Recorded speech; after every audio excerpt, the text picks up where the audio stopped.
We need to talk. I'm kidding. Filipinos, 29 bro, not even close.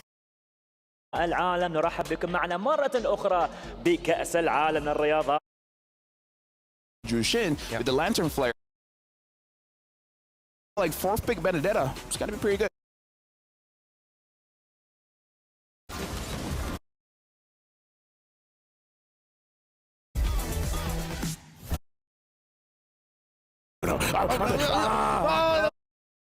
You gotta, once you're Actually have a This is your. They're so excited. We can tell the cast. معانا وان شاء الله تلاقوا منا اداء كويس جدا وما تنسوش تشجعونا لاخر دقيقه.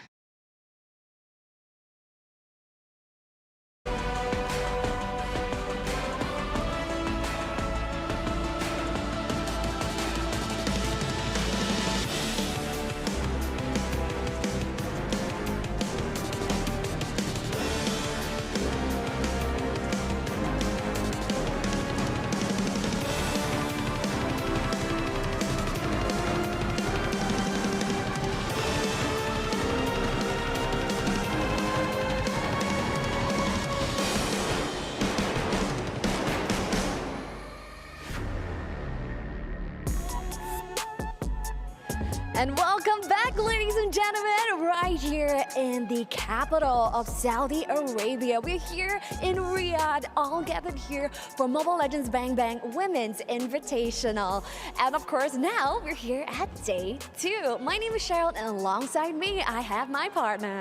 Thank you very much Queen. أعزائنا الحضور والمشاهدين من أنحاء العالم، نرحب بكم معنا هنا بكأس العالم للرياضات الإلكترونية مع بطولة the MWI Mobile Legends Bang Bang Women's Invitational.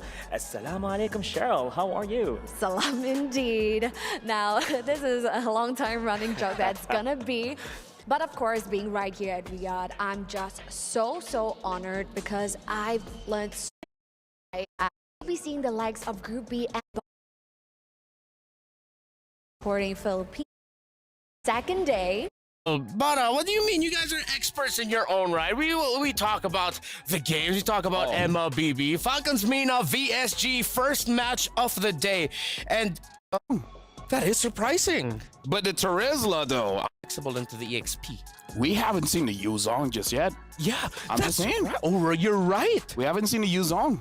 That is surprising. But the Terizla though, I gotta say, is a big problem, right? It's an enabler, and I would say it's able to stop any kind of aggressions as well. So it's definitely gonna be something that both teams have to look forward to, either banning it out or prioritize it.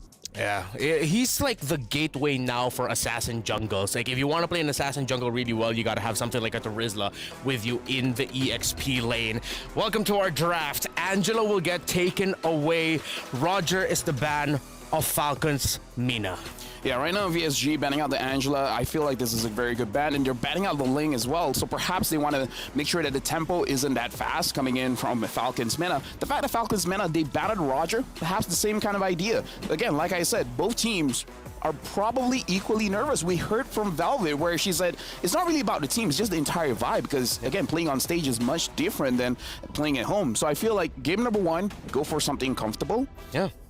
Get your groove first, and then you can go a little bit more crazy with the drafts that you practiced before. Yeah, I agree with you there, and I'm glad that you mentioned comfort. One of the players here of Falcons Mina has a favorite hero. The reason why she's named Electa is because she has her favorite hero in Benedetta, named after her sword, Electo. Hey, we were talking about crazy picks. What if later on, Benedetta jungle, but that's a little bit too far into the future. Ah.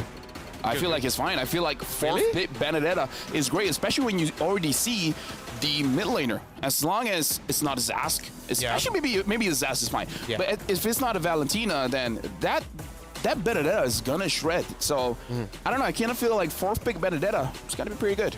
Fourth or fifth pick, because again, they're red side. Yeah, that might show up later on. Terizla was the last ban hero of VSG, and that's either number 1, they're not gonna be playing assassins, or number 2, they're gonna play a different EXP laner matchup so that the assassins of Falcons Mina, if ever they do play it, are taken away. And hey, we finally see Yuzong again, but this time still banned. Jushin. Jushin is open. Hayabusa is open as well, and we see both these heroes being priorities. Yeah. But wait, both of them over Harith? I would say Harith is a user kind of thing. If you're good with Harith, then you're going to be amazing. Yeah. Yeah. And you are amazing, Lafel. Jushin, that's the first pick there of VSG. A hero that takes a little bit of while to ramp up, but really the control that she dishes out is, for the lack of a better term, quite annoying. Yeah, and in terms of countering this, if you want to go for an assassin, you can go for a Hayabusa to deal with the Jushin. If you want to go for a mid lane, then you're looking at a Kagura, you're looking at a Zask, and perhaps even a Farsa, something that ignores the front line and goes straight onto her because her Lantern Flare, the range isn't as far as most of the other mages, so they can fight back.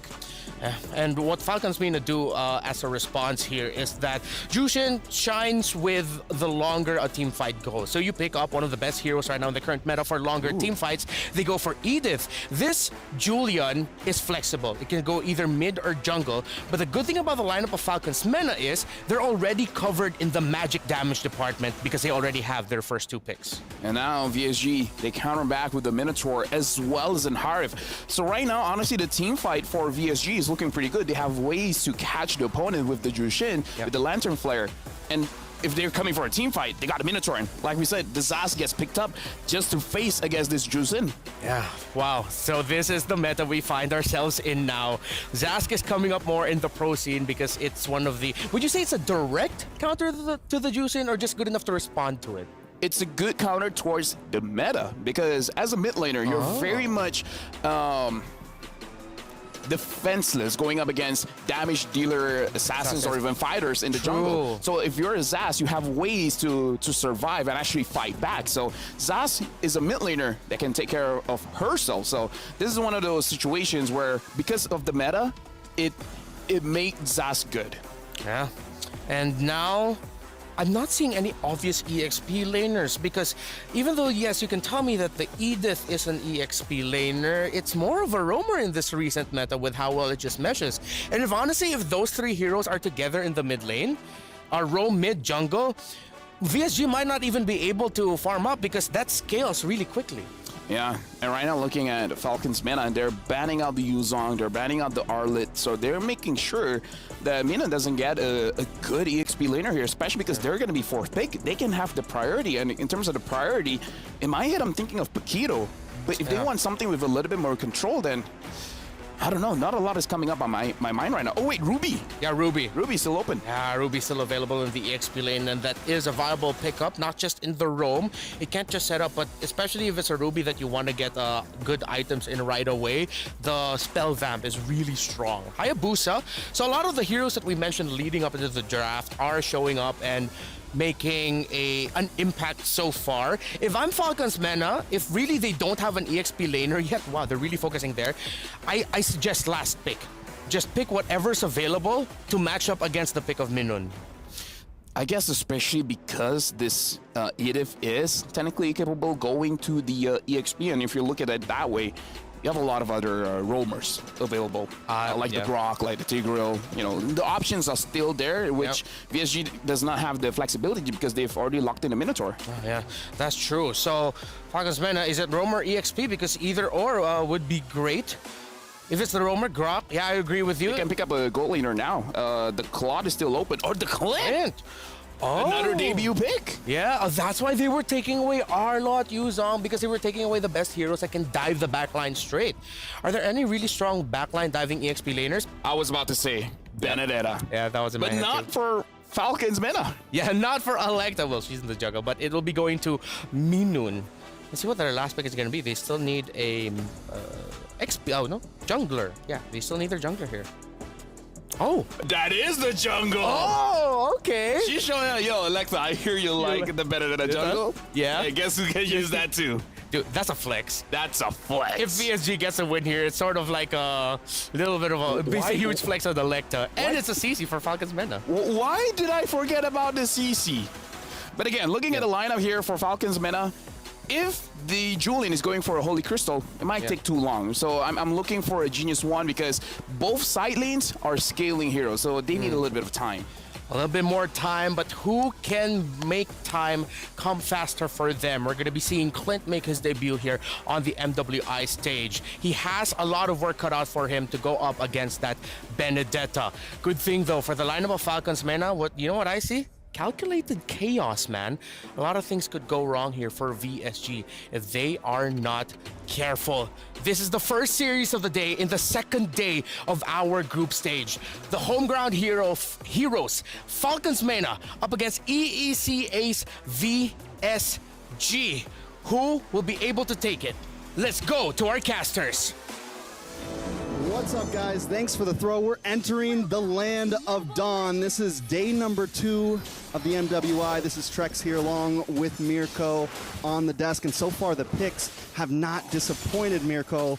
Right now, we got a jungle Benedetta on the side of VSG. Yeah, a debut pick onto Benedetta. Something that we were expecting kinda yesterday. Maybe it's gonna show up, but definitely not as a jungler, right? So this is already something new that's technically old too, because back in the day when Benedetta got released, we saw a whole lot of the Benedetta jungle, and I'm glad to see that Kyoe is on this Benedetta. We'll get to see exactly how they utilize this. Seems like for Fevin and you in the mid lane, looking to go for the Lethal Wanderer. This is one of the advantages you have on the Zosk. You have so much zoning power, and just like that, they secure the Lethal Wanderer. I mean, the Zosk, we saw it a little bit yesterday. There's been whispers, there's been rumors of it possibly entering into the Lamadan, but a little bit of damage in the mid side. Onward and the Earth Shatter coming down. Synchro trying to deal some damage there with the flare, bringing it back straight into it. UE flickering out, but Synchro chases all the way under the turret to pick up first blood. So first blood for VSG. Victory Song Gamer securing a nice early on lead. This is going to send UE back. It's going to give them a little bit of advantage of the mid lane, possibly able to rotate a little bit faster around. We got 30 seconds on the clock until Turtle. Taking a look at some of these compositions, I like what Victory Song Gamers is bringing for game number 1. You spice it up a little bit with the Benedetta. You have some quick rotations. You still have that bulky front line with the Minotaur and the Ruby in the EXP lane. So just a lot of possibilities from this composition. My concern early on the Benedetta is the fact that, you know, how fast does the Benedetta clear in the jungle? And so far, he's actually doing a really good job. Able to clear it as fast as Electa on the Julian. They're both technically on very similar levels here, but up top, again, thrown back there. Pops the Vengeance. Velvet still able to survive for a bit, but will not have a big resource. Brought back again straight into Minion, who's going to be able to dish out some damage. Don't run Wolfgang, another CC back into the I'm Offended. Juicin is juicing right now. Getting everything out of these first few minutes. It's only 2.5 in. It's 3 kills for VSG. Sheesh. And not to mention 2 of those kills going to the Ruby, who sometimes has a bit of a slow start, but in the EXP lane, this Ruby's going to be so... Oh my god, another one. Again, pulled back. She might be able to get another. But Fevin is able to space out in time. Neutral objective number 1 taken for free. And it seems like, at least for Team Falcons Mena, they have a way to actually trade it out. Right? Electa was able to go into the bottom side again, can get caught, forced to use the sword to escape. And now we really get to see the power of this Juicin pick. Yeah, I feel like no one's played it this aggressive just yet. The way the Synchro's playing it almost like a Lilia, just in their face, zoning them back with that skill. Synchro really showing how it's done right now. And it's exciting to see because we kind of questioned this hero. We wondered how it was going to be able to be played. And I think it's going to work also well against the composition that Team Falcons Mena has brought. Seeing the Julian, yes, there's some dashes away, but still it is not an extreme, like it's mobile in team fights, but when it comes to just moving around the map, as long as Synchro has this lead, can definitely use it to zone away some of these heroes. No, I think we heard earlier from the analysts, right? Because from what we've seen, yeah, Juicin does get, needs some time. Gaily with a flicker forward. Midas Fury names able to displace himself, but look at that. The chain CC straight into the Zaman Force and the Synchro Vision. Rian able to pick up the kill under the turret. 4-0 VSG. The rotations right now, they're just going from top to bottom, clearing mid, keeping it simple, never too, they're not just staying in mid lane, right? Synchro is all over the place. Her and Gay Lee right now are everywhere, and more damage on the bot. Velvet gonna go down. That is 5-0, already a 2,000 gold lead. I don't think Minion even got an assist there. Did she get an assist? It almost seems like Hyoe was able to burst Velvet down all alone, even with the Vengeance. So the lethal ignition on the Benedetta bottom lane. Still, Rian able to pick up that gold crab here. His name's on the Clint. You expect the Clint to actually be able to shut some damage. You can see again, just how much pressure Synchro can put on to Yui. Minion rotating forward over on Wolf King, and I'm offended, but Yui is able to flicker out in time now. Earth Shadow flicker combo straight into the Primal Wrap, but it's under the turret. No, Saman forced to play with the quick draw. Rian still able to escape. Kaylee rotating forward, able to disengage and save Rian. Beautiful timing from Gailey there. Beautiful play from Rian, but we're starting to see Mena kind of pick up the pace a little bit, look for picks of their own. Now it's first turtle. Team Falcons Mena probably not even going to want to contest this. They're too far behind. Taking a look at some of the heroes, at some of these girls. Electa, Fevin, both deathless right now, and I think they're going to need to step up the pace. They're going to need to look for something. We do see the Sky Piercer come in for Kyoei. Uh-oh.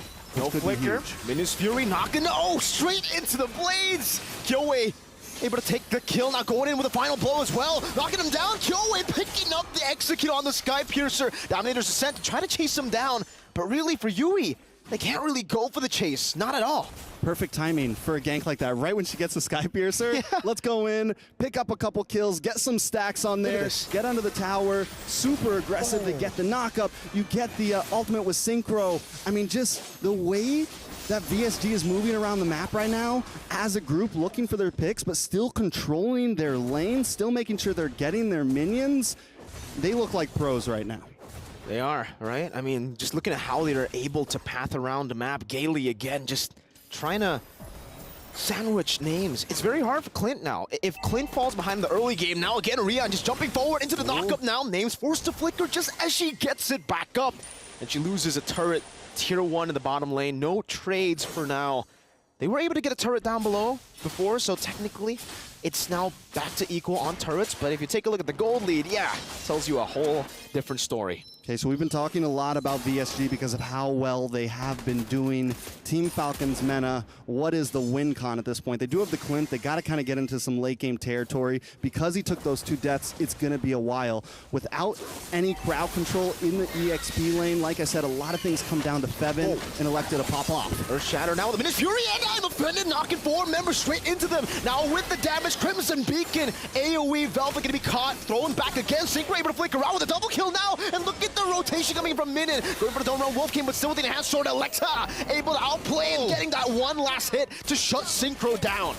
The tables have turned. Falcon Mena back into the game, and as I said, Electa being deathless, it's at some point you gotta hit the power spike. At some point you gotta roll the dice, and Electa did it and came out on top. They're gonna be able to get a tower out of this. They're gonna be able to get some movement out of this, and look at names as well, keeping a good position back. And at some point Electa knows, okay, they're low, I have the skills, I can make the full engage. Cinco should have probably tucked tail and run here, but the engage, the chains, they get it. He even forces it in, and before he gets tossed up and thrown away, he gets the final shot to lock in that final kill. So now, top tier 3 down for VSG, but in the boss side, we have seen VSG take the whole bot lane, which is going to be huge for them.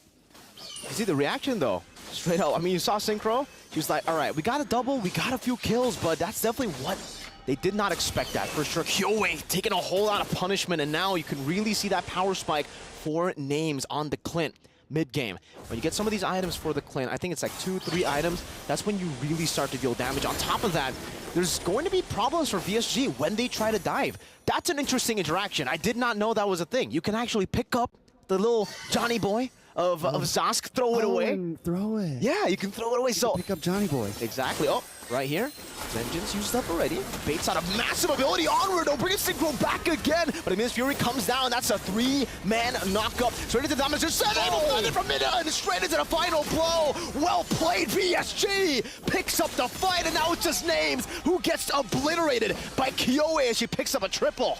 That's a 5-man knockout. Now you see him, now you don't. Victory Song Gamers. Gailey with such a beautiful response. That fight looked like it was in Team Falcons Mena's hands. A nice Earthshaker just to try to pick one off, but Gailey comes in, gets him No One's Fury, combos it up with another knockup onto 3. I mean, just monstrous right now. The comms from this team are off the charts. They're a great team fighting team, but also it just seems like they're a band because they know exactly how to play the song, the victory song. Kaylee with the drum smacking down and straight into that beautiful orchestra of abilities. Now, Feb gonna be caught, still able to pop in the Primal Wrath, deal some damage, Kyoe in the back, able to survive. Meanwhile, Rian is gonna be taken down under the turret, taking too much punishment from that tier 2. And VSG, they fall back for now. They lose one member. It's a gold lane. But still for Kyoe, she's eating real good. Now in the enemy jungle, 2,000 gold ahead of Electa.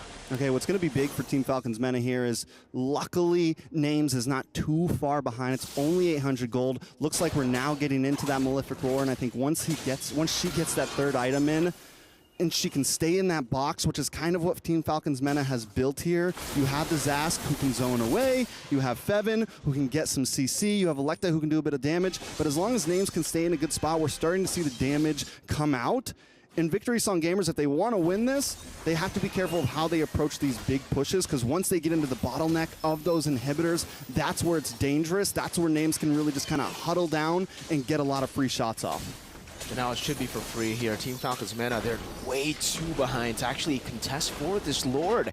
It's the first Lord of the game. Technically, if we take a look at Team Falcons Mena's composition, they still got a lot of good wave clear, right? They got that Zask, they have the Clint as well, so it's a good decision by them to leave this 2 Victory Song gamers, not really go for the contest. Because for VSG, I think at this point of the game, it's the way that they can actually bait these members out of Team Falcons Mena outside of the base, because I think for Team Falcons Mena, that's their key win condition. They need to stay in their base, they need to play with their range, and they need to bait out some of these big abilities from VSG.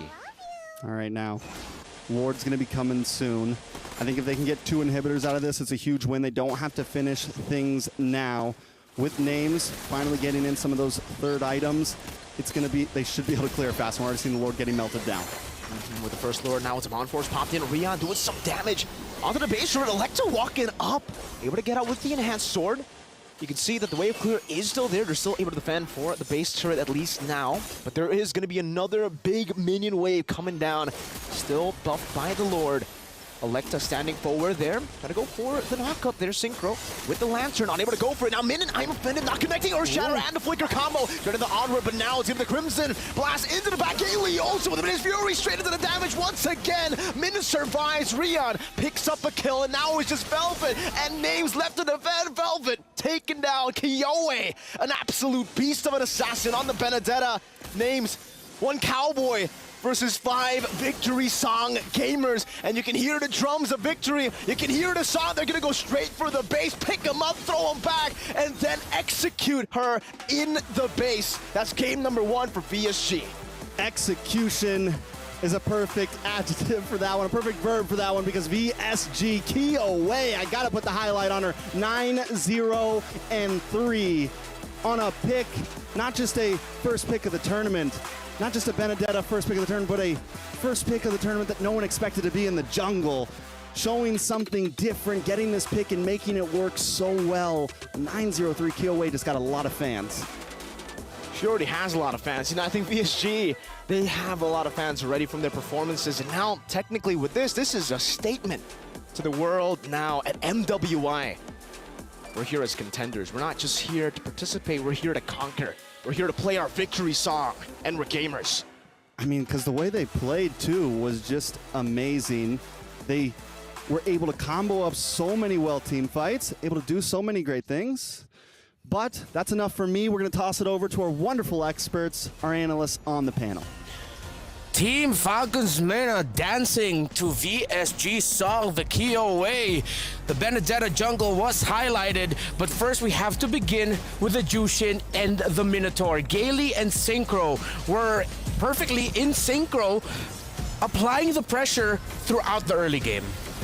I gotta say, honestly, the casters talk about this, right? If you're looking at VSG, looking at their lineup, they have a lot of big ults, like the Zaman Force, the Minuan Fury, even Synchro with the Crimson Beacon. Like, there's a lot of control when you're looking at this team. And when we're looking at Falcons Mena, look at every single time they engage, especially when it comes from Fevin. She forces the engage. When she has the flicker, she'll go for it, right?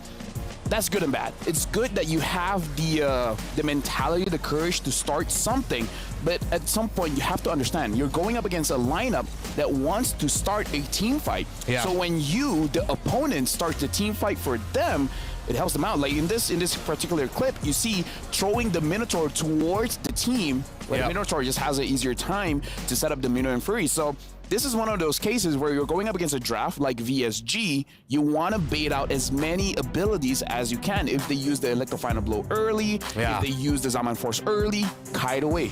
Use your abilities to escape the team fight. Once the cooldowns are done, you go back in.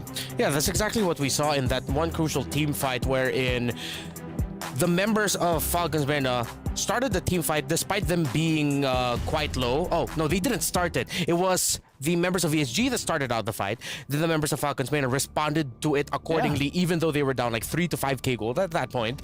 And they were able to turn it around, as you said. But then in the end, when they were the ones initiating, that was just great timing and counterplay by Gailey, and then eventually, of course, by KOA on that Benedetta. Because once everyone else has entered, Benedetta says, all right, my time to shine. Yeah, for you guys at home, if you guys are watching the screen down here, we can definitely see a lot of the plays. KOA, yes, is amazing with the Benedetta, and I kind of feel like she has a lot more in her pocket. There's more heroes that she can use. In this kind of lineup, there's a lot of crowd control that makes it very difficult for the lineups of Falcon Mena to actually really do anything. So it's all about execution. It's easier said than done. But for game number 2, they got to really look at the win condition for VSG and try to get it out of the way, making sure that they don't achieve that win condition, and then you try to fight back. Because looking at the winning condition coming in from Falcon Mena, they have scaling side laners. Yeah. You kind of don't have a choice. You got to wait it out. Let's see one of the main winning conditions of the winning team with our PlayStation MVP. I wonder who it's going to be. Is it going to be the jungler that had 0 deaths? I feel like maybe, but definitely it is KOA.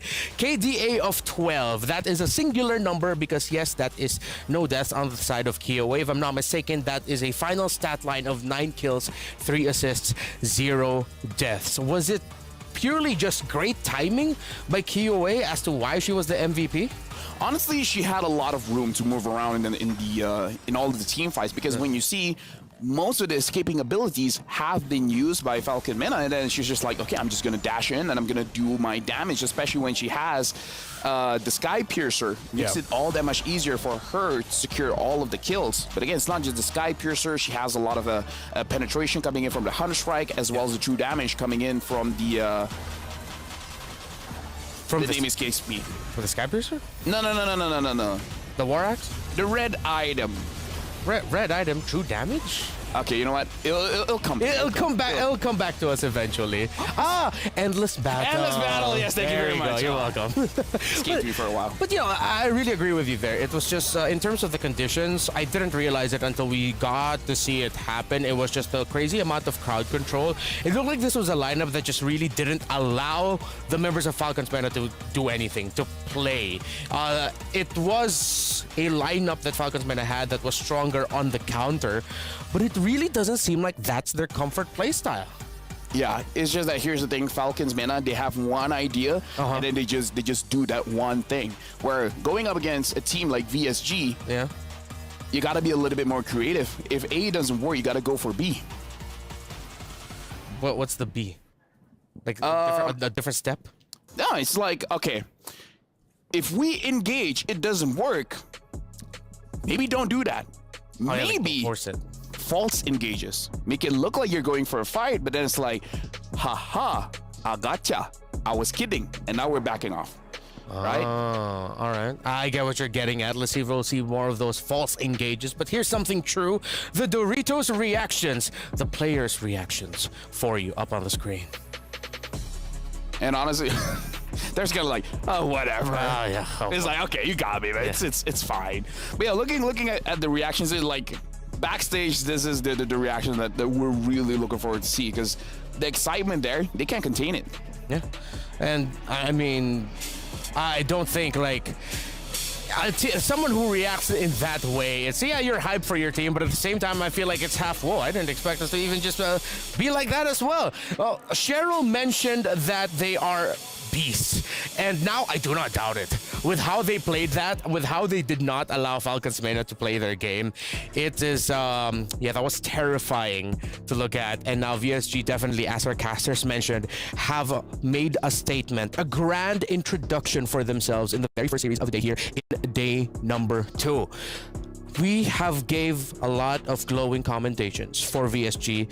Falcons Mena, other than what you mentioned with maybe instead of just going all in, go a little bit more false engages, is there something maybe that they would want to adjust in the draft? I feel like when it comes to the draft, it's a little bit tricky because we are not entirely sure the kind of picks that they're used to, because we saw the Clint, and the Clint was, in theory, is an amazing pick because you have a lot of burst damage once you complete 4 items, right? At that point, you can have the possibility of one-shotting people, but again, it takes a little bit of time. And looking at how the trend is for MWI, the mid game is very important. Transitioning from the turtle all the way to the Lord, that very small time frame is where you're able to set your presence on the map, and then once you set it, then you have a big advantage when it comes to controlling the Lord and then eventually winning the game. So having a side laner that both wants to scale, I feel like the CC is fine if you want if your gold laner requires maybe just 3 or 2 items, and if you want a 4-item marksman, perhaps you need an EXP laner, something like a Terizla, something like maybe even a Yuzong, something that can buy some time. So when both of them needs time, there's just not enough time for everyone. Yeah, real quickly though, let's go on over to the casters desk. Mirko and Trex, real quickly, what do you guys think and what would you want to say and add on to the discussion? Let's start first off with Mirko when it comes to game number 1. I don't know, it really felt like for VSG, they were just so much better in terms of the mechanics as well, individually in lane. Because I think it was the XP lane where we saw, again, also technically domination. Velvet wasn't really able to do much in that XP lane on the CC, despite her already being placed on a matchup that should be actually okay, especially with the Vengeance. You can actually go and, you know, punish a lot. But yeah, it really feels like there is a big mechanic difference there. I think VSG really caught them off guard with the early game aggression. I think a lot of teams might not be ready for those types of ganks, that many offlane ganks that early in the game. So this time Falcon Mena might have a better chance. They can at least prepare themselves for these type of compositions, and not even just the compositions, but the rotations in that early phase of the game. And I think if they can do that, there's some good possibilities to tie this up. You know what? I'm going to have to agree here with both of them. It seems like aggression is one of the key factors here. VSG, they look like they played a lot better because of the aggression that they showed. Again, it's about not letting your opponent play their game was the biggest factor. Yeah, no, I agree, because for me, it's not enough to win a game. It's about letting the opponent know that they lost. Ooh, that's cold, bro. So I kind of feel like you need that kind of mindset. So for Falcons Mena in this game, you got to figure out how to make them lose. Sometimes just thinking how to win, sometimes that's not enough, right? Yeah. Because it's not about achieving your win condition, it's about denying the opponent's win condition. Oh, that's a great way to look at that. Now let's see what Falcons Mena will be able to do in game number 2 to somehow force a tie to deny the condition, or will VSG deny a point for Falcons Mena, meaning that they are going to be put in the red. This is the beauty of a BO2 style setup.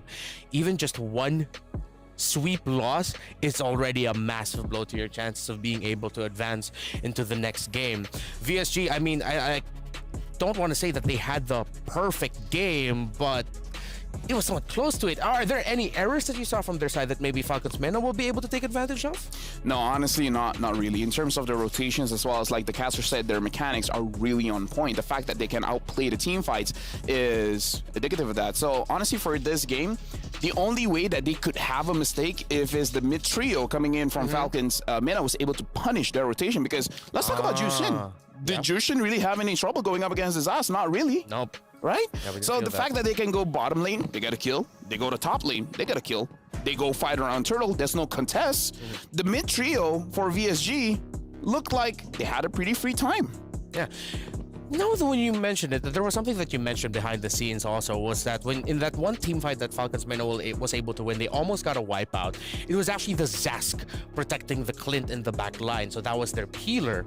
I'm thinking then, okay, how does that connect to the rest of the lineup where it protects it protects it's more defensive, their style of lineup. So add to the fact that of condition denial, maybe for Falcons Mena, it's also condition acknowledgement. If your lineup is great for counter plays, you go for the counter plays. Don't be the one engaging it, as you mentioned earlier. So now, yeah, maybe that is the trick there for Falcons Mena. Yeah, again, we're about to go into the draft, but something to highlight as well, Minon on that Ruby keeps controlling the damage dealer, so it makes it easier for Kyoei to actually go in. Yeah, and I think now, earlier in that game number 1, we got to see why the two Filipinos on the team, you see Rian and Gailey, love Minon so much, even outside of the game, because inside of the game, they are well taken care of by their EXP laner.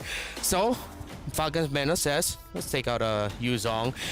Any team that would prioritize a ban on a Yuzong like this, other than the fact that it's actually in this current meta, I feel like it's one of those overlooked first 2 picks on the red side. But that's also a sign of, hey, we're going to build another lineup that it's more static on the back line, maybe? That, or they just know that Minon on the Yuzong is not a fun time. Yeah, just respect it. Right, maybe it's like, okay, you know, if Minon has this Yuzong, yeah, it's not good. let's just wait for 15 minutes and then see what happens next, right? Yeah. It's like it's one of those things where Yuzong controls the turtle so well that you're basically not playing the game for the first 7 minutes, right? So maybe that's the kind of player Minon is on the Yuzong. So they're like, okay, we're gonna deny that. Jushin gets banned out as well, which is good and bad. It's good because you're not giving it over to VSG, but it's kind of bad because you're not using it yourself. Yeah. So in a way, you're telling people is like, yeah, I don't have time to train this hero. Ooh, like it's not yet in or I train, but I have no idea how this works. Maybe, or they're saving it. There's a lot of questions there, but yeah, Jushin's not going to be a first pick. First pickables, the Rogers and the Hariths and the Low Yis of the world are still up for the taking. I would say Roger, because Roger is solid going up against the Harith, as well as the Lui. And it's flexible. You can put it in the jungle or goal lane. Yeah. Or dare I say mid lane, who knows? Oh, well, no. I hope that's not a Roger mid lane. Yeah, it's a bit too high concept for Here's my the taste. thing, right? We can say whatever we want, just don't take our word for it, okay? And so with the Roger pickup for Falcons Mena, VSG would pick up the Minotaur. It went really well. It looks like a comfort pickup for Gailey, and most importantly, up against Dashes, you want to pick up the Minotaur to force out Dashes. Julian for VSG, it's their turn to use that hero. They pick up the Edith as well. I prefer going up against something like a Minotaur for the Edith to be in the roam position because you can pick up the Minotaur. Minotaur is a tank support. It's not a full tank, right? Yeah. The defense stats is not the same as a full tank, and the passive is not really to make sure that you stay alive that long. So honestly, if you have the Edith and a bursty kind of mage, you can deal with the Minotaur, making so that the Minotaur is delayed in building the items, because usually Minotaur goes for a first item flash, right? The flash of the Oasis. So you're not going to be that tanky. So I still hope that the Edith is going roam, but looking at how Fevin plays, probably go to XP. Yeah. Earlier we did see it go into Roam. Roam. Yeah, it was the Roam. And we saw that interaction that you mentioned earlier, that if you toss the Minotaur and you're not careful, you're actually helping the Minotaur to come closer to your teammates. But the thing with the lineups for Falcons Mena is this is not a backline focused lineup. This is a lineup that will get up in your face and would want to fight under a Zalman Force and would want to claw you up front. If VSG doesn't ban the Valentina, honestly, they should take it. Falcons Mena, you can take away the Million Fury, as well as possibly deal a lot of damage in the early game. So I'm thinking Valentina here. If Valentina is not picked up, honestly, another solid pick is the Farsa, but we haven't seen the Farsa so far in the MWI. Yeah, it seems like a niche pick. Even though it makes a lot of sense for the meta, there's not a lot of teams that are incredibly comfortable yet with either playing it or showing it. VSG, they are taking away the Ruby because, okay, with the Julian and the Claude, I could see why they would be hesitant to play up against a Ruby up on the field. Quick crowd control with the second skill might mess up their entries. Honestly, Bane is a good pickup for Falcons Mena, but the fact that they have the Harv as well as the Roger means, you can't do that. Yeah. Unless you go Bane EXP, but I think that's too much. It's a little bit I think that's stretching too far. As someone who's tried it, don't. Not worth it anymore. It will most likely be a jungle if we're gonna be seeing Bane again later here in MWI. Ooh. Who knocks? They're gonna have a very tanky something in the EXP. Yeah, that's gonna be their lane holder. Oh, Trisla's gone. Lapo is gonna have a hard time catching anyone. Who else is gonna be available in terms of the tanky presences of the EXP laner that has crowd control? I'm even thinking if they go for something crazy by putting a tank in the EXP, because we've seen a Grok EXP before, but we haven't seen it for a while. And now the Valentina gets picked up by VSG. Even they understand how dangerous the Valentina is going up against the Minotaur. Yeah, great call there. Novaria. Don't know about the damage output in Novaria as well as Edith can do in the early game, though. That's all magic. VSG will just rush Radiant Armors at this point. But the thing is, again, we don't know their EXP laner. The the Minotaur will pick up the, as you mentioned, the Flask of the Oasis. Then you build up the Radiant Armors later on. The other members of VSG cannot. Okay, so they're rushing magic damage. Don't tell me it's going to be another magic. They need a little bit more physical here. Actually, now that I look at it, as long as the Roger follows up on Edith and Novaria, they should have enough damage. So, never mind. If it's a duo, maybe it's difficult. As a trio, it's fine. Tom's gets picked up. Huh.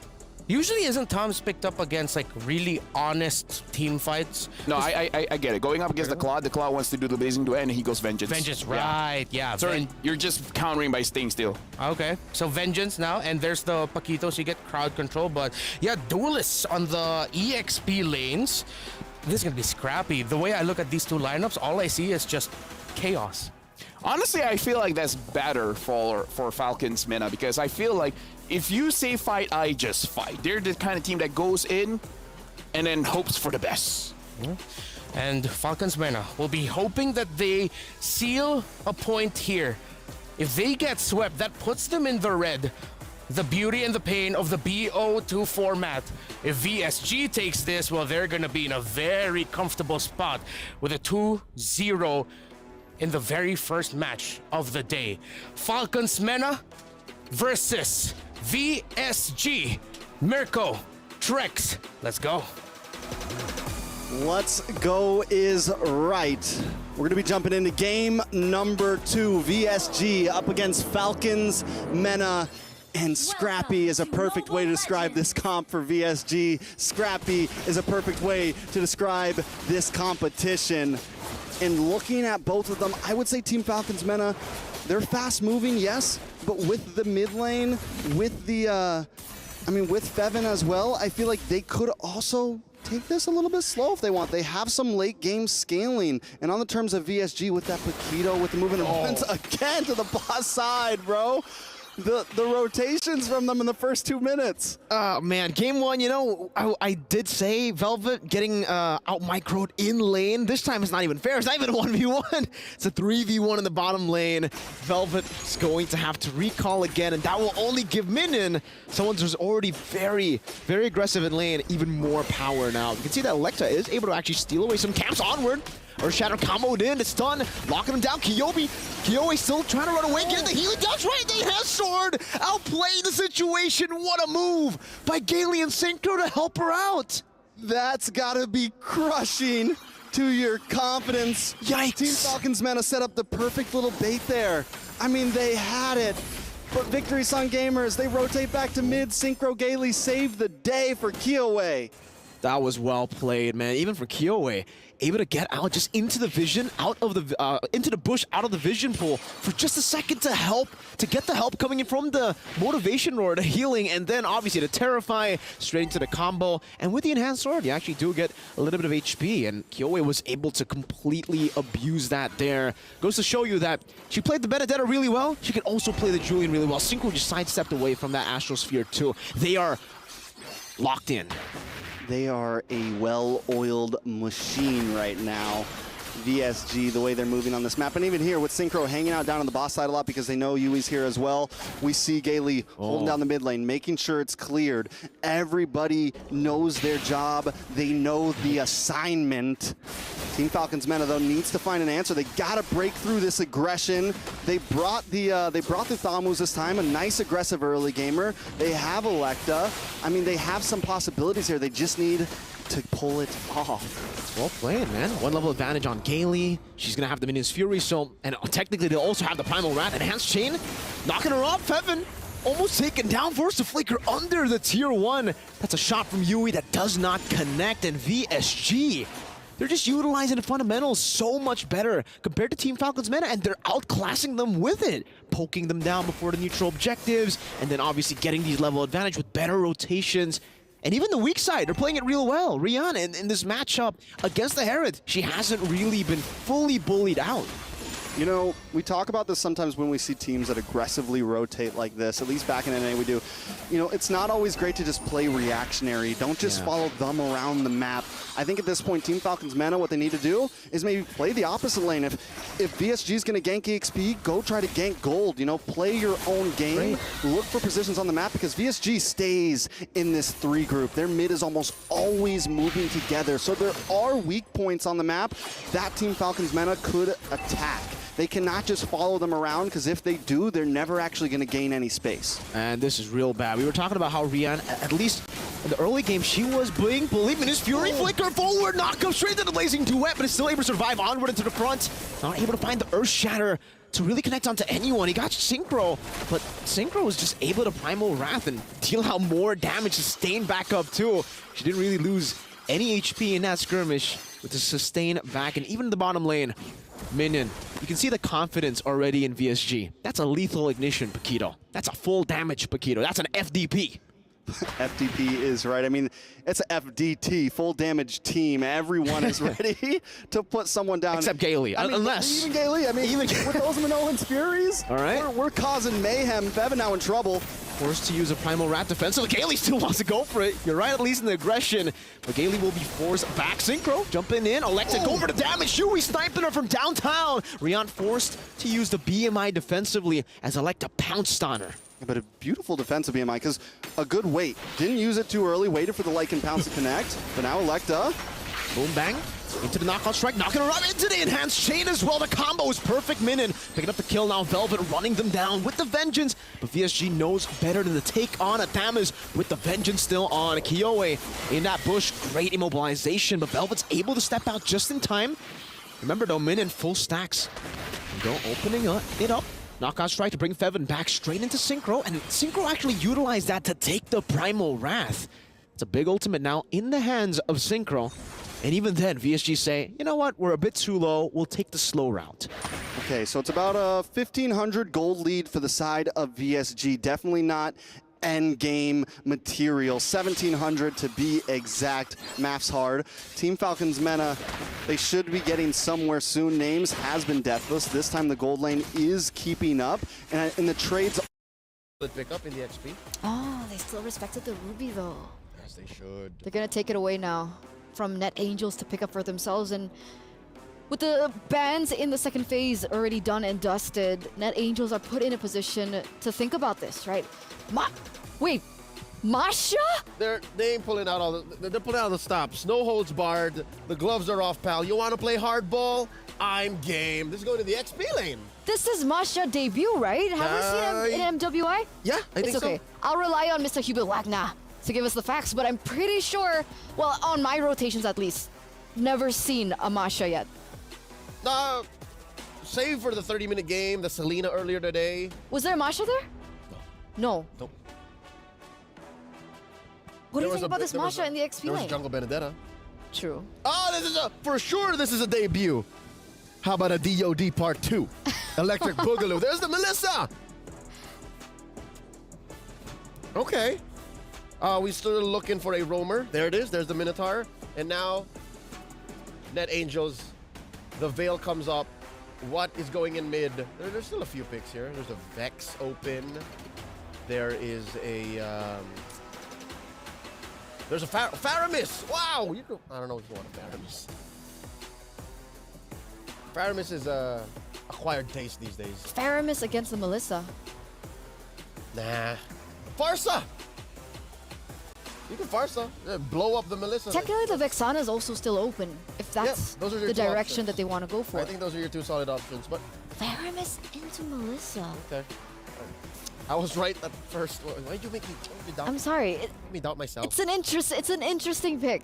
I mean, it is technically a soft counter because once the Melissa goes ham, you can pop the Nether Realm and then boop, re-engage. Okay. So there's a specific time. I'm sorry. I'm sorry. We're gonna hear from the casters real soon, ladies and gentlemen, and it looks like Herbert Wagner said, get your own facts, nerd. That's very thanks for polite. that. Very mature, gentlemen. Thanks, Drex. Hey, that's just him. Leo, I love you. This ain't about you. It's about Eterna. Trex here once again with Naisu on the desk. You can't see us, but we're hype. Hands up in the air right now. And we're jumping in to the last game of MWI group stages. This match does have a little bit of weight. It decides on the seeding. If Net Angels can tie the score, they will walk out of Group B in first place and get to go against a second place team, which is huge. And if Omega Empress get the sweep here, they will walk out of Group B in first place. Facts. Now, we talked about, or Leo talked about this Fermis, and I don't think it's as great as it could be, but it is some soft countering here. I think it's all gonna be about how the Nether Realm is used. We even saw it in some earlier series, even against the Minotaur. We saw Cloud9 actually use it in some games of using it as a reaction. When the knockup comes, you use it a little bit after, right? So I think there's some possibilities on how it can work in these fights, but it's definitely gotta be used right. Let me tell you. Some teams just pick it up. Yeah, you know, you think of NetherRealm. But do you remember the amount of damage you're right. Fermis does? I mean, if I recall right, at one point it was like, I think it was in the 100,000. 142,000. That was earlier today. Me and Leo, the Fermis got picked up, and I said, they've got damage, they've got a Fermis. And Leo goes, no. About halfway through the game, damage also, I go, Leo, look at this. He goes, obviously. Obviously, look at that. Everyone flying up in the air. They're going to be in trouble now. She's trying to run away, but Murray will not get away from Vanilla. Now still fighting it out in the mid lane. Cassie on the run. One hit. What? Oh, the flicker comes through, but Amore won't be able to clean up the kill. Net Angels off to a good start. First blood. That's huge. Big difference from last game, because last game it was about 2 or 3 kills into smart Omega Empress's hands before Net Angels even got anything, their only thing on the board at that. So good rotations, very clean, and that's what you can get with the Fermis. You have decent wave clear, you have great movement across the map, you pair that up with Vanilla on the Julian, and Ku on the Kufa, you got a pretty aggressive mid lane, and I think that's where they're gonna have to combat when it comes to smart Omega Empress, because that's where smart Omega Empress thrives. We saw it last time. Amore does a great job in the mid lane and being aggressive, so Net Angels answering back in game 2. Ku gonna wait patiently here. Not Arianami gonna spot her out, but still the fight for the turtle. It's gonna be Vanilla that cleans it up and finds it through. Not sure if they still want to fight this. Ku jumps in with the Kufra, but Halang will go up and get the kill. So hey, it's a little bit of a trade, at least for across the board here, but Smart Omega Empress, you know, as they work towards this, as they work to try to get control here, I'm wondering especially how this Melissa is going to work. I mean, yeah, this is DOD Part 2. A day of debuts, just like we saw yesterday.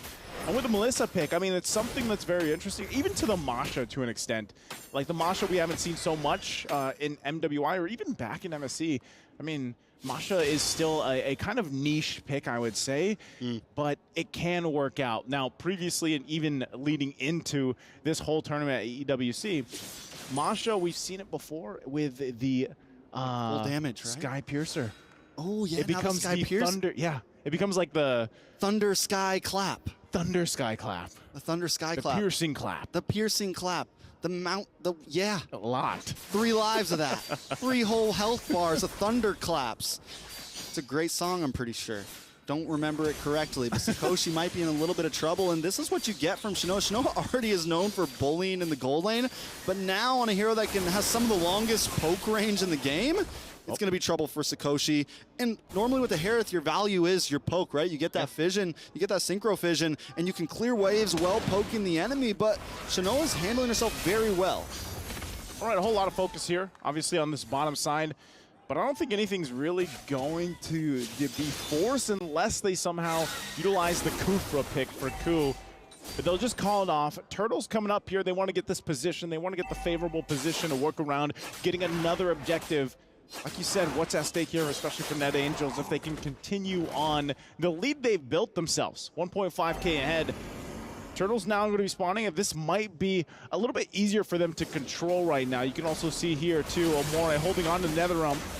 I'm going to force them back a little bit, but in the front side, and Murray gets the turtle. She cleans it up somehow, some way. Shadow kill already going to be expended too, but still looking for the fight, looking for the kills. They go in with a flicker. Amore going to be the first to fall, and now Ku able to get a kill on the roamer from Smart Mega Empress as Ku runs. There's the knockup with the chains. Keisha? Ayanami will go down. Keisha trying to get a kill. She goes in with the quad Shadow. Halang, I don't think she's going to chase her down. All right, but man, Net Angels coming out swinging. Keshi at least stops the blood there. Let's take a look at this replay. For a second, Omega thought they had it, but a beautiful Minoan's Fury paired up with that NetherRealm. Amore tries to staunch the bleeding as well with a NetherRealm of her own using the IMU, but that final hit right there, the damage comes in. Everyone gets hit by the chains. I mean, it was just dangerous, and Keshi looks for something in the chaos, but doesn't come out of it okay. But look at Smart Omega still putting pressure on 5 kills behind. All right, Shadow Kill going to be used. I think they just want to put the pressure in this mid lane, and they're not going to get anything out of it, though. Yeah, I mean, even with that, the way that Ku is playing the Kufro right now, she's definitely playing it to the T. You can see this. Smart Omega still down, you know, still holding on to that lead here for Net Angels, 1.5K ahead, but they have all the kills that they need to work around this. You know, Smart Omega Empress not able to find one, which is kind of, in a sense, with the lineup they have, it's tough because you have a Hayabusa. They might get one here. Sakoshi pops the Vengeance under the Z-Force. Under the turret they go. NetherRealm now there to help them out. But now they go in with Minoan Fury and still going to battle it out. Sakoshi finally get a fall here. Ku also taking the blunt of damage. Has to run to the tier 2 turret. Cassie will survive again. Turret finally going to go down here. But at least Smart Omega finds one kill. They get on the board. Net Angels, though, they'll lose some more health here to this tier 2 turret. And now the turtle comes up as well. Ku so close to turning that fight around, but close doesn't cut it. In Mobile Legends, Vanilla now. Vanilla gone. Gone. Vanilla gone. Yeah, they Vanilla got there. her. Turret Vanilla 2. Gone. Turret 2. Smart Omega Empress, even though they were behind a bit, even though, I mean, they're just getting the gold tied, but they're completely owning the map. It is blue right now. Well, Ku jumps in, finds a target, not Ayanami. There's the NetherRealm going to be the response, and another one in response on top of it. Z-Force dropped down, but Shinoa unleashes on the members of Net Angels. They'll find a couple kills through it, plus the resources and an objective. Just a whole lot going in favor of Smart Omega now at the 7.5-minute mark. Under the turret they go once again. I set on this tier 1. They might want to force it. There's the air shadow combination. They dodge Ku though, jumping in, forced to use the rage. Knowing Fury from Murray too, and KSC will finally go down. She's escaped death a couple times, but not this time. And this is where the go signal comes in. Onward over 2 they go. Nanayami will go down eventually, but Vanilla 2, and that's a double for Keshi. Cleaning up the kill and the turret on top of it. I'm not gonna lie, when we were talking about the Pheromones, there's one thing I completely forgot. What's that? They got a Valentina. A Valentina. They got a Valentina, which means they also have a NetherRealm, which doesn't just soft counter your soft counter, it hard counters your soft counter, especially paired up with everything else that Smart Omega Empress has. That's a lot of counter. That's a lot of counter. Whole lot of counter space for Smart Omega Empress. And they own it all. Well, you know, what else they own? The fact that they have a lot of items. A lot of items. They got the gold lead now in their favor too. They've been pretty much at a deficit for, you know, the first 6 minutes of the game. But with how the past 2 minutes have gone, look what they've done. Who's going to charge up? They've got some information, of course, with this. I'm not sure if they actually want to press the situation, but look at all the damage too. We were wondering about Shinoa with this Melissa pick, how it would fit into this composition. It's doing wonders right now. I mean, honestly, there's been thoughts about the Melissa, right? Because it can survive against a lot of what the current meta brings with the go away and everything. So if you can play it well, like Shinoa's doing, there's definitely room for it to fit even in meta. And my guess is depending on how gold lane bans continue, depending on how comps continue, this might not be the only time we see this in MWI, especially in Shinoa's hands, because normally this is a late game hero, but Shinoa's been able to farm. Shinoa's able to control the lane. 2 towers down in the gold lane. Shinoa's now involved in these fights. And with Murray sitting there holding down these big sets, you have such great peel. You have this box around her right now with the Edith, with Murray on the Minotaur. I mean, it's a problem. It's definitely a problem. But right now, it's also a problem for Net Angels to not let this lore just go in the hands of Smart Omega Empress. I mean, they still want to find out for it. They burned the flicker from Ku, though. So that's already a good start here. And like you mentioned earlier, you know, Amore, if they have another realm, we have one too. The work around that Flask of the Oasis picked up too. Sustainability now for Smart Omega's lineup is going to pay wonders here. The fact that they can heal through, and Ku could be in trouble here. Doesn't have a flicker, gonna get zoned in, zoned out. NetherRealm already gonna be popped. There's Minoy and Fury. What a setup as Ku's gonna fall, and there's their own NetherRealm from Amore. Vanilla in trouble. Cassie falls down, runs with the enhanced sword, and will get back to base. But once again, a decisive win in that skirmish from Smart Omega Empress. That is, I mean, the fact that Amore has that NetherRealm and uses it on the aggressive side, to where on the other hand, Cassie has to use it defensively. I mean, even seeing Ku using the Tyrant just to try to get away. I mean, looking helpless there, essentially, getting caught off, and Shinoa just continues to farm up 4-0-7. Lord just got taken. Golden Staff locked in for Shinoa. This is just going to become more and more troublesome. Net Angels on the brink right now. No, it is not a tournament life, but still, it's going to depend on a lot when it comes to that bracket seeding.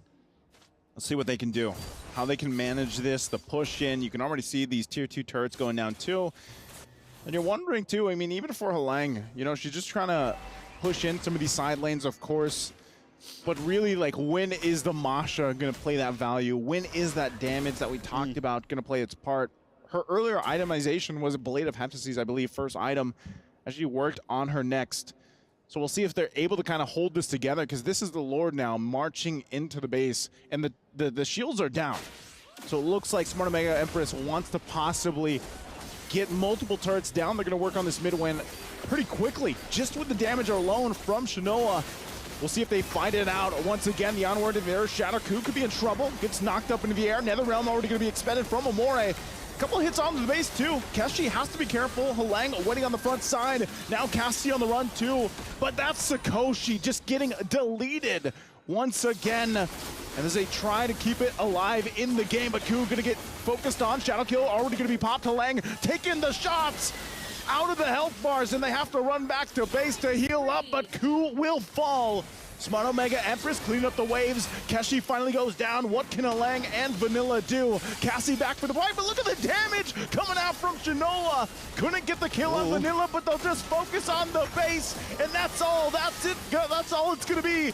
Whoa, Shinoa can't finish it off just yet. She tried to get a couple of kills.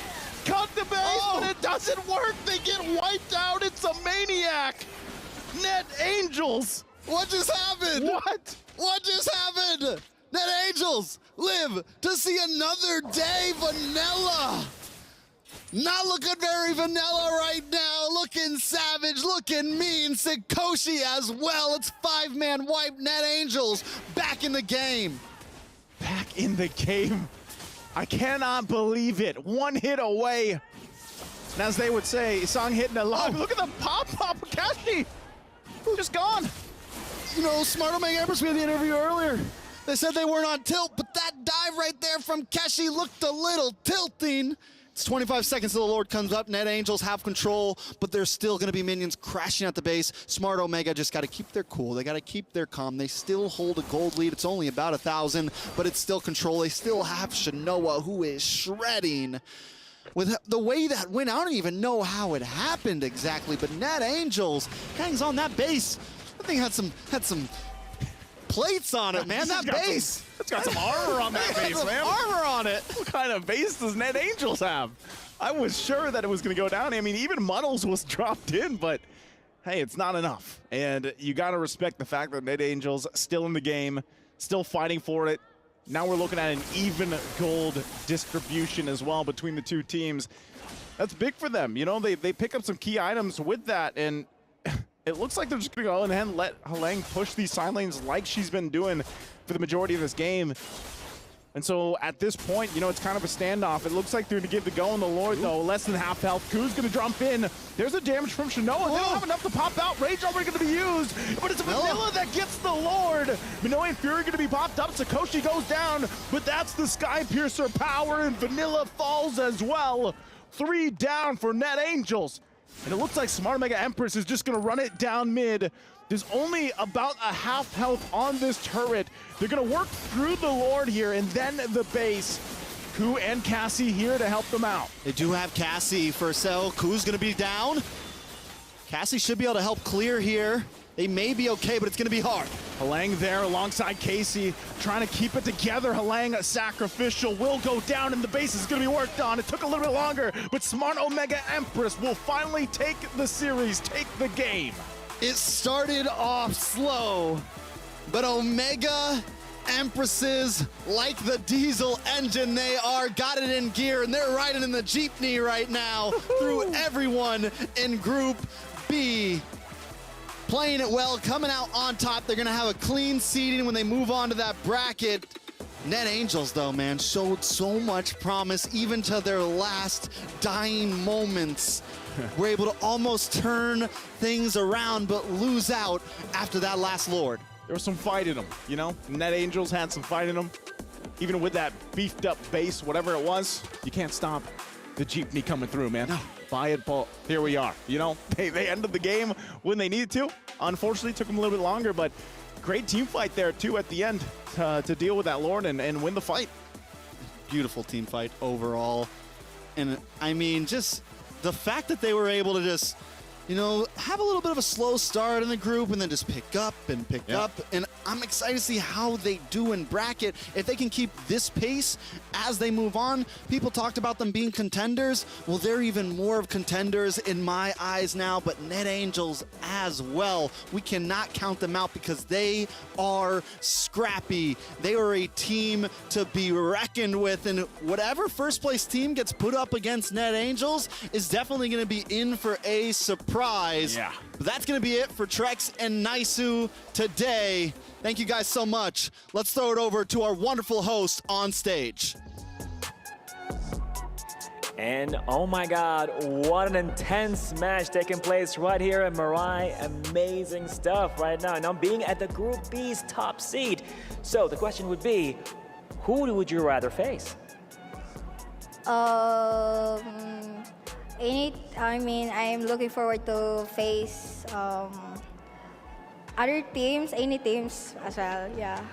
Right. I mean, I'm sure that there's a particular team. You know, when it comes to, you know, the Philippines, is it Team Vitality because they're the reigning queens? Yeah, we also want to face Team Vitality and playoffs. At the playoffs, so mainly Yeah. Team Vitality. Yeah. Okay, we need to dig the questions from you, all right? So, okay, so adding on to that, in terms of track record for the Philippines, you guys have ended MWI furthest in 3rd place. What do you think is different this time round? What have you guys prepared to take yourself further than the previous record that you guys have done? For now, we practice more. We double time our practice because last MWR we are not that prepared, yeah. And we flew to other country and I don't know. I mean, yeah, we practice more this time. So I think my team now is more confident than last MWI. Right, interesting. So we're very excited to see how far you guys can go, especially with this preparation. So we're wishing you all the best when it comes to this journey, and hopefully you guys can deny Team Vitality Indonesia that 3-peat win. Yeah. All right? So yeah, so speaking of which, right here, our tagline for MWI, it's my time to shine. So yes, it is time for our teams to shine right here in Mobile Legends Bang Bang Women's Invitational. You know what? Yesterday I was super inspired by the way, and you know, we ended it with this time to shine, but I would like to hear it from you as pretty much like with the same impression and the same act as the character itself. Not only from your side, but you know, everybody, all the talents in all the studios, even in your own language. What's your favorite voice line? Like in my case, it will be Brody. And it's like, that line is like, I love it so much. It goes like, pain is the sign that I'm still alive. Oh yes, it sounds exactly like Brody. Okay, so Murray, what's your favorite voice line? My favorite hero voice line. Yeah. No, okay, doesn't have to be favorite hero. We don't want to show too many strats. So just your favorite voice line. I mean hero voice line. Yeah. I'll go for Angela. Okay. Papi Papi Poo. Ah, Papi Papi Poo. Okay, and for me, well, it's gonna be don't be lazy, Leo, run. What about you guys at the studio? We want to hear from you. Let's hear it. Who was it? That was Irithel. Okay. Pop Come on. quiz. Pop quiz. Don't but do this to I me, didn't get Rachel. to this time. But thank you, Cheryl, for that. And you're gonna have to show us your voice lines later on, unless you want to do it now or you want to go into the analysis first. Save the best for last. All right, let's go. Let's talk about this matchup again. The soft counter to the soft counter to the hard counter, which had some moments, honestly. You'll see here how Smart Mega Empress almost ended, almost at about 12 minutes. But just as Joseph and Herbert were flabbergasted by that moment, I think that Angels saw a little glint in their eyes where they could have finished. But glad that it was just in the early game that they couldn't run it down mid, right? That almost it ended right then and there. Could have ended really badly for Smart Omega. It actually gave a Maniac over, right, to Vanilla. And man, it was so close. But from the drafts, understandable and very interesting choices. That was a successful debut, though, for the Melissa. Yes. Not for the Kufra, sadly. Because it turns out that in lane, the range advantage that the Melissa had over the Harris made it very difficult for the Harris to try and look for a snowball right. from that early portion when they went in for the laning phase. Sikoshi was truly out of her breath, like jumping around as a little white-haired boy. She couldn't go through the needles. Like, No. It's difficult. So there's that, and then the aforementioned Faramis into Valentina. Yep. And of course, just the nature of the Hayabusa, just being so much more mobile than most anyone on the other side. And that's what allowed Smart Omega Empress to kind of spread themselves thin up until it was time to go all in. For sure. And talking about all-ins, man, both of these teams have gone all in. But who wins that MVP PlayStation title this time around? It's going to be Shinoa once again. And that's a two-time MVP. What? It takes one thing to play an early game marksman like the carry, and then another to debut it completely out of nowhere and still play into the counter, knowing that your teammate has the counter. This is some Doctor Strange level stuff right now. You know, it's like whoop, whoop. I saw all 15,400,000. And only one outcome. All right, to be was fair, their I victory. think there was more than just one outcome Yeah, for okay, Omega I just here. wanted to be like dramatic about it. All right, I'll allow it. Thank you. Let me get my moments like them, man. They got their moment here. They did. You know, after their first match, maybe there was a little bit of doubt. Even we saw it through the STC predictions, and then they came back, and now we get a victory with Melissa. She's huge. Hi, Muddles. Is this Muddles? Or is Muddles the one on her hip? is. Who's this? Who's the little friend? See? Baby STC friend. audience predictions again. Baby friend. Leo, What? what's going on here? I 4% Smart Omega Empress. cannot explain what's going on with the Filipinos right now. I've been working hard here. I've been putting my heart and soul into the analysis, and I don't know why, you guys. Why? Bakit? Nyamat. We've been sharing it, right? STC.play.gg. Maybe? We're in the playoffs. Omega's in the playoffs. Maybe they're waiting for the Kadia player play of the day? Maybe? Maybe? That's when they're tuning in to see the highlights of the day, ladies and gentlemen. This was beautiful, by the way. Check it out. Here it is. Oh. All right, this is that moment that Trex was talking about earlier when I was wondering, where's the damage? Apparently, Faramis into a Martis was enough. And we were doubting it, right? We were doubting that. But in the early stage of the game, that Martis really was able to take control. And here we see another highlight. That Taro DOD, Ramichi, bro. DOD, the bro. Taro Ramichi combination. DOD. Something else. And we can't get enough of that matchup in group Group C or Group B? B. C. Yeah. Wherein I'm testing you. VSG and Xeno Lilies really put their best foot forward. KOA, talking about day of debuts, she brought in Jungle Benedetta. And then, of course, there's this moment where, Yeah. There were just so many moments in this game. How do you choose, right? See, this was the moment where we're like, wait, what? they could end it, right? But no, there's still way too many turrets, and it was 12 minutes 45. But yeah, no.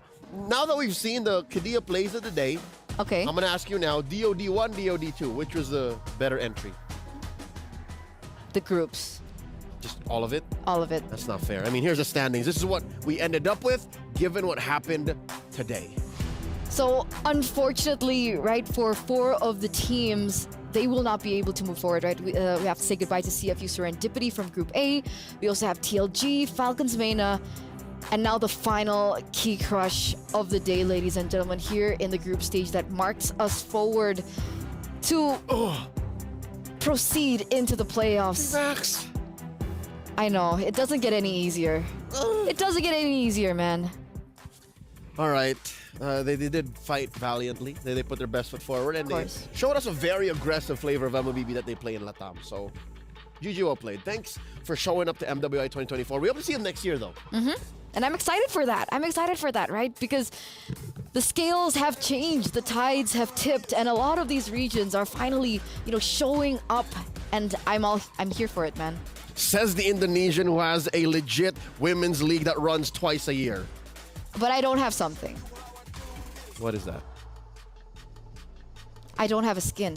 I don't have that Sylvana skin that everyone keeps talking about. Play more! I do need to play more through Youth Fair, right? Because finally, ladies and gentlemen, the Youth Fair is here with incredible bonuses and, of course, exciting events. Grab multiple permanent skins for free, just like the Sylvana's Classroom, Glam, and Charm.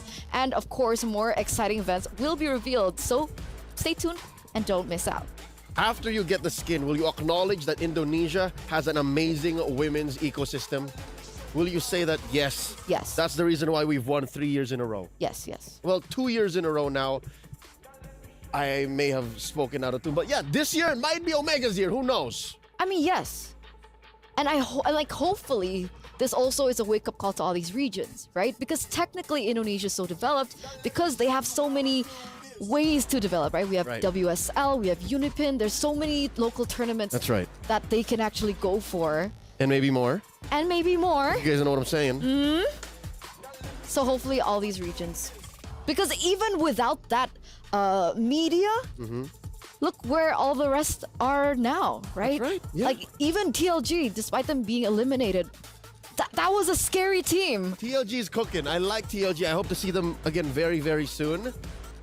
Alongside the rise of teams like XYG and KBG. Very soon, hopefully. I agree. I'm excited. And, as we were looking at the group standings as well, this also does signify where these teams are going to be. We're going to have a little bit of feel of it, right? Because it affects the seedings when we get into the draw. So it still is going to be a draw, but I don't think it's going to be aired. It's a secret. No, I'm kidding. It'll come out as soon as possible. Yeah. And you will, as soon as possible, find out which teams are facing off against who, so that we have a better picture of what the next stage looks like. Yeah, so if it's the same as MSC, right? Number 1 in the group should be in the same seed. And then number 2 and 3? 1 and 2, 1 and 2, 1 and 2. 1 and 2, 1 and 2, 1 and 2. It's up and down. Okay, we'll see, guys. Are you scared? Yes. Well, What are you scared for Vitality? Or are you scared for? They dropped a game. Hey, Omega did too. So are you scared? No, I'm Leo. It's been an Oh. honor to be at your service for today on behalf of all the other talents here that have shared this lovely spot. Thank you so much. Thank you so much, guys, ladies and gentlemen. And of course, if you guys have more, curiosity as to how the playoffs will go, and if you're excited to see the brackets, don't forget to stay tuned on our social media to keep updated, because I will be too. I won't be able to sleep. I don't think I will either. I'll be playing some Jushin. That's a stop. No? Before we end the day, give us your line. You promised. Okay. Who's that? Glue? Is it? Uh-huh. But there it is, ladies and gentlemen, for the group stage of MWI 2024 at EWC. But don't forget, tomorrow we will already be starting into the playoffs. And of course, it's time to shine for the 8 teams that will be able to move forward. So we'll see you tomorrow at the knockout stage. It's been me, Eternal, alongside with Leo. We'll see you tomorrow.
New adventures bring new challenges. Even as the heat rises, dandruff and grease won't stand a chance. With new Clear Men, powered by triple formula technology. To eliminate dandruff, itch, and grease, gives you 8 hours of freshness and 100% dandruff-free hair. New Clear Men, 0% dandruff, 100% confidence.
set, go.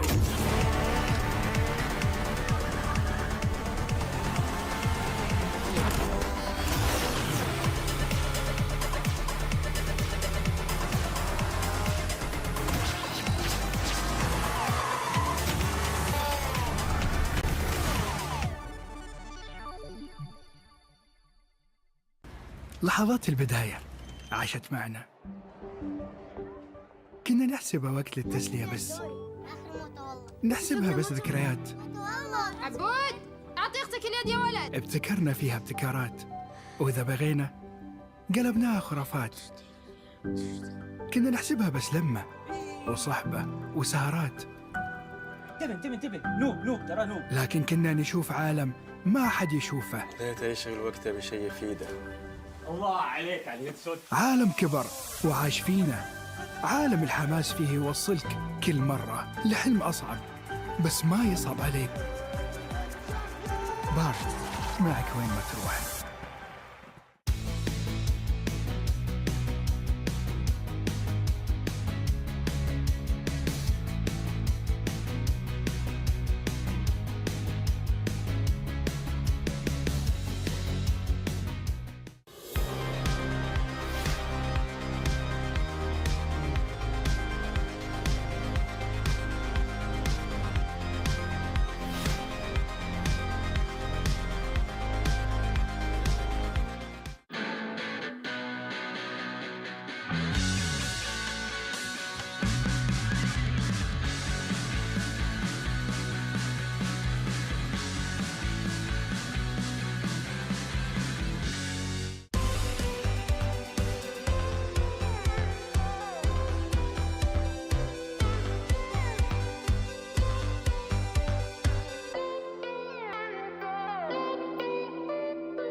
That's all magic. VSG will just rush Radiant Armors at this point. But the of introducing the now have dropped one game against a team. Or be a bit more careful in how they approach it. Smith that they found a moment. You can already see them now rotating around. Taro's hitting the cross lane farm, trying to redo what we saw from Rihanna in earlier seasons. Squad though. To find the kill spree, Appraiser's Wrath deals some damage. Also the Astral Sphere connecting to the back line, but Cow is able to just walk away. Sa executes Electa in the front. Oh man, again, Xeno Lilies. This time they don't just win in the fight, they win in the neutral objective. Ramichi with a flank, trying to go for the enhanced chain, unable to connect it. Good guiding win from Fevin to get out, but Sa, look at her, just scratching the turret down. Now with Ramichi too. That is tier 1 mid lane taking down Names in the bottom lane, trying to go for a trade. But Taro walks up, deals that damage, chasing her down. Still, Names will use the entropy. Yeah, Names definitely is going to have the ability to deal with Taro, right? And even has decent wave clear, as we were just talking about. The good thing about a Claude, though, is just about anybody, as long as you're mechanically gifted on the Claude, you can at least stalemate. And if your team is helping you out even more, you can get to the other side of the map. And that's the thing. It's not exactly just about the gold lane versus gold lane. It's about Xeno Lilies constantly putting pressure on these off lanes, right? And making sure that KO does good. Wait a second, a little bit of damage on Ramichi. Names as well there with the guiding win. Ramichi going to be taken down, unable to find anything. But arrow connects Names. One last chomp of the trap will take her down. Sa picks up a double. Was that Fevin that flew over as well? And she got taken out. Now Velvet in the bush, trying to stop Xeno Lilies from going for the purple buff. And this is why we get to see the Selena. Sa's been brutal with it, connecting every single arrow, and that's another. Straight into the damage. Velvet gonna be chunked low. That's a frontliner. And she got taken that low from the damage of Sa. Xeno Lilies right now 3 steps ahead at all times. Ooh. Team Falcon's mana might be able to take a Knight or take a Rook, but Xeno Lilies takes 3 more pieces in return and consistently takes the lead. And now, another gank. There you go. She finally gets punished for it. Tries to run away. The shutdown, though. The bounty is on Fevin. Out of all the members that could have taken it, Electa was there, Names was there. It would have been great if it was Names, but they lose out the purple buff, and I'll have to say, that ends up being not worth it, even with the shutdown. Hey man, Roams need gold too. Roams need love too. Yeah. It might not be the best decision, but you know, Fevin Devin got a little greedy, man. Wanted the kill. And I think at this point, Falcons Meta just want the kill, right? They need to try to even the playing field. Taro in trouble. Able to get out just to safety. Shiromi, great disengage. Now Rubici in that chain to knock names up. Oh, the spear not connecting Electa. Moving forward. Rubici, she could go for the 1v3, but she might not even need to because a dragon is coming her way as well to try to help her out. Yui, you can go out of the map, but so can Cal. Immobilization with the chain. Electra trying to run away. Oh. Penalty zone from Velvet. Catching 3. That's a furious dive. Not with the Petrify just yet. As Rumichi is going to be comboing. Hand sword brings her back all the way to the back, and that is a double with the help of Sa's Abyssal Arrow. That is ever so accurate. My goodness, the synergy. The synergy is definitely beautiful from Xeno Lilies. I mean, just all over. And while that's happening, you got Taro on other sides of the map putting pressure on the mid and the top. So even when 4 of them are making something happen, it's problems elsewhere. Golden Staff just locked in for Taro here. Team Falcons Meta getting more and more pushed into the corner. The Abyssal Arrows are constantly firing off, so it's using as a zoning mechanism for Team Falcons Meta onto the items. 3 items in 8.5 minutes, Mirko. Is that the new record? I think it is. And I think for Shiromi, she is going to be taken down. No, she flickers out, and Rumichi is there to body block the spear. Wow. Even in disengages, Xeno Lilies are so clean with it. And like you mentioned, that's a new record. You were already hyping it up. You know, Taro's taking waves, Sa's taking names though, but not names as in the player, names as in Velvet the name, who's going to be stunned up again. 2 Abyssal Arrows connecting there, but she is able to escape. I guess that's the value you get with the Terizla, even though she's 0-4-0. She's still super tanky, still super hard to actually go and assassinate. But man, oh, she hits an Abyssal Arrow again, by the way. Just names. Consistently doing it. Taking a look at some of the items, Lord just gets taken. It's now almost a 10K gold lead. We're at 9,000 gold pretty much for the side of Xeno Lilies up right now. And I just want to put it into perspective as well. Some of their positioning has been phenomenal in this game. Even earlier when that gank was happening up top, when that attack onto Velvet was happening, we have Kyle just hanging out in the bush by Lord, ready to set up the position on the Lord pit. Even though they had this huge lead, we still play by the basics. We still know exactly where we need to be at the right time, and we don't go too far from that. So Xeno Lil is just showing prowess in many different aspects of this game right now. They're going to be trying to possibly end this here, take an inhibitor to do something big against Team Falcons Meta. Let's see if they can. They technically still have the Natan, right? With the Black Dragon form. It's going to be used up to try to zone them in the back line. Electro walking forward, getting the taunt down, but gets caught by the Abyssal Arrow. Penalty zone onto 2. Taro going to be caught right now. Unable to go out. Pops in a battle mirror image behind us. She does damage. Saw again just diving deep with Cal. And they were able to find Natan with namesake. And now who's there to clear out the wave? And has Sora Ramiti with a mega kill and a dive again from Sa. She picks up a double and another Abyssal Arrow straight into the chain. And Sa is an absolute monster on the Selena. That's a 5-man wipe up, followed up by the 2-0 win for Xeno Lilies. Showing dominance with multiple different heroes, showing dominance with multiple different styles of play. Sadly, do you know what this means though, Mirko? I know what it means, man. That Abyssal Arrow will just shoot them down. Not exactly where I was going. Oh, Team Falcons Meta is going somewhere, and it is not to the bracket, sadly. Team Falcons Meta will be taking their exit there. They had a good effort. They were able to put it up, but Xeno Lilies were just a little bit too strong. Xeno Lilies just monsters on the field and playing aggressive just like VSG did.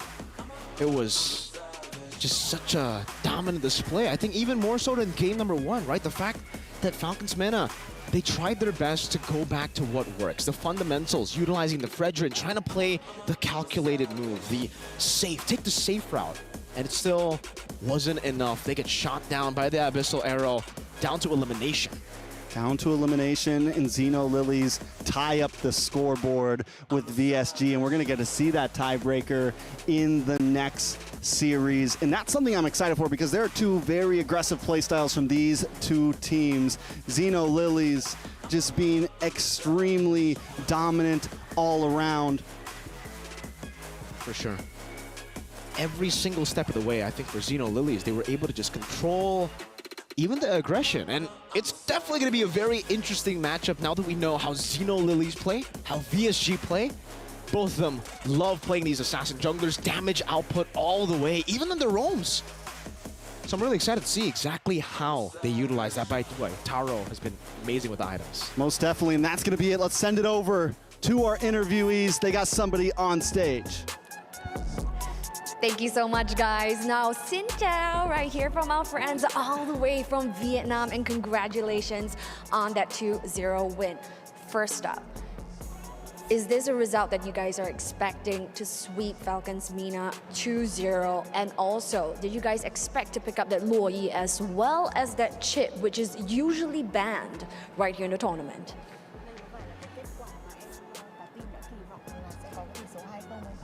Và Louis và Chip là thường là những cái nhân vật mà tướng hay bị ban, thì liệu đây có phải là trong kế hoạch của bọn em hay không? Trước đấy thì chị sẽ chọn được. Can I answer in English? Actually, Louis and Chip, before that, we already have team talk about that, and we plan everything before. And 2-0, we already like very confident when versus Falcon that we think we will 3-0 and 2-0, sorry. And we play with our confidence and we win it. And Logi and Chip, yeah, we already have the plan before. Everything we prepare for today. Yeah. Wow. She's so happy that she can speak English fluently today. And now we're wondering, like, why we're here, right? The dopamine is this high. Yes, they're ending on a high. And of course, yes, we still have much more questions right here from Sa. Definitely. Like, you know, one of the things I would like to know as well, not only me, but even all the viewers, how does it feel to play in a multinational team? Because we have two import players from the Philippines. So how does it like work together? Answer English also. Actually, that one quite easy because we communicate in English. The two imports, they can speak English well, and the local player also can speak English well. So we just normally play and communicate in English, like how we play and how we improve together. Yeah, actually not hard for me and my team also. It's quite easy. Amazing. Oh, amazing. wow. Okay. Now, the next one is also a team that took a 2-0 clean sweep, and this is VSG, all the way from EDCA, which also has imports as well.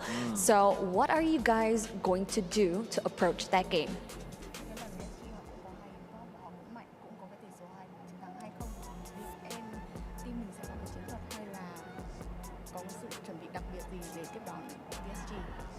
Of course, we have preparing for VHG when versus VHG, but can I see it now? And I already say we play with our confidence. We very confident. We stand here. We play here today. We play in this MWI 2024. We're very confident that we can win every game. Yeah, we even the team very strong. We also play with our confidence and our yeah. So the team spirit and the confidence are our weapons, secret weapons. Oh, wow. Man, confidence all the way. Let's go. That's something that we're definitely very excited about. Yeah. Kamung, thank you so much for this wonderful interview. Now we're going to let them go because timing is super tight. They're going to prepare for VSG even though they are already prepared. But let's find out what's going to happen next from our casters. So we're going to pass it on back to the studio. Take it away, boys. Let's go. Call her Salina.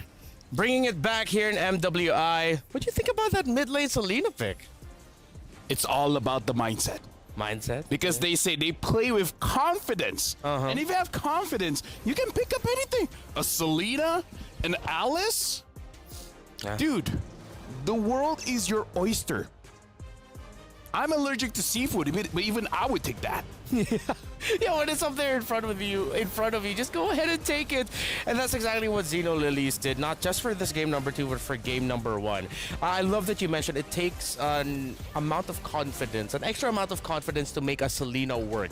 Because Selena is just happy if her abyssal arrows hit. It causes damage, and it's a pretty long crowd control. And considering that this is an older style of the meta that was played by Falcons Mena, which are usually around together, high chance the Selena's gonna hit someone. No, the crazy thing is, this Selena isn't countering anything. yeah. Right? It was first pick. Yeah. You saw the Terizla. What makes you think like, oh, Terizla, you know what? Selena, right? Like, that shows confidence. Again, because we gotta talk about what they said during the interview, right? Yeah. We don't care who we're going up against. We don't care how strong they are. We believe in ourselves. We don't like horror movies, but we're scary. Yeah. That is true. It was and thought again. Go ahead. Is that? Oh wait, no, yeah, that's the Raymond again. Yeah, I feel kind of left out. I really need to know more about that. But what we do know is, yes, as confirmed by the casters, we'll have to bid farewell to Falcons Mena. Again, relatively newer roster just coming up. They're just slowly starting to build more of a name for themselves. They are also the national team for Egypt, if I'm not mistaken. Yes. So thank you, Falcons Mena, for everything that you showed off here, and we wish you the best. Go back to Zeno. Oh, is there something you want to say? No, I'm just saying, like, we heard during the interview how Zeno Lilith, technically they played with this roster for 1 month, right? Yeah. And honestly, with this new patch, I feel like most of the teams, they only have 1 month to prepare.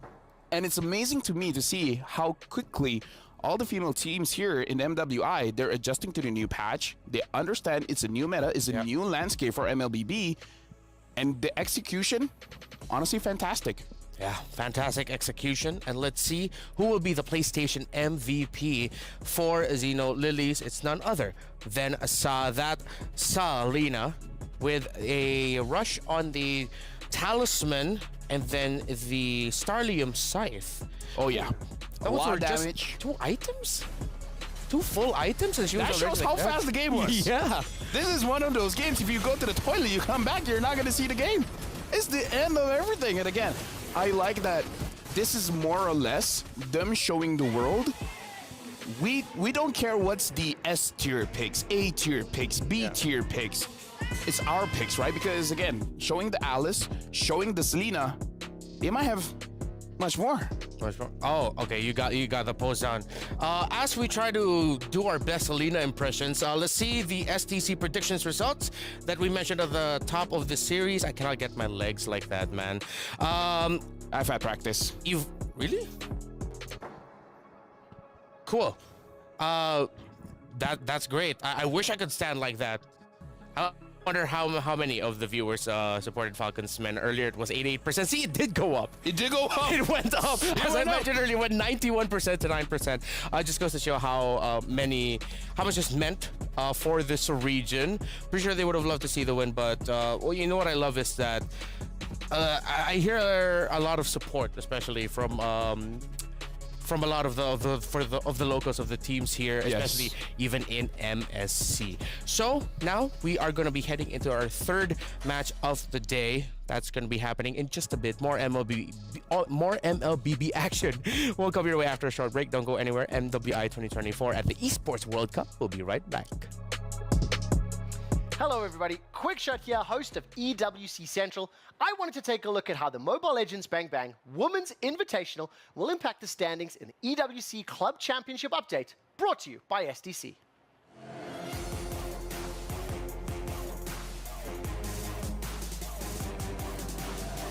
Now, the MLBB Women's Invitational features 3 clubs with strong aspirations in the Club Championship. First of all, and obviously, Team Falcons is here with 2 teams trying to further extend their lead. Reminder that only their highest scoring team will actually secure points for the club within the context of the championship. So in the event Falcons would place first and second, they would only gain 1,000 points for that first place finish. The thing is, it's going to be hard to come out on top of Team Vitality because they are clear favorites coming into the MLBB Women's Invitational. They've set their eyes on first in this tournament, hoping to secure 1,000 points, hoping to climb the ladder, because right now Team Vitality only have 60 on the board and they are in dire need of a big score.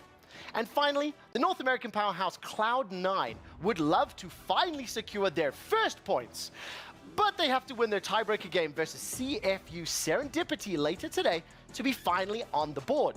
Now, for more updates on EWC Club Championship, as well as all the other games and tournaments going on at the Esports World Cup, join us here on EWC Central every Thursday to Sunday from 2 till 6 p.m. at twitch.tv/EWC. That does it from me and the EWC Club Championship update, brought to you by STC.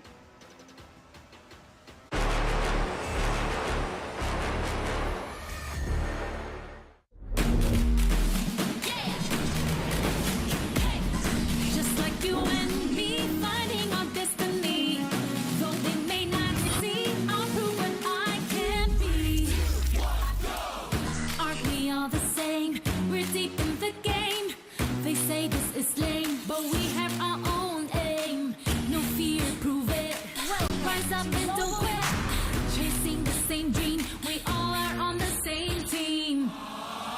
Let's go! It's our time to shine, leave doubts far behind. It's our time to show how far we can go. Though they may not see, we show what we can be. It's on you and me, just wait and you'll see. It's our time to show the world who we are. It's our time to shine, we are the rising stars. Our time to shine it. Yeah!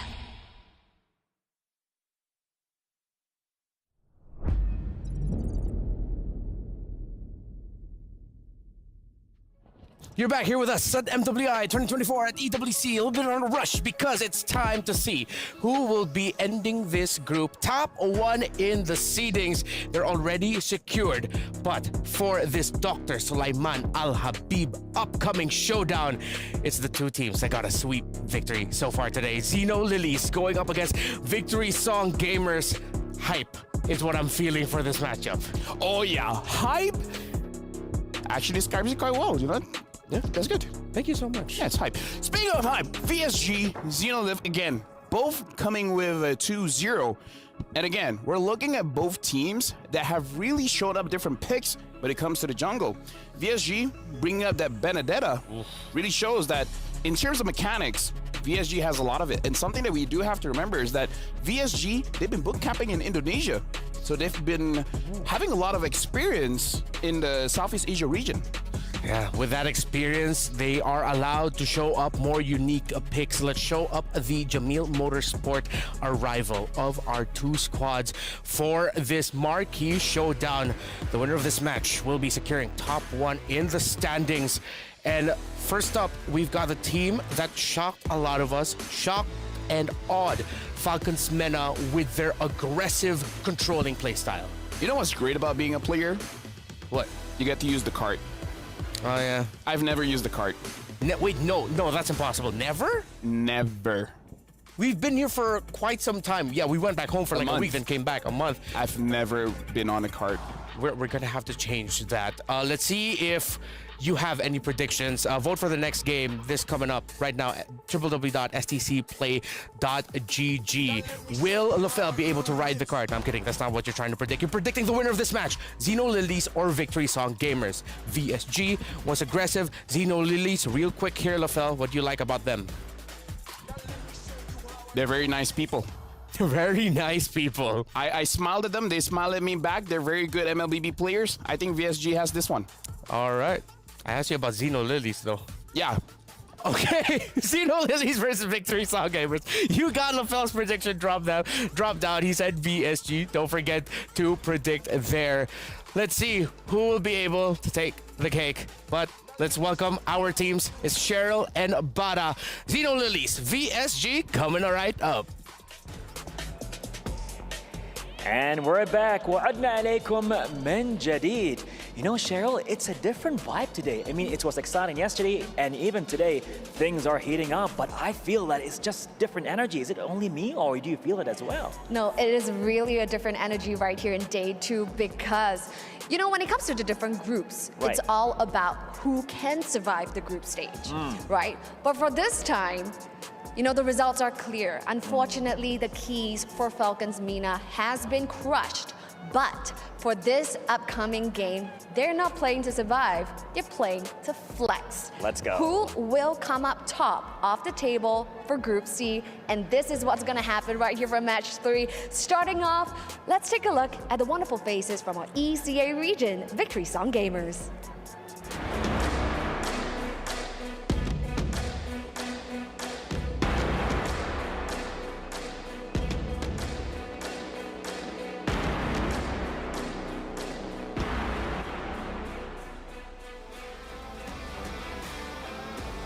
Absolutely amazing. Now, all of these beautiful ladies are practically on par with their upcoming rivals over at the Land of Dawn, because they also have 2 import players and also very domineering fashion over at the Land of Dawn. So going up against VSG, we have... Ladies and gentlemen, let's hear it for Zeno Lilies.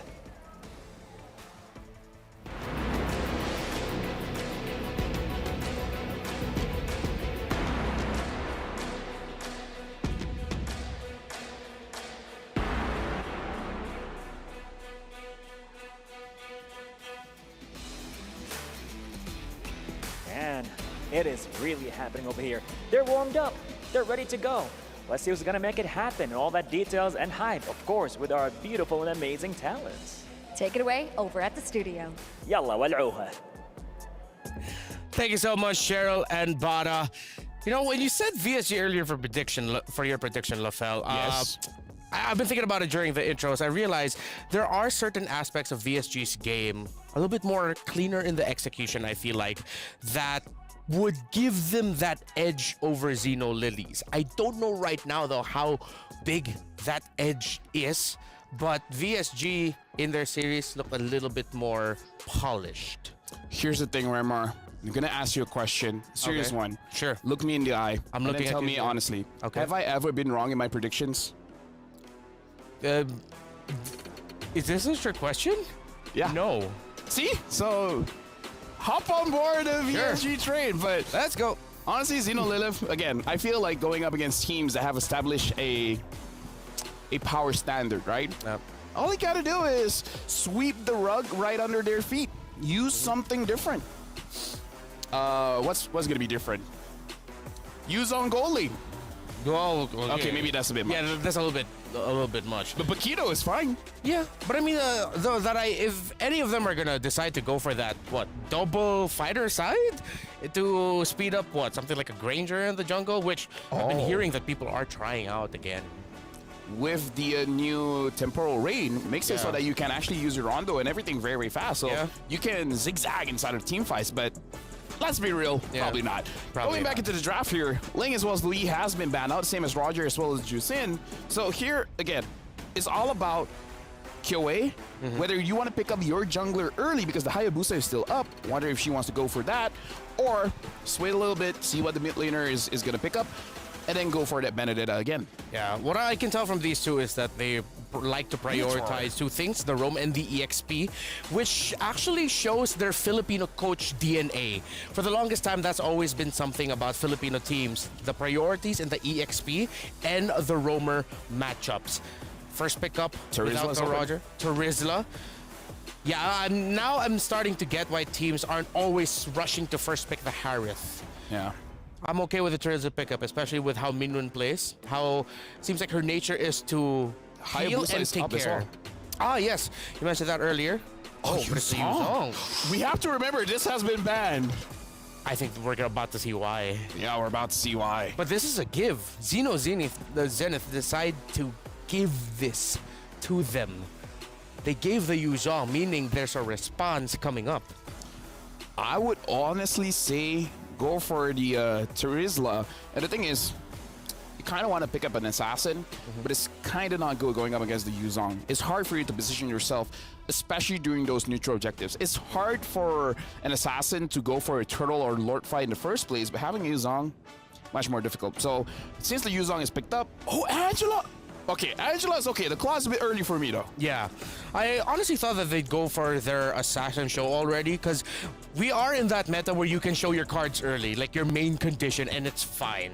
Because usually those power picks control the early game so well.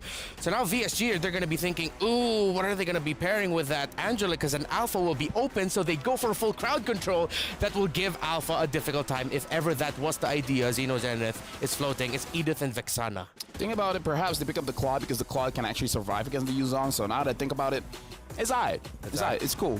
So they immediately went for the safest gold lane in the matchup. Before he gets banned or picked up. Good call. Good call. I agree. So now I feel like, yeah, Assassin is going to be quite difficult here. The Benedetta could be okay because it's hard to catch in the Electro Final Blow. Yeah. You can dodge the onward, but the Benedetta is going to be quite difficult. and the Earth Shatter. They're going to pick up the Terizla before it gets banned out, and still hiding where this Angela is going. Could be mid, could be roam. Okay. So with the Terizla pickup, a part of me was thinking maybe CC, but then earlier... Oh yeah, Julian in the jungle is possible. By the way, quick update for everyone, very important. If VSG goes 1-1 against Xeno Lily, so if this results in a 1-1, there will be a best-of-1 tiebreaker that will be played on Stream B to decide the top seed for Group C. Our friends Abstract and Husky, our fellow casters, will be on Stream B to cover that for you. A potential BO1 tiebreaker if this series now ends up in a 1-1 tie. Sounds very fun. But going back into the draft here, Herv as well as Alice has been banned. Herv makes a lot of sense. Something else that you may consider, we haven't seen a lot of Moskov. But again, Moskov is one of those very risky picks. If you're really good, you can 1v9. But getting to that point is very difficult. Yeah. If ever the Moskov here will be a little bit more conservative, wait for the Yuzong to entry, and then really time if you're gonna go in with your Spear of Destruction teleport, because it looks like this Edith and Vexana makes a lot of picks more difficult, but yeah, take it out. Oh, you were, excuse me, I mixed up the teams there for a moment. Yeah, Moskov banned out here. Moskov banned out, yeah. The Julian is still an okay pick. The Joy gets banned out. Oh yeah, Joy Jula was pretty... Oh yeah, that's so good. Yeah, it's a really great matchup. And that will make the Vexana struggle. I can't remember. Okay, before we forget him, if ever they want to go on Assassin, Alpha? Nolan is still up. We mentioned Alpha earlier. I feel like Alpha Angela is quite okay. Yeah, but again, into an Edith and a Vexana, it's so difficult. It's difficult with that kind of mindset. So it's a mindset thing. And we know Xeno They play with confidence. They play with confidence. But if ever, Carry might be the pickup for VSG later. Oh yeah, that's true. And it's not going to be like a vengeance on it. Oh, fairness. I am leaning towards Alpha now even harder. It's like, we will die, just eventually. Yeah. Wait a minute.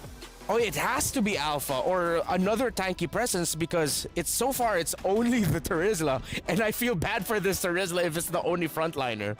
Yeah, they need a lot of damage too. Yeah. Faramis skills up after 2 items. Before this was 3, now 2 is enough for the Faramis. But yeah, not a lot of early pressure for now, unless you solve it with the jungle pickup. So now for VSG, the Benedetta again. Again, Benedetta 4th pick is pretty strong. And the Beatrix. The Beatrix will do well against the Faramis. Yeah, she has the Bennett's Rage to take out, and well, even the Nibiru's Passion to take out the ultimate of the Faramis quickly. The effects of that. Altar. Netherrealm. Netherrealm. I've been in this scene for so long. I remember the old names. It's okay. No, that was stuck in my head too. That's why I was pausing. It's like, wait, it's not Cult Altar anymore. So it's like you heard what I was thinking. Alpha makes sense. Barrett's too difficult and will just get poked down like crazy. Nothing's gonna happen. They need to match the damage and they need an extra front line. I think Alpha's the last pick. If they go anything else, it's such a risky composition. Nolan Hayabusa is up, but then it's like, what's the Angelus going to be using? Martis! Right, there's another one too. Yeah, but we haven't seen this for ever. Yeah, Martis jungle. We've seen Martis mid. But not jungle. That's crazy. We've seen Martis mid more than Martis jungle. Yeah. Oh, how is this going to fare? This is old school MLBB. Yeah, for look at the draft. Xeno Zenith? Yeah. Yeah. Yeah, that is old school. Old school. That is the same time frame earlier. Season 10? Season 11 or 12. 11, yeah. Yeah. It's a bit of a throwback with the lineup here for the Lilies. Let's see if they'll be enough to go up against VSG and get that win early on in this BO2. Mirko, Trex, what y'all thinking? Well, I'll tell you what, it's me, Naisu, with Mirko. Wait, you're not Trex? I'm not Trex, man. Trex is on the rest. He's getting some rest because he's going to be back on desk with us later. But yeah, welcome to the desk here, the English desk for MWI here at EWC. It's me, Naisu, and Mirko bringing the action to round out the group here. Group C, and like we had it broken down, of course, from Renmar and the Fell, this could imply a possible tiebreaker later on, depending how the series goes. But, you know, Mirko, you've seen this now, the past 2 matches. Who do you think has the better draft here? Oh man, it's really tough to say that, but honestly, I'll have to go with Victory Song Gamers. I feel like, especially with the Benedetta, Kyoe was able to perform so well, Kaylee as well, and you can see the mid prio already. Look at how they're utilizing this mid lane. Actually not going to go for the shove, but actually utilizing the shove from Xeno Lilies against Xeno Lilies to try to go and poke them out. But unfortunately, it didn't really go too well for them there. They get chunked a bit, but I do want to give a shout out, by the way, to LaFell. I agree. Karutu Arutaru sounds better than NetherRealm. I agree. Hey, you know what? Either way, I feel like some people, you know, NetherRealm, Cold Altar, whatever you want to go with, too. Oh, hold on. Actually, good poke for Taro here. One thing, too, it is almost a throwback, man. Looking at this lineup that we're seeing here, it's a throwback to, what do you say, Season 10? I think it was like around that time. It's been a while since we've seen this, and yeah, I've been so stuck on the fact that when we saw Marches picked up, put in the mid lane, it was such a good answer to things, you forget that, all right, originally you see Marches so much in the jungle. Now, matching up, let's talk about the matchup because, like we said, Kyoe on this Benedetta jungle had a massive performance already. I think she got even more fans than she already has. How does that matchup work against the Marches jungle? I don't know. It really comes down to, I would say it's just execution, right? Because when it comes to clearing, this has been the biggest issue with a lot of the jungle matchups, right? Because pathing is so important. Yeah. Clear speed is so important. Benedetta, my main concern when Kyoe picked the Benedetta in their first game was how is it going to perform up against Julian? That was the matchup before. And she did amazing. She was actually clearing the jungle way faster. So the Martis also really, really good at clearing. I feel like they are kind of on the same boat in that department. Both of them also have anti-CC. Eye for an eye. There's a Mortal Coil there. Yep. And you can see both of them level 5. So Kyoe actually still ahead. So maybe because of the gank towards the bottom lane, able to pick up that gold crab, getting a bit more gold, getting a bit more damage. It seems for the setup. Earth Shatter, Gaily to poke Kao down. Ramichi on it as well now. Both of them trying to dance around the turtle. Still very kind of testing the waters here. Also, Minun has the Black Dragon form, can use that, but they're going to go in actually now. The penalty zone now, Kyoe able to dash out to safety. Kao still in the midst of it all. Gaily popping a Primal Rat, deals some damage. That's Ramichi winning on the retreat battle. Good disengage with the final blow. Ramichi, one Decimate, looking for another now with a Mortal Coil too. Shiromi with the sustained synchro, going to be caught. Flickers out to safety, but gets tied up as Kao finds the kill. Saw in the mid lane, able to dash out. Meanwhile, bottom lane, Blazing Duet, Taro winning on the trade, but Rian will still be able to survive. Xeno Lilies just got everything on that whole exchange, and they might still go for another kill here on the bottom side, but man, talk about the power of this Angela pick and how it fits so well into the lineup that Xeno Lilies brought to the table. You saw how strong that hard guard can be. Even the focusing mark, you know, that's a little extra boost. That's 6% that helps with that.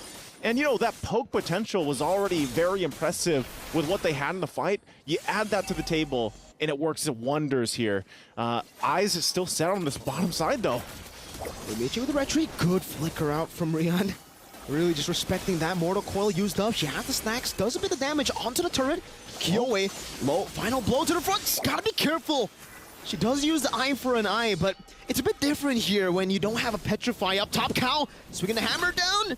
Almost getting the kill on Minun, who's still very comfortable in that lane. Just pops regen, acts as if nothing happened. This is interesting too. I can't recall the previous game that we saw with the Yuzhong pick, but this is a Warcry Yuzhong. And you know, because typically I would say, what do we see the most of? Quantum Charge Yuzhong? Yeah. I think that's the kind of default that we see. So I'm wondering if this will be, this little boost of damage is going to be big of that much of a threat, because if you look at the lineup here from VSG, they're all about damage. You know, for the most part, it's like your main tank for this is obviously Gaily here on the Edith. But once that Primal Wrath is used, it's like, all right, now we have an Eternal Guard be in the front line. You know, and that's kind of all we have. So I'm wondering, again, with the Yuzhong, maybe a little bit, you lose some of that sustainability, some of that movement speed you can work with. So you're really trying to overload the damage when it comes to these fights. But it looks like, hey, they're just going to give up the objective. You know, they don't want to fall further behind than they already are, as Ramichi gets the turtle. Clean, and this is usually why the Martis is used up in the jungle. You clear really fast, you have an amazing, I would say, early game skirmish power that you can utilize to force a lot of these team fights, and the execute obviously makes it as though you already have a Sky Piercer from level 4 onwards, right? It's even crazier. It's like a Sky Piercer plus a great Dragon Spear in a way, because you get that movement speed, you get so much more pressure, and I love the fact that she has gone for the Hunter Strike. Usually on the Martis, this is kind of the gamble you play when you play the Martis. In the early game, you win out the fight, you go for Hunter Strike. You lose out the fight, you go for a more defensive build. And luckily for Xeno, they got the fight in their way in the first, turtle, and they are able to just snowball off of that. Just build up from that point, and at the same time, it's kind of like, if you're looking at VSG and you guys watched their matches earlier, they can still obviously get a lead in this game. It's still early on, but it's more so of like, where do we find the pickoffs here? That's where you start to have to utilize the Yu Zhong pick that's brought to the table. Gaily has to land those combinations that we see these Ediths do all the time. And then even to round it out, I mean, for the most part, Beatrix, we haven't seen her too often.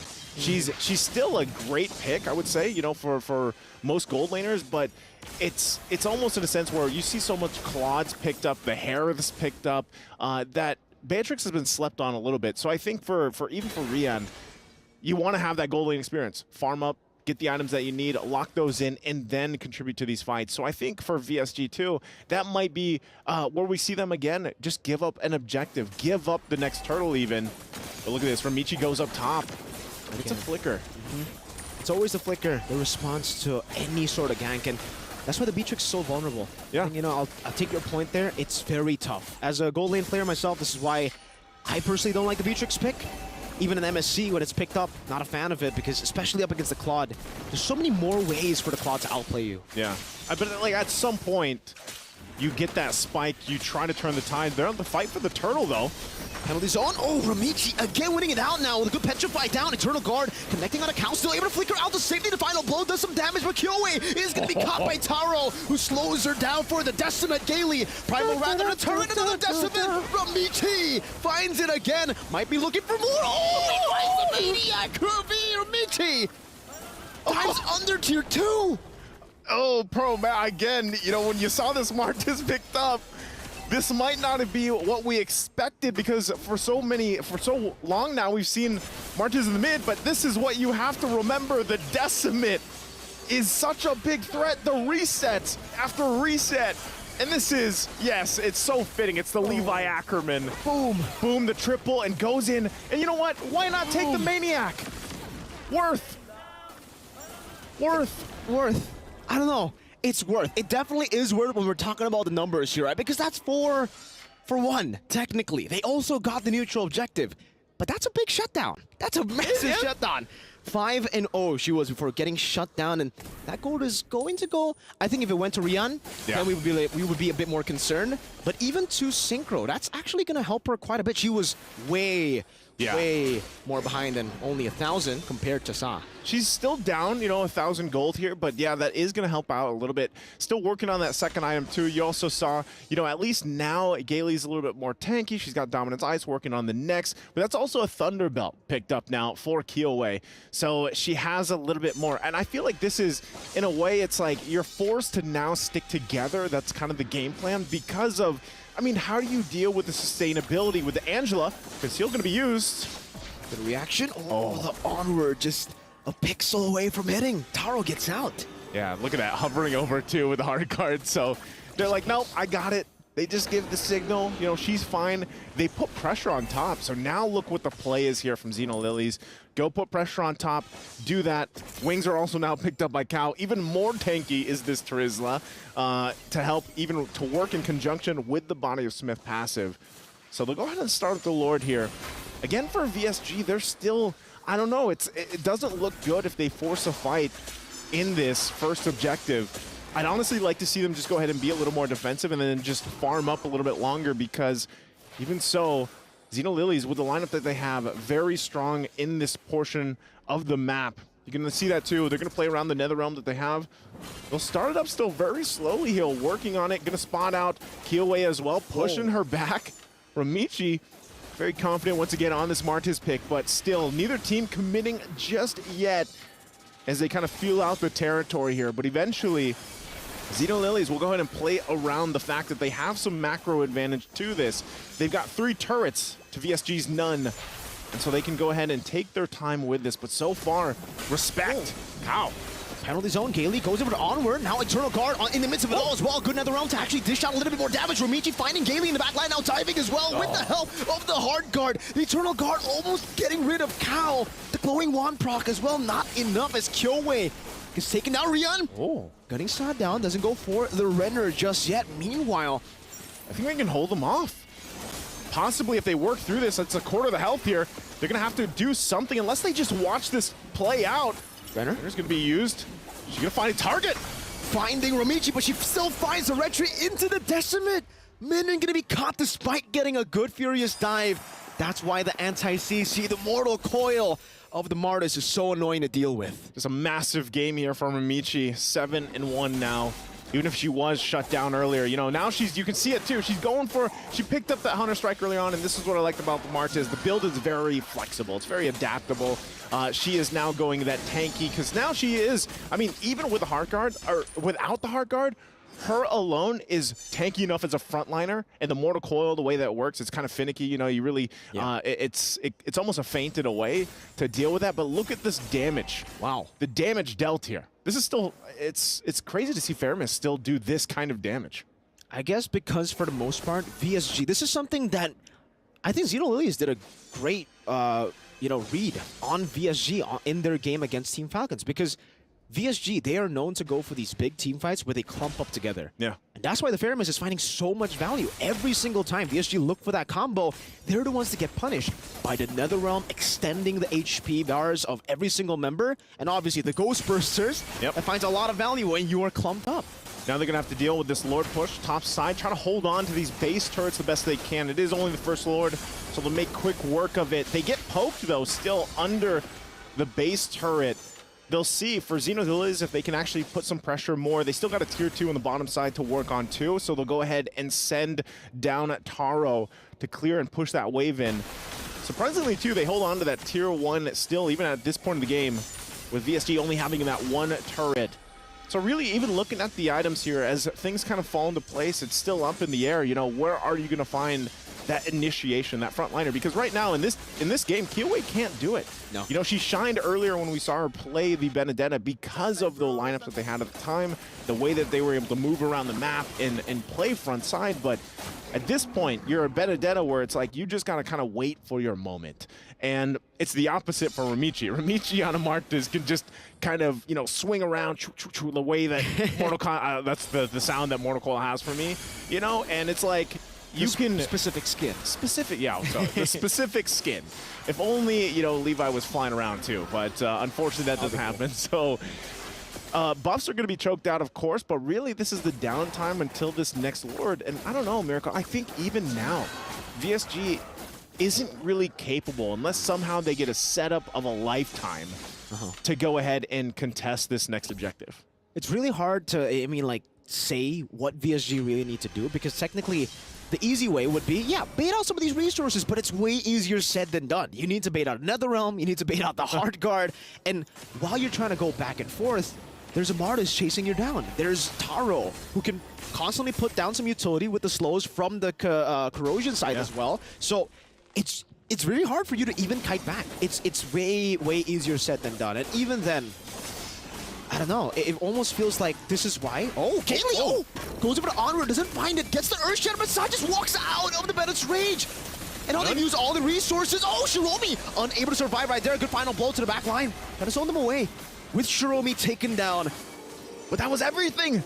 They used everything for that just to get Shiromi. So, you know, Xenolilies, they know. They have this information, and even down a member, they might just kind of poke, get the information they need, and start up this Lord here. Kyoei does pick up a Malefic Roar at this point, and you can see Lord is hurting, right? You can't just sit there and tank it. So they might even have to wait for the Netherrealm to be back up, even down a member. But as soon as Shiromi gets close, you know, she can just hard guard into the fight if she wants to. Still respecting the damage here too. You know, interesting maneuvers earlier from Gailey as well. Yeah. Utilizing that flicker, goes in again. Trying to get that Netherrealm out. Not going to happen though. Eternal Guard drops though too. You can see Hard Guard being held on top here for Taro. This might be the time. I mean, they're very disciplined, very taking their time with this. Actually, they still don't want to commit to it. Yeah, I don't think they need to commit to it. Again, knowing how much the Lord hurts now in this patch, I think we saw Xeno Lilies actually do that against Team Falcon's Mena earlier. They try to go for the Lord Dance. The Lord new passive kicks in. They start getting melted down by the Lord, and then they lose the fight. So obviously for Xeno Lilies, they definitely want to utilize the advantage they have in the side lane. They have an Angela that's going to be constantly pushing these waves towards VSG. Yeah. And yeah, I mean, it's just really tough. They were able to bait out Sauce Purify, though. So that's already a really good setup for Kaylee. So perhaps go for something. Conceal, onward, Earth Shatter, into the Terrify, into the Eternal Guard. The combo is massive, but Sa comes in with another roll. Mortal Coil from Ramichi. Kaylee gonna be taken down. No, just Immortality. Kao losing her life. Now Kyoe jumping in the midst of it all. Good knockup from the Lord Rian. Guns are down. Taro with a crown. Straight into the nature of Rian. Looking for some damage. Taro able to use the BMI backwards. Rian going for the chase down. Trying to look for the read as to where they are. Ramichi. Oh, they're gonna find her? Goes for it now with the Mortal Coil 2. Doesn't want to go for the Decimate. Sa comes back up, almost gets rid of Rian and Minim. But now 5 and 11. VSG, they found a way. They found a way. That's what I was going to say. You know, I was like, man, I don't know if they can contest it, but hey, they actually just played the tune that Xeno Lily set. They didn't commit to the Lord just yet. They were waiting earlier before that whole fight broke out. They used all their ultimates. They waited for them to be back online. And then, in a very similar fashion, they started the fight up after Xeno Lily started the Lord and end up winning. And that's also just because the positioning of Rian was on point here. And again, this is where, you know, Beatrix, she takes a while to get to this point. She's got 4 items now, make it 5, just gets the Blade of Hepsies, has that, picked up the Wind of Nature earlier. Oh, and they're actually gonna go run it down mid a little bit further. Black Dragon form, great zoning, just to enable the charge to happen from the Lord. Mortal Coil gonna be used up. Kaylee forced to use the Primal Wrath bottom lane, though. This is why the Benedetta gets a lot of value when you are ahead. When you have the Bracton maneuvers, no Purify to Terrify connects onto Sa. She actually already has a Purify, and that's some crazy patience to have. Knowing that everybody could collapse, Sa still holds onto the Purify, which is great for her. Hey man, I would say, you know, this is that extra inning that VSG needed in this game. They waited, you know, quite some time. They were down quite a bit. They had some pretty bad team fights earlier on in the game. But through their discipline, they've managed to get this point, which is essentially it's even now. Like, it's an even ball game. They've got the items that they needed. They're locked in now. And so all that does, yeah, they got some turrets that they desperately needed to be able to move around the map. But really what that does is allow them to be on even footing for the next Lord, which is usually most likely going to be a game-winning Lord, depending on how both teams kind of play that out. Also an Immortality being picked up, a couple more defensive items here locked in too, because again, Kyoe also has to be, you know, it's different in the sense of when you are this Benedetta, you have to be very careful in your placements or how you enter those objective dance-offs.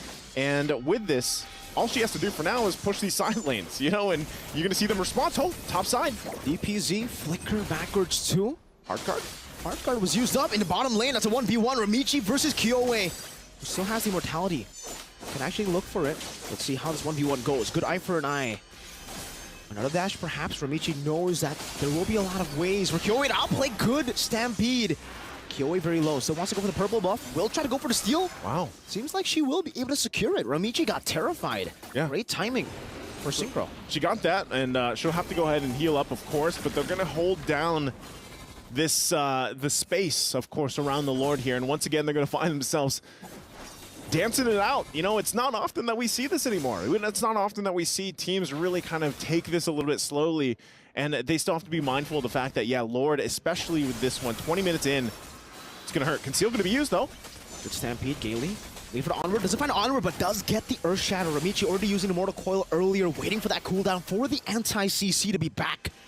Xeno Lily is doing a good job with the sustain. This is the Angela's value. Long team fights. Keep on poking, because we can keep on healing. And they still go ahead and dance this one off. Heartguard just hovering over Ramichi.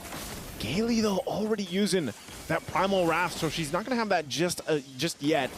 They've got the information for Xeno's Lily, so they'll go ahead and start this up. Not sure if they can fully commit to it yet because of the Immortalities. I mean, we're looking at, what, 3 Immortalities for VSG. But still Sa also holding down that front side. The poke is there. Look at the damage from this Paramis. It's 100,000. Oh, there you go again. And that's why a lot of it is just going ahead and using those bursters to the potential that they're meant for. And, you know, they always talk about the power of having a Netherrealm. Well, talk about the power of poke as well. Even the build that she went here is why it's working so well. And she can still play around the fact that she has the Purify. So, you know, wave management, this is where you also have to take that in consideration. You have a big wave up top as well for Xenolilies. And this is something, like I said, that you don't see teams have to do too often. So this is where you have to see the macro level. Conceal, once again, from Gailey. Good onward into the Earth Shatter. Petrify Furious Dive. No Eternal Guard just yet. Immortality can be used up. Eternal Guard plays down. Netherrealm coming down as well as Cal finds penalty zone into the backline. No Kiyoe with the final blow. Able to escape now. Gailey with the Primal Rad. Deals some damage with Taro. Gets rid of the HP Marsa. Gets rid of Rian with the Ghost Bursters. Gailey forced to flicker out. Saw chasing her down. And again, she's able to just go with the Stampede to take her out. Synchro. Tied up. Good maneuvers by Minion. A good Terrify down too. As Sao will be zoned back. But it's a 2-for-1 trade in favor of Xenolilies. Taro looking to get that value from it. Will still have to jump back to the BMI placed behind. Okay, and that's exactly what they needed there. Xenolilies will go ahead and take this Lord, start it up. They can't probably just go for it because Kiyoe is just around the corner. She might be able to go ahead and threat them off from fully committing to it, trying to buy 30 seconds or so for the whole team to be back up for this. The rest of the team's going to have to support her in this whole decision. Once again, this Lord is quite beefy and tanky. Minun also has an immortality, and they can't commit to it. So that is exactly what VSG wanted, and they'll get it. So they're going to find themselves once again at that situation where it's a dance-off. You can already see two items are fully locked in. Start locking in the potions next. It's another stalemate, technically, because really, if we take a look at the items even, I mean, they're literally just swapping items back and forth at this point. No boots for Rian. She's going to go for the Rose Gold Meteor instead, but the main problem is, I think, where Victory Song gamers find an advantage, Xenolilies can use another advantage, right? Yeah. Xenolilies, the sustain has been helping them so much in these skirmishes. Every single time, you know, VSG win out on the poke battle, they get healed back up. Meanwhile, for VSG, they don't have the same sustain. But what they do have is good wave clear, good side pressure. Yeah. Every time they do that, Angela's there too. So you got the healing to counter the poke coming in from VSG. Got the Angela to counter in the side lane pressure coming in from VSG. And it's the same. Every single time Xeno wants to initiate, there's a lot of good in disengage tools from VSG too. It almost seems like it's a stalemate. They're going to have to find a way where they team fight and they need to get 3 or more members. Even then, it'll be tough. It'll be tough, you know. It's an evolved Lord. It is, and in the meantime, they can have a break. They can have a Kit Kat while they figure this out to prep up for this. Because, yeah, man, it's not often. I mean, even back when we were watching the games and going through the games of MSC, like, it's not often that you see these games get to this point where they're, you know, 20+ minutes in. And also the unique part of this is the lineup that they have. Very interesting lineups that they're both playing around that you already kind of hinted at the strengths of them. And I think that's why I was saying, you know, especially your sustainability is going to help you a lot here, but really either team can put pressure on the side lanes. And part of that has to do with, like, if you can play around putting pressure on the side lanes, and that means even an Angela. Like, an Angela is almost enough to just go ahead and manage the wave, push it in. And the same can be said, like, on the other side. Like, who do you send if you're VSG? Typically, when you used to see Benedetta so much in the XP lane, it's like, well, just send the Benedetta. But right now, she's the jungler, right? You need her in that pit to deal with. So I think part of this, for VSG especially, is winning this Lord fight. And that's so much easier said than done, because who is going to tank that Lord? Who is going to get who is going to tank it? And then who is also going to be able to set for the team? And I think that's why, once again, I have to see this Yuzhong pick play that role. You need to be able to get the setup that you're looking for, multiple targets if you can. And part of that is just getting through the fact that there is a lot of sustainability. Netherrealm alone. But like I said, Beatrix, it's her time to literally shine. She's got no boots. She got rid of the boots. She's like, I'm going to pick up another item, and we're going to make it work. And also, last time that she swapped it out for was it Rose Gold? I think it was Rose Gold. Last one she got. Rose Gold was the last one. Yep. So, you know, a little more defense, because, man, you saw the damage, the poke damage that Sa's been doing here. And that's part of it. Really, if they somehow can get rid of Sa, I think VSG will have the fight. They'll have the game most likely too. But then you have to take into account the stacks, like how many stacks does she has, because that I'm not sure of. Like, respawn. So if you take her out and she instantly respawns, you got to do it again, you know? So a lot here on the table, I think, for both teams and how they want to execute it. A lot of things to talk about, to think about for both these teams. But yeah, I think, I don't know, it's a give and take with the Beatrix. Obviously, you're at your peak currently in this game, going 22 minutes. Yeah. You have all your items, but when you sell your boots, that's the double-edged sword that you're kind of already playing with. The fact that you will have more sustainability, but you won't have enough mobility. For Beatrix, mobility is crucial, right? You need to always be able to space yourself out, and that's why you go for QC. That's why you go for Flicker. You can only go for Flicker. You don't go for Purify. But now with no boots, it's going to be so easy for Sa, for Taro even, and honestly, even Romichi. If she gets a Decimate, if she gets that you ain't running away. You ain't running away, especially with no boots. How do you outrun a Levi Ackerman? I don't know. No boots. A Levi Ackerman that can spawn swords from the ground. That's true. That's true. I mean, even like already with that part of two is like you're talking about the matchup between Beatrix and Claude. Like Claude already has the advantage for the BMI, you know, and then you take away the boots. And so part of that is just like you're really relying also on the fact that you're going to have to rely on your team possibly to peel for you. If that's the Eternal Guard, that might be the case too. And we're back into the game here again for this crucial Lord take. Mortality. Most likely the game-defining Lord for either of the teams that's able to get it. Yeah, there's still multiple immortalities available here for VSG. Now on the other side too, same thing with Xeno Lilies.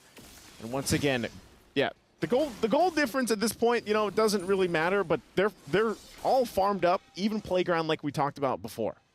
Winter Crown back again, this time for Taro, so she will swap that immortality for, and this is why, by the way, the Claude is just so much better when it comes to these item swaps, because, hold up, Mortal Coil, used up, Gaily, able still to find Onward and the Earth Shatter down on the cow, but now they bait out the Netherrealm. That might be it, that might be their win con right now. As they go in, good Mortal Coil, Winter Crown of the Blazing Duet, Rion forced back, using Wind of Nature and Immortality still there, Kiowe, but it's good for Eye for an Eye as Minun is going to be caught, is able to get the defensive Fury's Dive on Sa with a chase and finds the kill. Minun going to fall. The sustain still too much for VSG to handle. It's too much. Look at the nice push up top though. But that is most likely just going to be the Lord taken. I mean, you already talked about this in when we had that little break. The sustainability is too much. I mean, interesting the way that Winter Crown's been played in the hands of Taro here, because she goes, she pops the Blazing Duet, and then she Winter Crowns. And she just sits there, and then eventually the Heart Guard comes through too.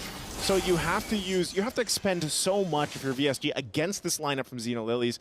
And that massive damage, once again, you're taking a look at it, 142,000 locked in here. And it's funny, because there's the Sea Albert. Yep, Giveaway's like, you know what? Sustainability, we need some more to deal with this. So she picks up the Sea Halbert, but it might be too late. Lord in the mid lane. This is a strong one, possibly ending game here. But they'll go ahead and push in. Let's see if they can defend. It's evolved. Bottom lane, Kiowe trying to deal with Taro, but she's still going to be able to just siege that down. Gaily, onward, Earth Shadow, Romichi still able to survive now. Pops into Mortal Coil, Eternal Guard, baited out. Penalty zone coming down, not able to connect onto anyone. Kiowe with a final blow into the midst of it all right now, still able to get out. Petrifying and Furious Dive, connecting on a cow. Meanwhile, Gaily with the Primal Rat won't be able to stay sustainable. Has the Immortality pop, Sa again. Finding the Mega Kill, Synchro. Getting the Terrifying down, glowing one tick onto Cow is burning her down, but she's still able to survive. Synchro getting the Ghost Bursters down, the glowing one, but she gets the healing. Now Eye for an Eye. Kiowe still able to run away. Romichi with the help of the Hard Guard goes into the base vicinity, looking for the damage. Rion gun Sa down, picking up a shutdown. Now as a Black Dragon form charges into the midst of it all once again. Taro has the Immortality. That's Minun. No Petrify to be used up just yet as the Blazing Duel will come through. Eye for an Eye and the Thunderbelt proc coming down as the final blow will be used up by Kiowe. Romichi disengages for the team, but 3 base turrets have been taken down. Hey, VSG, they stay in the game. I would say what a successful defense against, you know, it's not often that you see that Lord, that push, what is it, the third one, being able to defend here. And as you take a look at the STC replay, this is, you know, I thought it would almost end, but they cleared out the minions enough to keep that one Canyon minion just outside of the range and able to work around it. So VSG They've bought themselves time in this game. Again, we're going to see some item swapping going on. Earlier, we saw 2 winner crowns picked up for VSG. And even then, you know, also switched in for Xeno Lilies. Now that Cal picks one up as well. So given how that whole situation went, I mean, Xeno Lilies couldn't cap out the game just yet. They're going to go back. I mean, it's going to be exactly what we saw previously, where it all comes down to the next Lord dance. I mean, we're talking 3 Lords we've gone through. This is rare, I would say. You know, we don't often, like I said, we don't often see the Lords get to this point. So all that means, too, is once that 4th one comes up at nearly the, we'll be close to the 27-minute mark or the 28-minute mark, this is going to be even more crucial on how they approach the fight. Juggling the items even, if you will, is going to play a big part of it because, as you see, Rion earlier had the immortality, doesn't have it now. Might switch for it later once that cooldown does come available, but I'm not sure if it will for the fight. So far, they're going to kind of just wait things out. You can already see that territory established here for Xeno Lilies, and maybe this is a time to make a cheeky play from VSG. You can see them already kind of setting things up here. Multiple times we've seen Gailey use the conceal, try to set something up. And if that means just baiting out the Nether Realm, that could be a part of that. Because look at this. I mean, wow, look at the massive damage taken as well. This game is breaking numbers here, I'd say. Absolutely it is, man. This is why the Terizla is just so much more valuable. This is why usually we always see the Terizla pick even more than the Yuzong, right? Yeah. Because even though Yuzong technically can make more plays happen, Terizla's just so consistent with it. And the Lord is also very consistent with that damage from Ichi.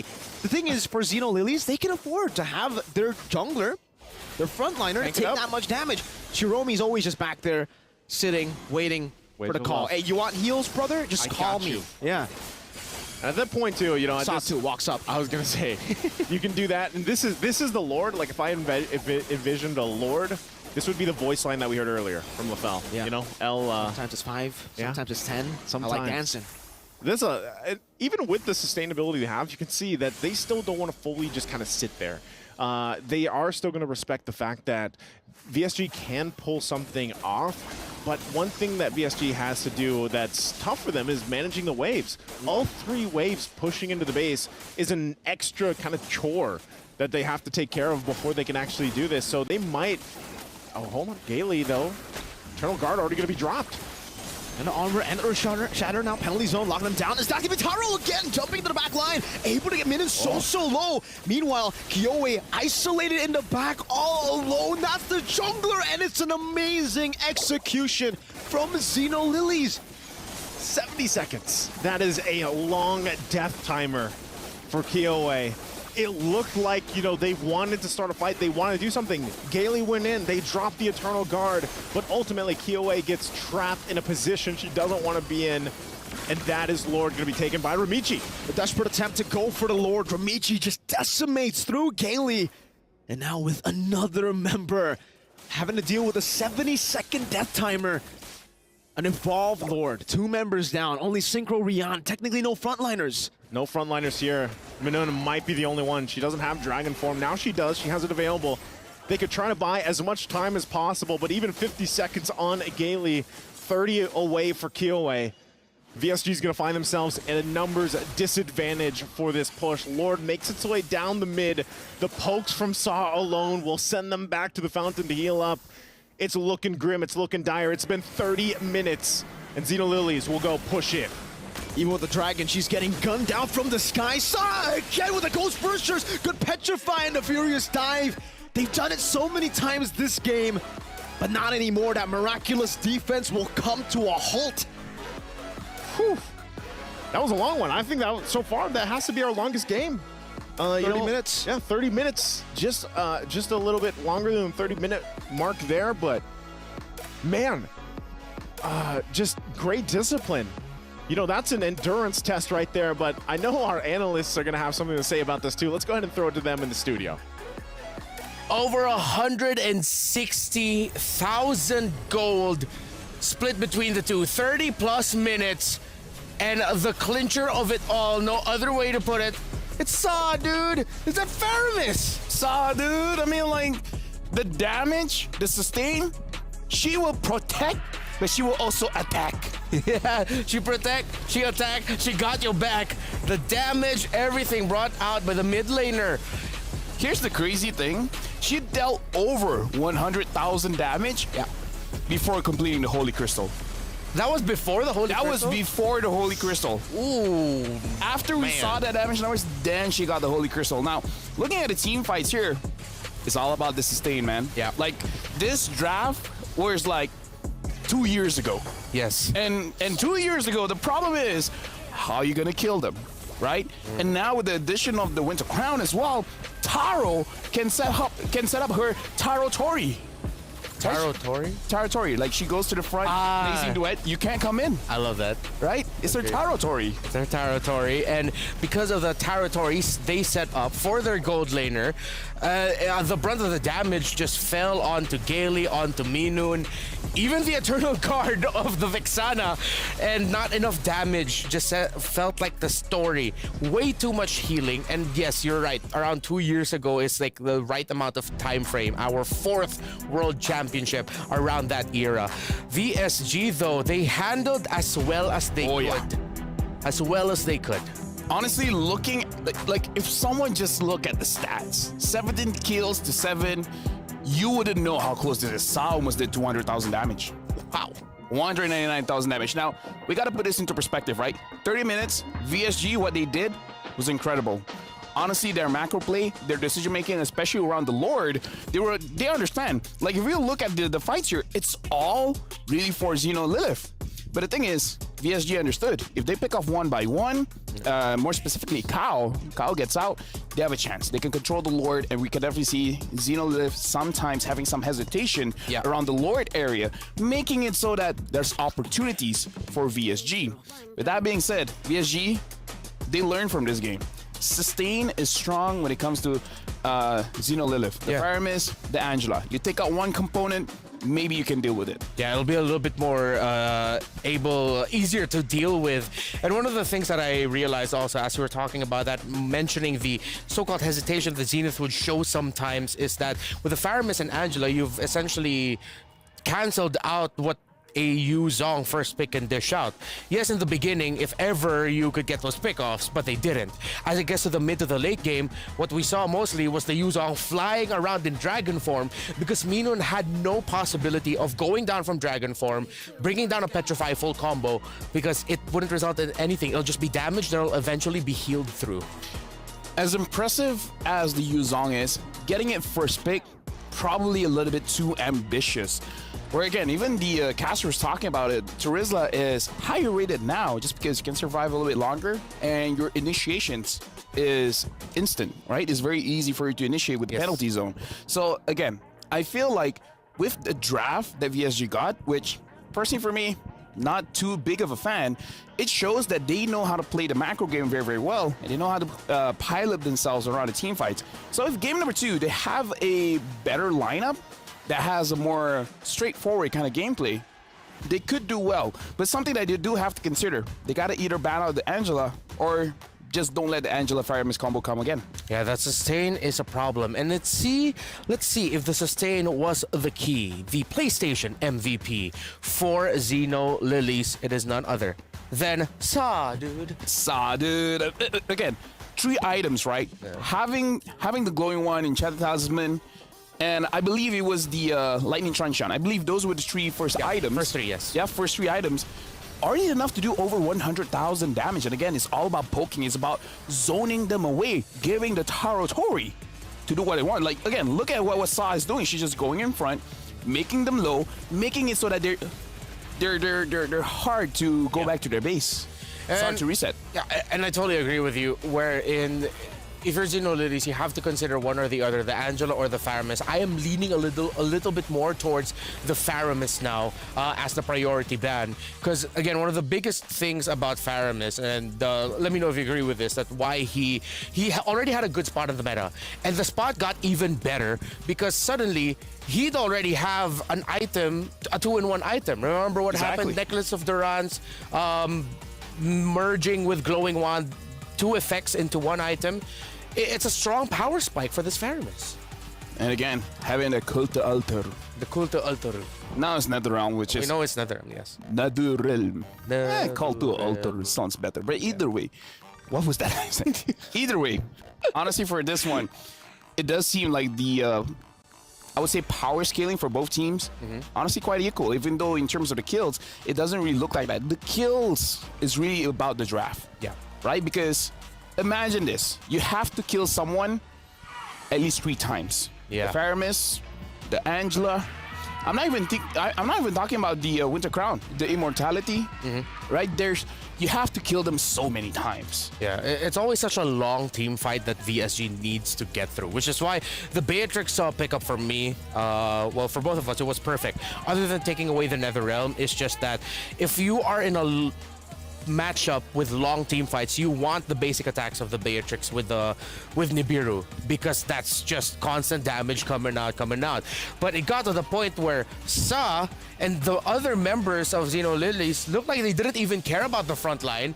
They just did what they could to bring the Beatrix low as much as possible, just so that the Beatrix isn't there to help out the frontliners, which leaves the frontliners and even from time to time the Benedetta on Kiowa just helpless.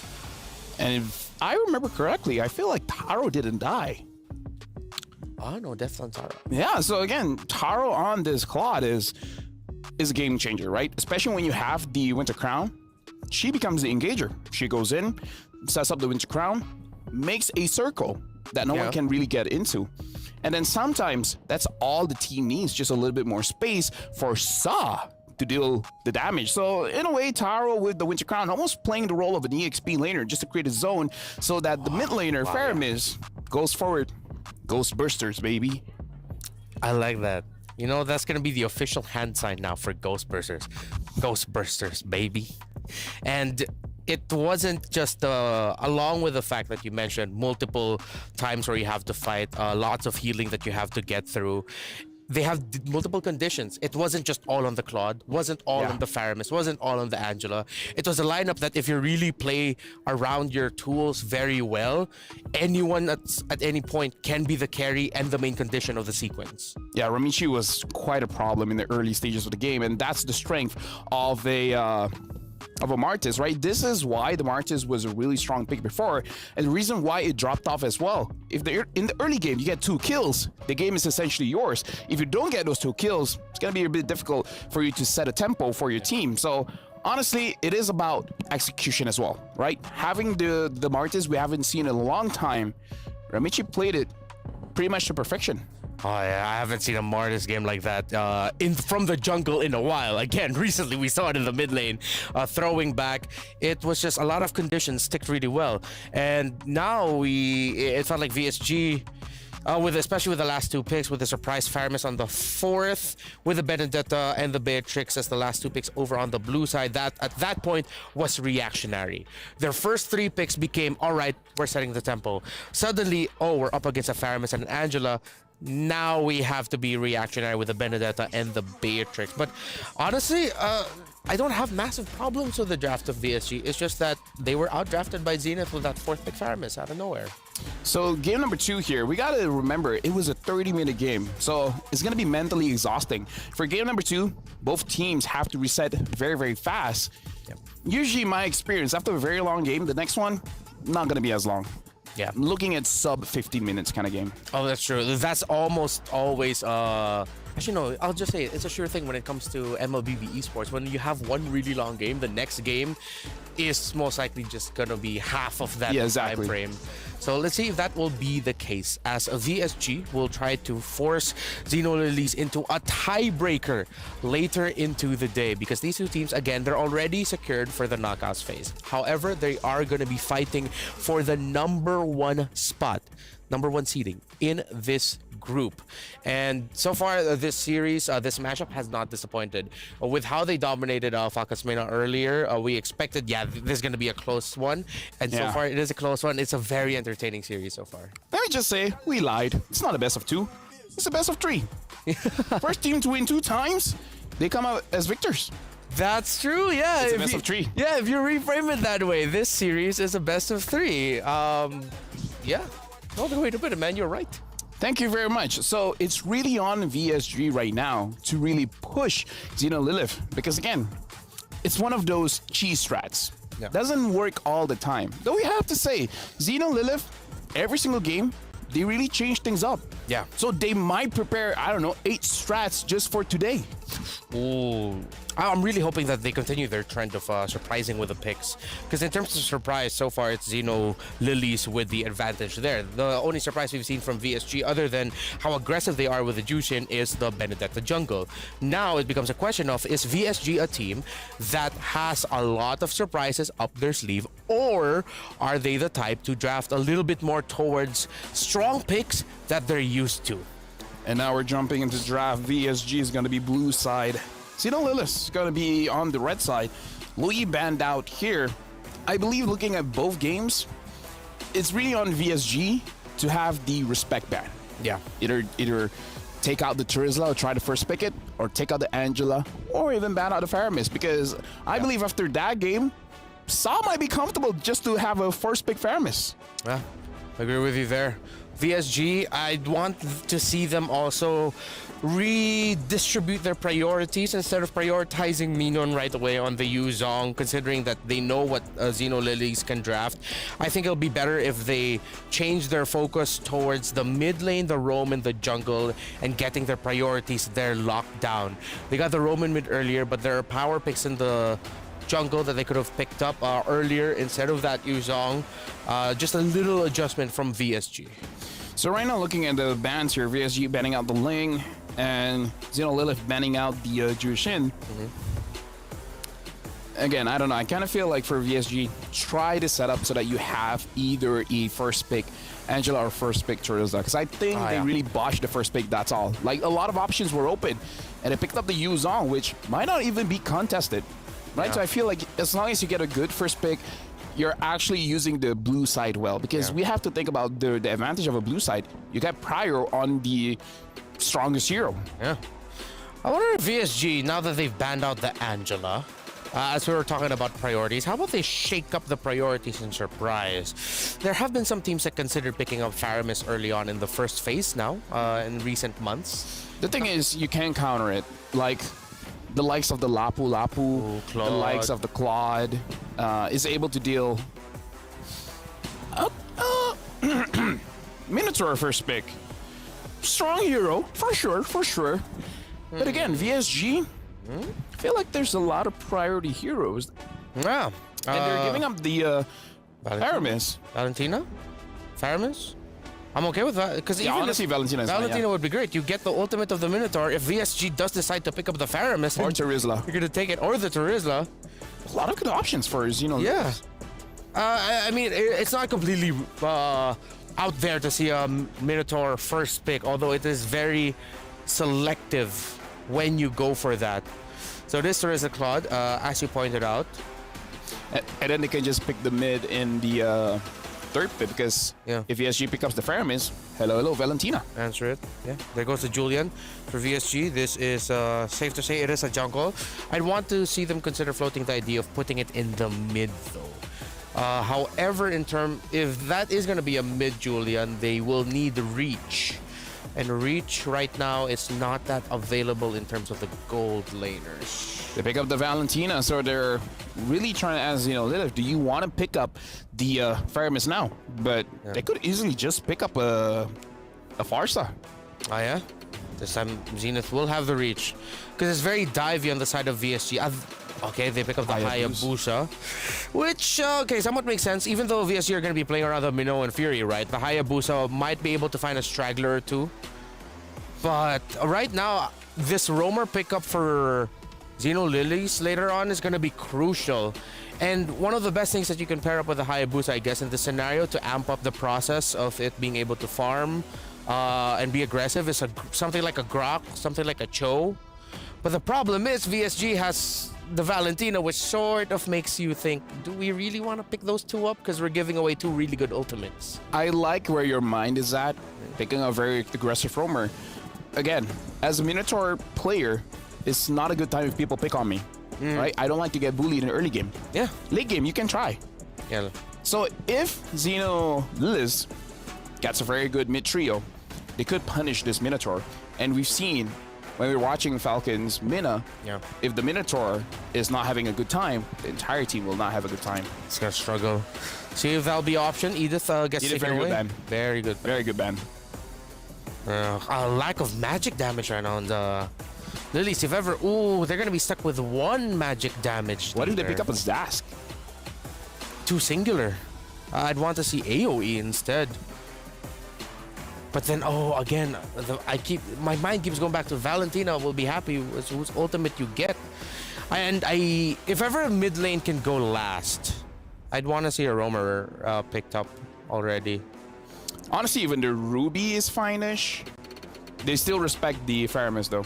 Yeah, I feel like for Rome, there are a lot of options where you want to go a little bit more aggressive. I like the Grok shout-out, but maybe they want a little bit more crowd control here.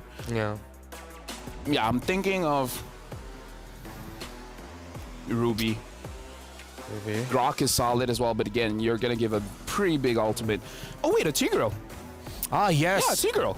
But then again, Valen will just steal that. I mean, it's not always that if ever Valentina is there, you don't pick up a hero with a big ultimate. Yeah. At some point, you're going to have to decide. Valentina is a problem. Yeah. And then if it's Purify on the side of the Valentina, then oof. Yeah. Ruby, yeah. Ruby. There you go. Great call, man. On point right now. The Drizzler earlier, now the Ruby. So that should make things a little bit more difficult for the Julian and the Valentina. I feel carry should be pretty okay here if they want it. They just need something like with really strong, fast basic attacks to lock down. Earlier was the Beatrix, so yes, I agree with you. The carry would be really good because you already have 2 sources of magic damage. You go physical, good call. Come on, try it. Try to get it. Try to get the last one. Go for it, man. The Yuzong is still open. Okay, let's see. Just saying, the Yuzong is still open. If they want to get it, they can. If not, maybe something like an X-Borg. All right, that's your two calls. Yuzong and X-Borg. Hold it B. What? Oh, Arlet. Okay, Yuzong, X-Borg, Arlot. Pick one, real quick. Yuzong. Oh, let's go, bro. I'm thinking maybe Lilia? Oh! Kagura! It's okay. I wish they went for a bit of a longer. No, I feel like it's because of the Valentina, right? Oh yes. Yeah, it's because of the Valentina. You're running out of options. So it's like maybe your job is just to handle the carry. Ooh. All right, LaFell on fire with the predictions today. But has VSG found the right fire to make sure that they will be going into the tiebreakers later again for a chance to secure top 1 in the seed? Or are the Lilies from Vietnam gonna say, nah, it ends here, no tiebreaker later, and we're gonna secure that top 1 spot in Group C? My name is Renmar. Again, LaFell is the analyst here. But we're now going to be going to our casters, and let's see if I'll get it right this time. It's Mirko and Naisu. Let's go, boys. There you go. You got it. You got it, Renmar. Thank you so much, guys, breaking it down. The draft here at LaFell as well. Great calls, man. I feel like, there's a part of, too, LaFell that's happy that Kagura's back on the table. A lot of times we've seen her pop up many times now for these games. And I like what you guys did earlier, too. Saw, dude. Saw, dude. The game that she had earlier was a huge component to that damage potential that we saw earlier. And I think that's also what warranted the ban that we saw against that Faramis. But taking a look at it this time with the lineup here for VSG, we know that, if they can get the 1-1 in this series, then we're going to have, of course, that tiebreaker potential there for later on. Which, again, just take note that everybody watching that the tiebreakers are happening on Stream B. There is going to be a Stream B for you guys if you want to watch those. So, looking at this, Mirko, what do you think of the lineup this time around for VSG? Is it better for them in this one than what they brought to the table in the previous game? I would say it's very, very similar, but in a way, yeah, I do like it a bit more. I love the carry. I like the carry way more compared to the Beatrix last game. Yeah. Especially in lane against the Claude, right? Because at least this time on the carry, you have many ways to beat the Claude in lane, get a lot of that kill pressure up top, and you can already see it from VSG, utilizing the kill pressure on the Claude, rotating up top, trying to get that lead to be even bigger as we get into that first neutral objective. But even for the side of Xeno Lilies, I feel like they're coming at it with a bit more risk, right? The Kagura pick, I really like it. The Ruby pick too, great way to actually try to shut down a few of these very short-ranged heroes. Because even Synchro on the Valentina, she's ranged, but she's very short-ranged. She can actually be punished a lot by the Ruby. But we haven't really been seeing a lot of Ruby roams, huh? Yeah, it's good to see that. I mean, she works either way, but also I'm wondering, like, for Synchro, what ultimate is your best option to take here? Most likely, we can even see her take Shiromi's ultimate, the I'm Offended, for setup potential. She actually takes the penalty zone now from Kao. Oh, Fierce dive, straight into the Petrify, and the penalty zone. Saw going to be taken out by the passive damage overtime there. And man, holy moly, that was so much sudden damage. Saw, dude, couldn't really handle that Shiromi back enough as well. This is why the Yuzong is special when it comes to the instant initiations. If you're in range, you're in for a lot of trouble. You're not going to go for the turtle. They're instead going to go for the purple buff. Instead, Gaily right there. Rumichi, Retribution already baited out, so they can go for the turtle for free. Yep, just go ahead and take that turtle. They already got the Retribution out. This is going to be objective. So this is a whole lot of good happening in the early game for VSG here. Turtle secured, objective secured. And, you know, that had to feel bad for Cal earlier because, yeah, penalty zone was in the hands of Synchro, and she didn't have hers yet. You know, she was still level 3, and she could do nothing but watch as that penalty zone was used. So they'll go ahead, of course, speeding up some of the farming here for Taro. Also taking a look, Fury Hammer now locked in for Michi. Still working on these first items to lock into place here. I think also when we talk about it, it looks like the Enchanted Talisman is going to be the first item for Synchro. And when you have to kind of break down the mid laners here, Kagura is still in a position where a lot of teams, you know, they will draft or they'll pick her. We see our pickup yesterday as well.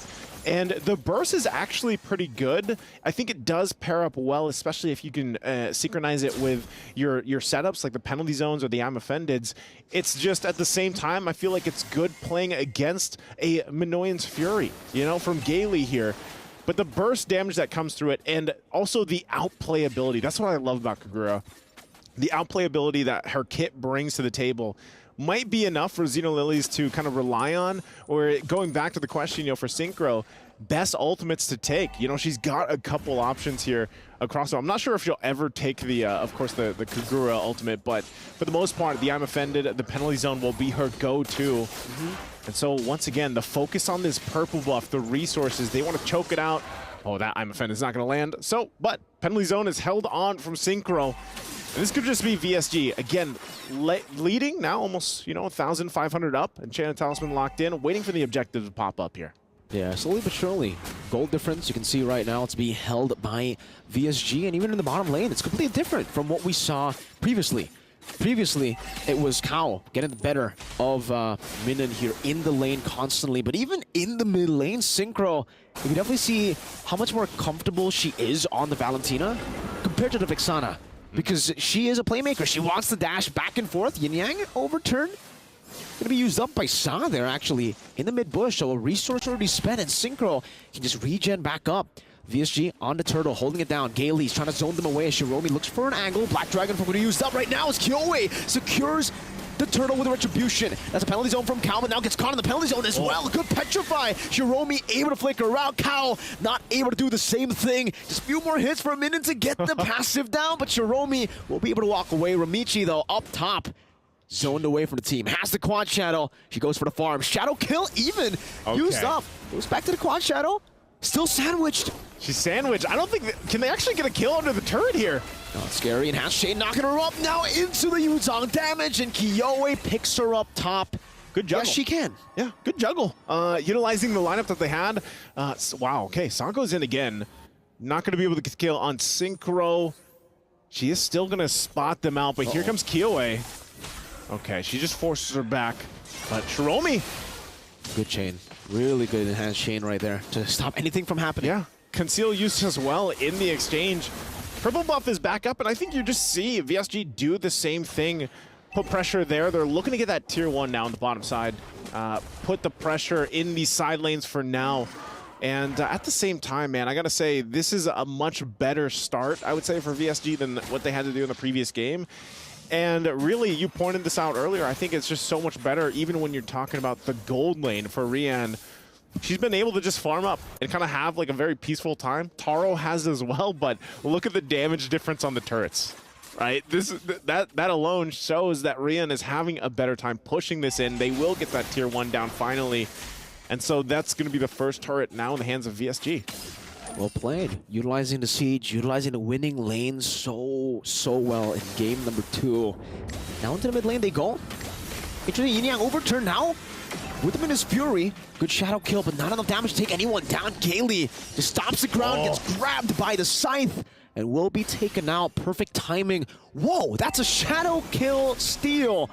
Synchro is looking for the kills. Now, Petrify! And the Furious Dive, the enhanced chain knockup, and the fadeaway kill with a damage overtime minion. Now with the Black Dragon form, stunning Shiromi, forcing to flicker out. Synchro shadow kill! That's what she was waiting for. Cow getting obliterated in the splash together with the last few hits from Rian. 3 for 0. 3 for 0. And you know what? In the last fight before that broke out, I was like, man, Xeno Lilies did so much to set things up. But look at the STC replay here. Wow. It's airtime for Namichi. And I mean, she gets thrown in the air. And even the Dragon form to zone out Shiromi was a great placement. And then they clean it up with Cow. It just seemed like the space that they had to work with for VSG and the lineup that they have, they played it to a T there. So once again, Shiromi's going to go in with the I'm offended. But yeah, Kyoei, that's the power of the Julian. Yep. Go ahead and enhanced out of there. So annoying, the Julian. Every single time he can really just step out, enhance sword, fool, or enhance chain, fool. Or if you're ever, you know, stunned up, enhance sight. That one deals the most damage. That one is a big ouchie. We didn't see that, Rian. It's okay. We didn't see that. Let's take a look at the items here. All right, we got the now the second item's locked in. Also, speaking of it, you know, Kyoei has the Genius Wand, now the Starlium Scythe. So the power spike is definitely going to be at this point too for VSG. And looking at Rian, I mean, she's got the Trinity, she's got the 3 items locked in. She went a little more defensive too. Has the Wind of Nature, but that's enough. I'm offended going to be used again, but then even the response. With this, the Flask of the Oasis also just got picked up. And this is what I mean, that mid-game power spike with this lineup. Uh-oh. It takes quite a bit of damage, though. Whoa, she's still coming back. Minion's Fury gonna be used up. Cow with the penalty zone, not connecting to anyone. Kyoei obliterating that HP bar. Where did she go? Penalty zone from Synchro. But I'm offended, catches them right now. It's asking me Kyoei still in the midst of it all. Dealing some damage, looking for Taro. She watches there. Good in that scythe. That's a maniac for Kyoei. Oh, man. I mean, she had some troubles last game. With this game, it's not happening. Locks in the Julian, gets a maniac. We're going to take a look at the STC replay. Talk about a setup here for a success for this maniac. It all broke out in the jungle. They get a kill on Cow, but look at this. Under the turret even. Talk about a play from Gaily. Goes in, jumps in, cleans up. They don't care about the turret. They'll take all of the kills. Kyoei does it cleanly too. Oh, again, you can see just, you know, the reactions from the players, of course, with that. The getting set up under the turret like that doesn't feel too good. Yeah, you can definitely see the nod and the smile of like, you got us. Yeah. You got us on that one, man. Well that was a good play. Because, man, Kyoei played that so well. Enhanced chain on one. Oh, sorry, the chain on one, enhanced sword to chase the others. That was beautifully done by Kyoei. And you can see now Rian just reaping the benefits of all of those kills. Taking the turrets for free, and this is all without the Lord. It's still down below. It's going to build up quite big into the base turret push right now. And even the VSG, they're doing such a good job at manipulating the waves, because now it's going to be slow push down below, waiting for that 40-second timer, like 10:40, for the next mini waves, and then they're going to have a build-up wave bot with the 2 waves pushing in. Big waves. Not only that, but also Feather of Heaven. Yeah, big W. Feather of Heaven picked up. You thought you got the enhanced locked in more, but now it's going to happen even faster. Oh, man. So this is very tough for Xeno Lilies. I know, you know, last game we saw, what, 4 Lords go through, but with this lead that we're seeing from VSG in the lineup that they have, they can actually force a fight here under the turret, and they might actually do just that, depending. Keep an eye on Gaily. How they go and count. Oh, Synchro. Synchro with penalty zone gets caught by the Amphina. Taro able to demolish her in the backline. Gaily with Minus Fury right now. Kyoei still dealing so much damage. Rian is free, hitting in the back. Taro able to escape with the BMI. Ramichi taking a whole lot of punishment just from a fadeaway basic attack of Rian, and that passive ticking down on them. Base turret taken down with the first Lord. Okay, Xeno Lilies pretty successful. You know, they only lose that one turret despite being down by 6,000 gold when that fight broke out. Now down 8,000. So they'll have to go ahead and kind of farm back up again. They don't have anything on the map, guys. Like, they have no turret to work with. They have no turrets down. They don't have any space to make these moves. So what happens for Xenolilies is they're kind of stuck to play together. You know, they kind of have to just hope that, all right, Taro's going to pop off at some point in the game, especially when she gets the items that she needs. You can see, you know, Saw's still doing respectable damage. But unfortunately, it's just kind of they're outscaled right now in terms of firepower and even defensively. Being able to withstand those forced initiations. We saw Synchro do it earlier with the penalty zone. The same thing can happen with Gailey here with the Minoan and Fury. So Ramichi will go ahead, take her time here because, of course, you know, she's just not sure. This is what I was saying. You know, the team kind of has to stay together, and anyone by themselves is at a risk. Oh, no. I don't think, okay, she's going to be fine. Has the quad shatters get out, but just trying to manage the waves. Again, scrape up any farming that you can here, any gold and XP that you can grab. You're just trying to get, you know, the farm, but this is why, by the way, I think at MSC, Wolf is a big hater of the Assassin plus the Claude, because both of them need resources. Both of them need to go for farm, and if you do fall behind, this is why it can be a greedy pick or a greedy choice to go for the Assassin plus the Claude, because now you can see it. Taro's looking for gold. Ramichi's looking for gold as well. Yeah. And in the end, they're going to have to divide it. And it's going to take them way more time to get online, especially in a game like this. 12-5, Enhanced Lord taken down for free by VSG. They've taken a base turret for free there. And yeah, I mean, it's tough. You know, at this point of the game, 13 minutes, she has the 3-item power spikes. Usually it's like 10 minutes, right? Yeah, definitely. I mean, even this Saw, like, she gets the Holy Crystal. I was going to say, is she going to lock in another item before this defense? Because right now she's just got the boots, she's got the Lightning Truncheon, and then she's got Holy Crystal now. So I'm wondering if that's enough even burst to help with this fight. As now the eyes are set here on the top side. They're just forced back, though. Once again, they still have to deal with the Lord. The push there on the bottom side, waiting for these waves to push in. Xenolilies will go ahead and work it down. It is half health. This might be enough for them to hold on, but the waves now come in. Keep an eye. Dragon Form going to be used. Flicker into the front. Sa trying to go for some damage. Jinyang overturned there. Rian able to flicker out. I'm offended to bring them back, and the Furious Dive connects, but the penalty zone does too. They're fighting under the base, and they are going to lose their lives. Minion still in the midst of it all. Still Kiyoi somehow winning in the fight, going for the few slashes. Kyle doing some damage back. Penalty zone to go for the chase. And sword. Kiyoi still survives. Rian going for the damage now with the win of nature as well. Forced to back off. There's a quad shadow there, but she doesn't take it. They got 3 base turrets. PSG won that. Kiyoi, I don't know how many times she has done it so smoothly, man. That was insane. That was insane. So clean with this Julian. I thought the Benedetta earlier today was clean. This takes the cake for it. This is it. Kiyoi on the Julian. Yeah, she is. And man, at the same time, Xenolilies, they stay in the game, but they lost all their base turrets. And it was more so a decision from VSG to be like, you know what, we'll fight here. But Rian went up, cleaned up the turret on the top side.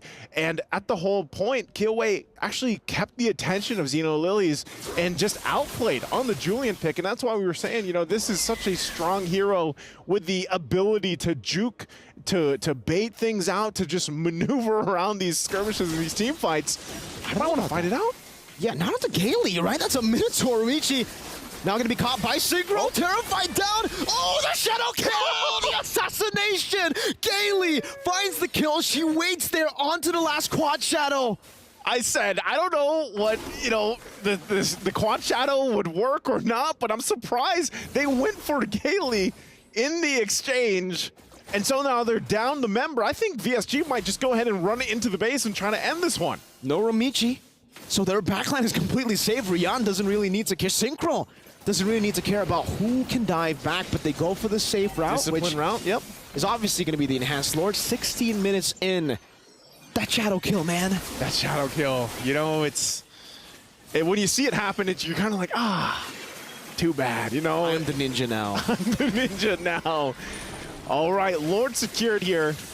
Xenolilies, they've been through this multiple times up to this point. We're 16 minutes in, but 3 Lords down already. And they have to just watch and get prepped up for this defense. Because once again, with these items all being pretty much locked in, that was a Winter's Crown 2 actually now for VSG.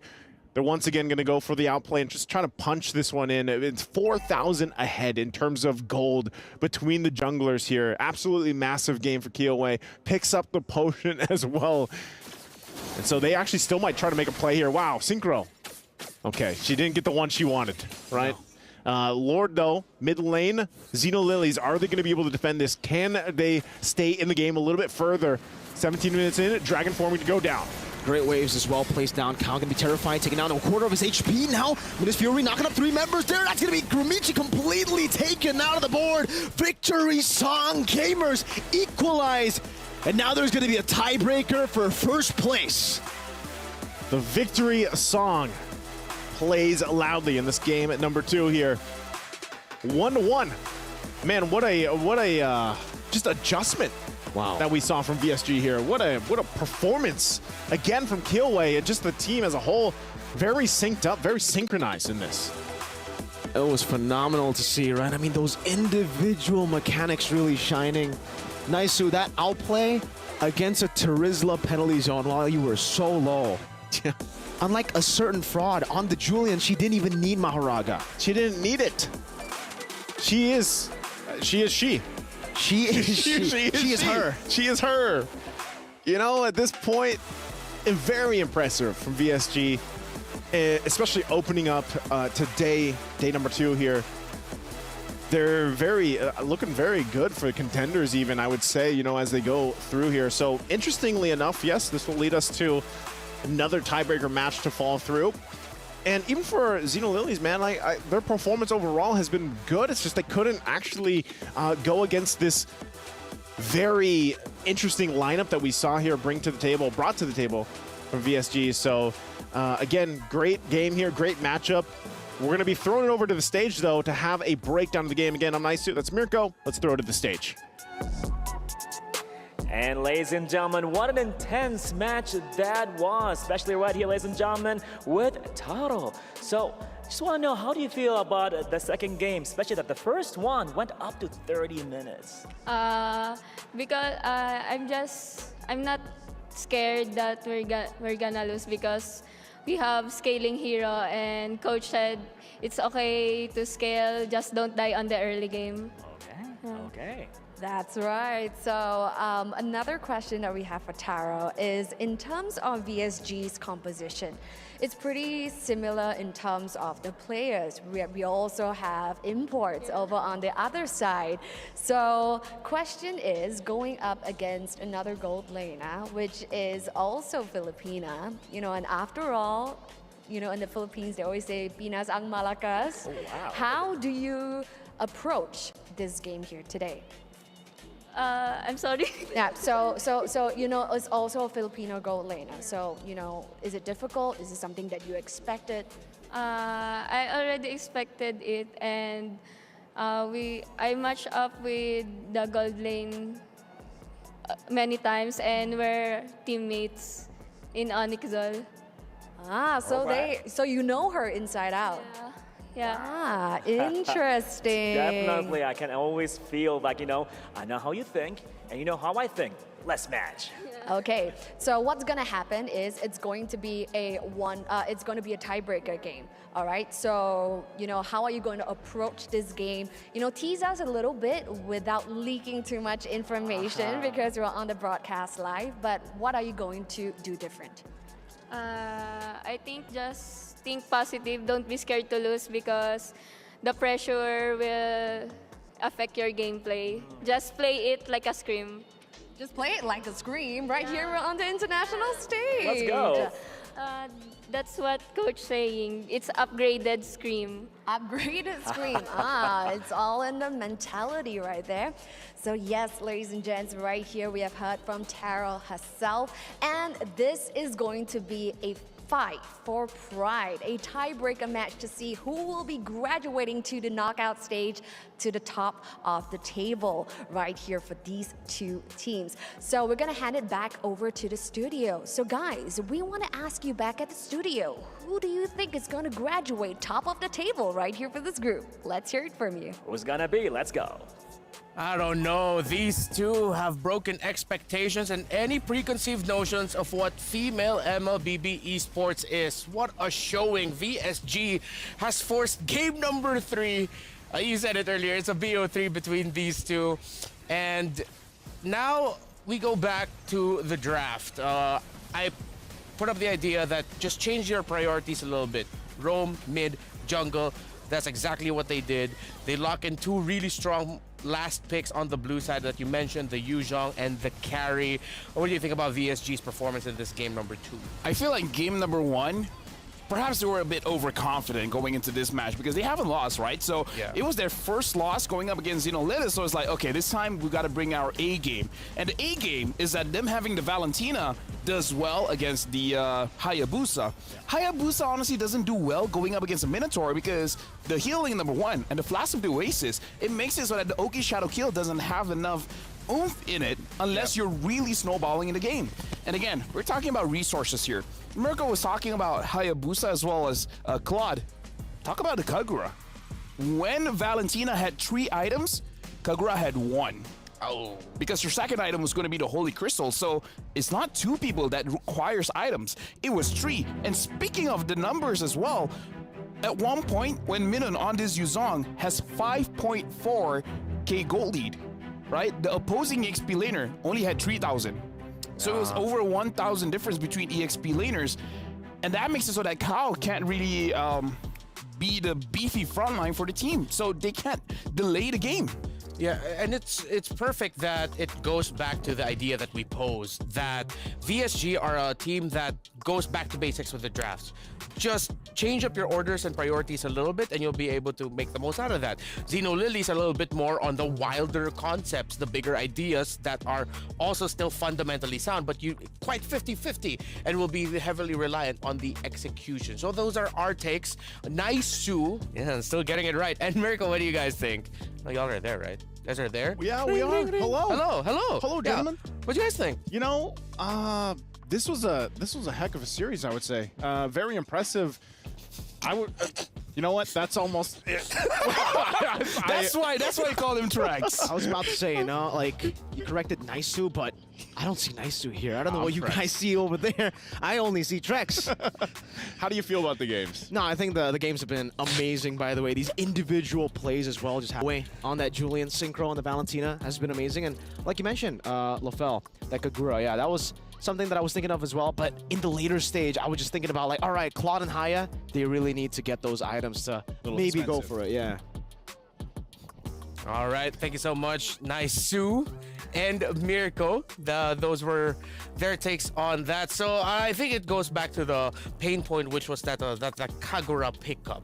So instead of focusing on like what could have been, let's focus on what has been the MVP brought to us by PlayStation for this game number 2 in this what has turned into a best of 3 between 2 teams. It's Kiyowei. Best Julian in MWI so far, and I can say that with no hesitation. Give her the MVP of the day, man. Oh, like, again, like, the plays, like Mirko said, she doesn't need Mahoraga. She is her. She is her. She'd win. And she won. Yeah, I fully understand that reference to haha anime.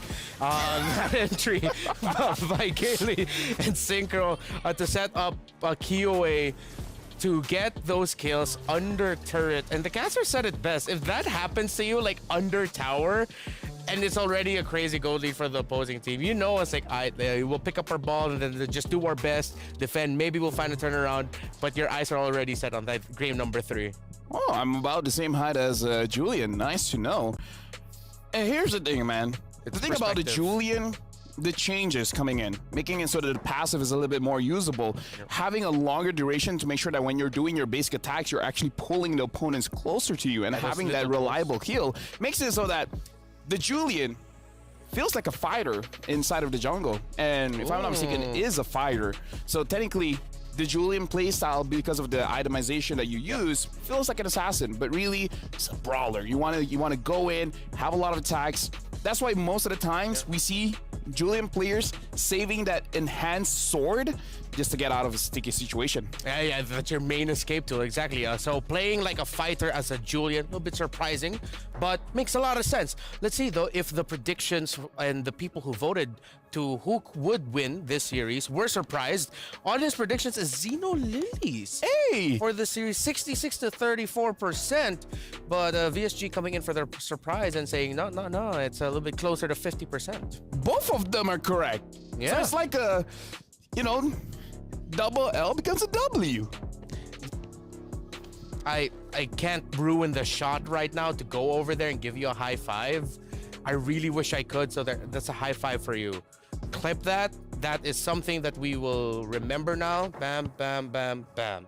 By the way, the Group A tiebreaker match between CFU Serendipity and Cloud9 is now live. You can check it out on Stream B with Abstract and Husky. So go ahead, leave us. No, don't, please. I mean, like, give us a little bit more time. There's 2 tiebreakers now. There's 2 tiebreakers. It's so easy right now with modern day technologies. You just whoop, whoop, two windows, 2 screens. You can have both of us. You can buy 2 Honor phones. Exactly, you can do that too. So again, it's the tiebreaker match in Group A between CFU and Cloud9. Wow, what a start to this day 2 of the group stages. Jushin looks really good, and all the teams so far look amazing. More MLBB action will come your way after a short break. Don't go anywhere. MWI 2024 at EWC will be right back.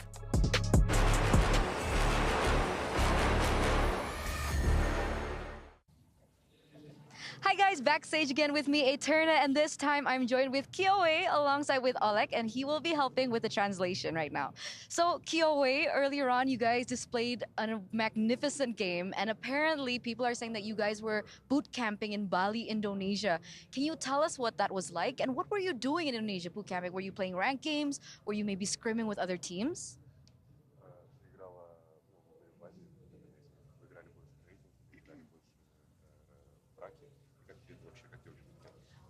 В Индонезии мы играли и ранг, и скримы, конечно, но в основном мы практиковались в ранге, потому что в этом регионе ранг достаточно сильный.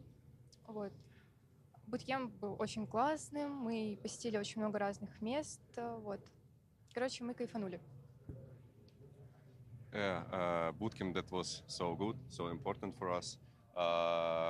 We play rank, we play scrims, but I think we play more rank because rank games on Indonesia, that's next level. So yeah, so we had a good experience.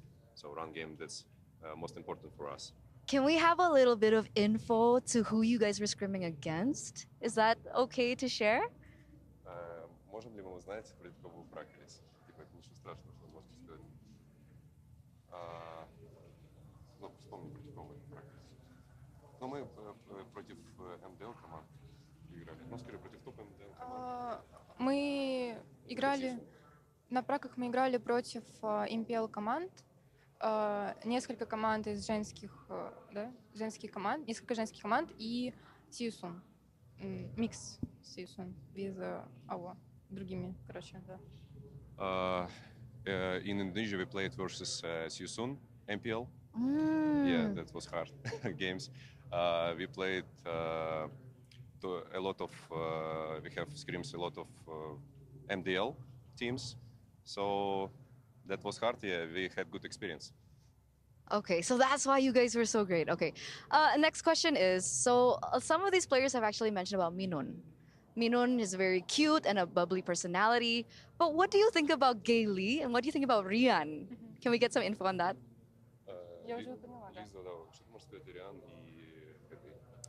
Риана очень взрывная, эмоциональная, вот, очень веселая девушка, я ее очень сильно люблю. Она мне напоминает из мультика «Вверх» бойскаута по ее, как сказать, энергии, вот.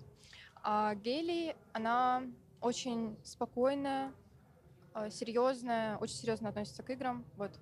Пока что я еще не успела ее хорошо узнать, но, как по мне, она очень сдержанная. Yeah, she about Jelly, she need more time for know this player, but she think she's very good, good like player. But she can talk about Rihanna. That's that's very that's powerful of energy. That's very energy girl, very professional girl, and she think Rihanna that's like hero on the some anime, but I don't know. Okay. Yeah, that's мультфильм, аниме. Я не помню как.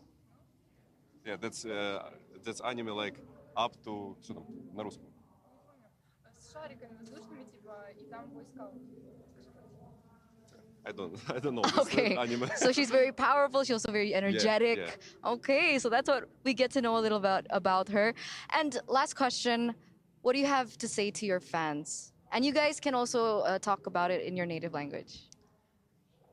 Что ты можешь сказать своим Да, я поняла. Спасибо большое за поддержку. Мы читаем все комментарии, все пожелания. Это очень большой буст дает для игр, перед играми. Так что да, спасибо большое за поддержку. VSG, let's go. Dixone. Let's go! Let's go. Thank you guys so much for your time. Thank you so much for you, KOA. And of course, good luck on your next venture. Hopefully you get to see you in playoffs. Back to the studio.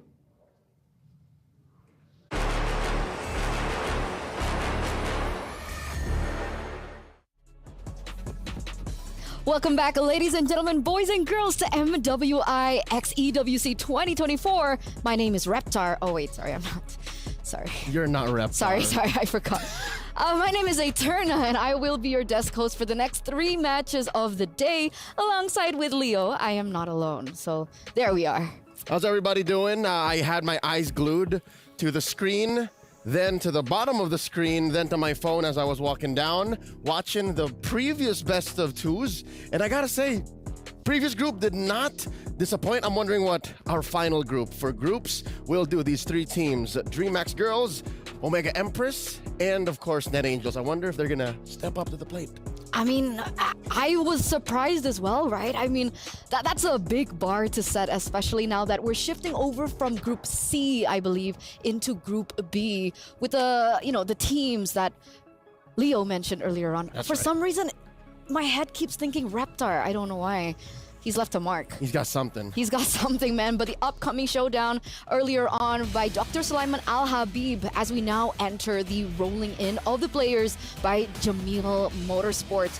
And here they are. The teams are flocking in. Net Angels. Now, Leo, this is a very new team. If I'm not mistaken, this team was only founded last year. Yeah, they have a sister team in Blade Angels, which they also faced off in multiple local tournaments from Myanmar. And to prepare for MWI, they reshuffled, got the best of the best from both, and sent out Net Angels here to MWI 2024. It's a wonder how they've prepared, right? Hopefully we get a little bit of an insight into that later on. But for DreamHack Girls, on the other hand, man, they have La La Land. I started out knowing her as Lala. I'm gonna be a bit of a hipster here, but Okay. She was actually just called Lala back in MPL Brazil at the time. In Season 3, wherein she won Rookie of the Season, multi-time MVP of the week, and as well, here's my favorite part about Lala. La La Land now, mid laner. She's also a caster in her downtime. Oh, I spoke to her earlier on. Charming. That was a spoiler. Uh-oh. Uh-oh. She's charming. She is lovely. She's very vocal. Oh, that's why. Yep. That makes sense. But what are you expecting in this next matchup here, Leo? All right. I have high expectations of Net Angels, given that, when you get the best ingredients from 2 very different teams, sister teams they may be, there's very little information on Net Angels, because if you're going to watch a few of the VODs available online, whether you go on social media or your favorite streaming platforms, you can only really assume, right? Net Angels is what you would akin to a fantasy draft of the best Burmese female teams right now. So imagine that in your favorite sport. Imagine your favorite athletes on the same team. For the Burmese, that's what the Net Angels are. So I want to see that. And if we're going to be getting that, they're going to have to put their best foot forward, because they're going up against DreamHack Girls, who, by the way, is from one of the biggest esports franchises in all of Latam. So got a chip on the shoulder for the ladies there. But I trust that they'll be well, especially with the Lala Land at the helm. By the way, Net Angels. And we're back again. وعدنا إليكم من جديد أعزائي المشاهدين. And here we are. Another group with a lot of exciting things happening. How you feel about that, Cheryl? I'm like literally out of breath just watching the first 3 matches because it is an absolute bloodbath over at the Land of Dawn. Crazy, crazy stuff. Now, what I'm super excited right here at MWI is, you know, in the movies, Beauty and the Beast are separate entities. They're two different things. But right here, they are Beauty and the Beast. There we go, Beast Mode with a beautiful look. I Absolutely love that. crazy. No way, Kyoe earlier with that maniac. Absolutely crazy. And right now, we're cleaning up the battlefield and deploying a brand new group. So I'm super excited. What about you? It's over 9,000 with it. Let's go with this match. So yes, with that being said, Beauty and the Beast. Now we're gonna bring you the Burmese Beast, all the way from Myanmar, presenting to you Net Angels.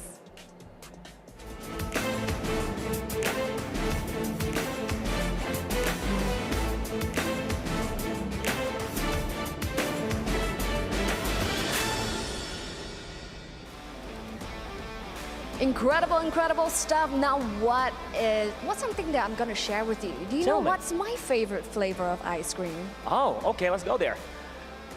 Is it caramel milk with chocolate flavor?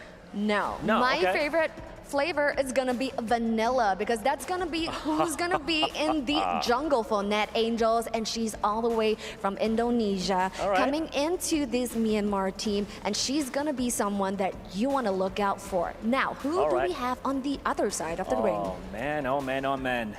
They dream big and all the way to the max. They actually contributed to the MLBB scene in South America. Ladies and gentlemen, here they come right now is Dream Max Girls.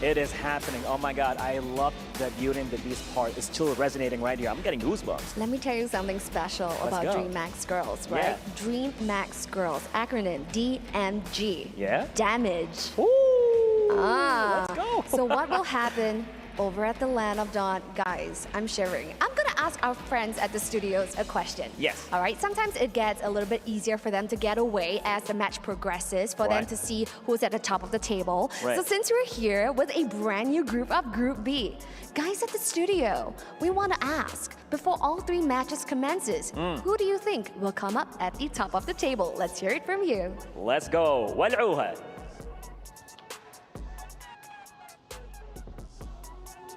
Thank you, Cheryl. Thank you, Bara. I'm gonna, catch that and I'm gonna throw it over to our analyst here. Wow. Leo, what do you think? Who do you think is gonna come out on top? Yo, just tag team me, really, huh? Eternal, Bara, and Cheryl. It's like that. Okay. That's my role. Okay, put me on the spot, but I'm ready. Again, we talked about what we expect from Net Angels, what we expect from the EMG Dream Max Girls.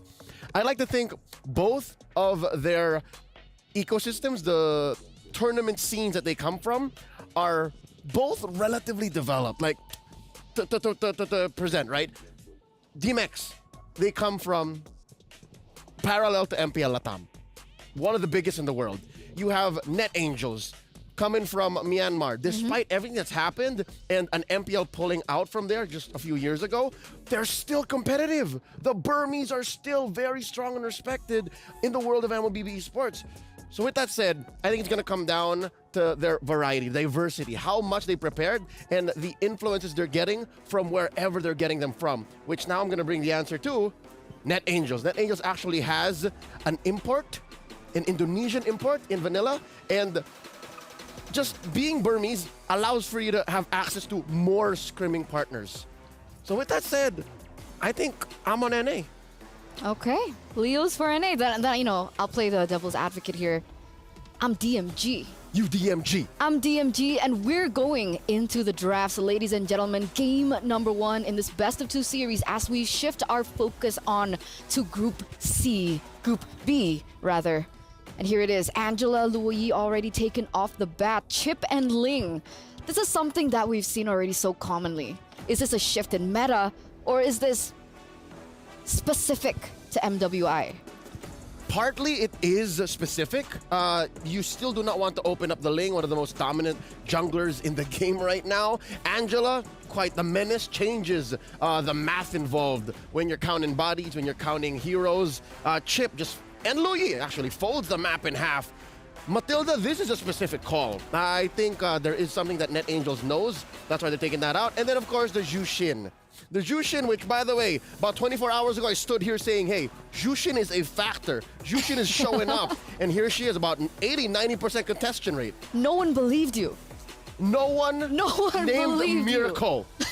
He said, nah, I don't think the teams are going to, I hate to put you on blast, buddy, but here is Jushin. Yeah, I mean, after yesterday, after we saw the potential that the Jushin could offer, it's uncanny, and it really warrants that first phase ban. She is a force to be reckoned with. A mage unlike any other right now, honestly. She has some level of protection, great CC that's easy to access, and continuous damage. Like an Alice with CC, imagine that. Like an Alice with CC. Opening up the draft, on blue, they're on the play. NetAngels picking the Terizla. I'd say, bar none, number 1 XP laner in the game right now. Great pickup. Put it on Hlang, and that's it. Bob's your uncle, or at least maybe Bet's your aunt, specifically for MWI. But yeah, you can start so many fights. You can hold down lanes, take control of half the map, and early, mid to late, she's a factor. The answer, though, Ruby, Valentina, as far back as a week ago. This is a great first 2 picks, right? Ruby, Valentina, the best of the best teams all around the world would pick these. And yeah, I love that DMX Heroes are on that, which is par for the course. Looked at my notes, looked at the research. For a team that was built just relatively recently, they know what they're doing with the metagame. Definitely Ruby, right? Ruby has definitely risen in popularity. I think it was amidst the Terizlas as well. Being a really good flex, right? I mean, Ruby can tri-flex, technically, yeah, that's right? EXP lane, roam, and we've seen the Ruby in the gold lane. Conditional, but we have seen that come through. So one of the few fighters that can actually do well in gold. Exactly. And well, an argument could be made for CC. When did you see that? Do you do that? Fnatic Onyx, CC that was a while ago. The gold lane. Yeah. That was a while ago. You know, with how fast everything progresses in esports, I would say a month ago is a while ago. You're right. That's like 2 patches back. Yeah. Here we go, closing up the first phase. Minotaur and Harith for NetAngels, and the DMX girls picking up a comfort in carry, throwing it on the hands of Aslan here. All right.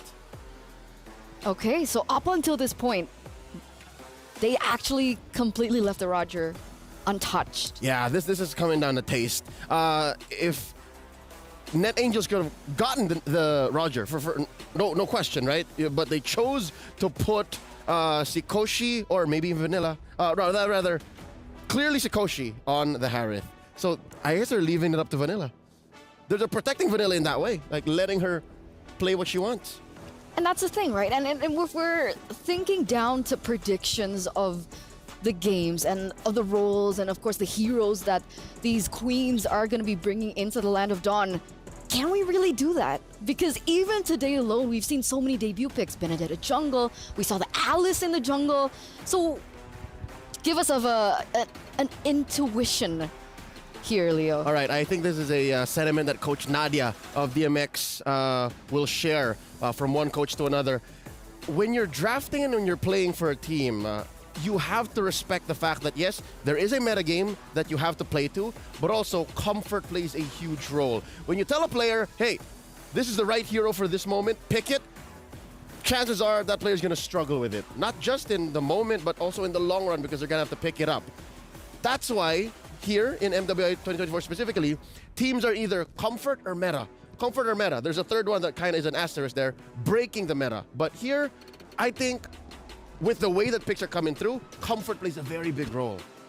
So you listen to the players and you say, okay, if that's what you think we should pick up now to protect you or to have you play a good game, then let's do that. So with the Yuzon being banned out now for DMX, do you think an Arlet could be picked up here? Yeah, you got Arlet.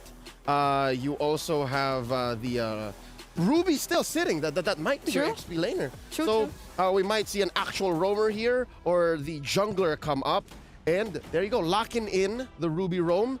There's your CC. But I'm pretty sure it's an XP CC. Yeah, no CC gold lane for Eterna today. I mean, luckily so. I'm not really sure how it will fare in this current matchup, but carry on the other side, who do we have for the gold lane here? Harris. So we're lacking a mid laner up until this point. And a jungler. Julian. Looking at Net Angels, I'd say a physical jungler. So the Roger came through. Look at that. Roger's still up? open. Yeah. Net Angels, again, we didn't mention it, folks. The Fredrin got banned. They took out the Fredrin. This is something that is curious because usually I would say that's a wasted ban, but there he is. There's a Roger.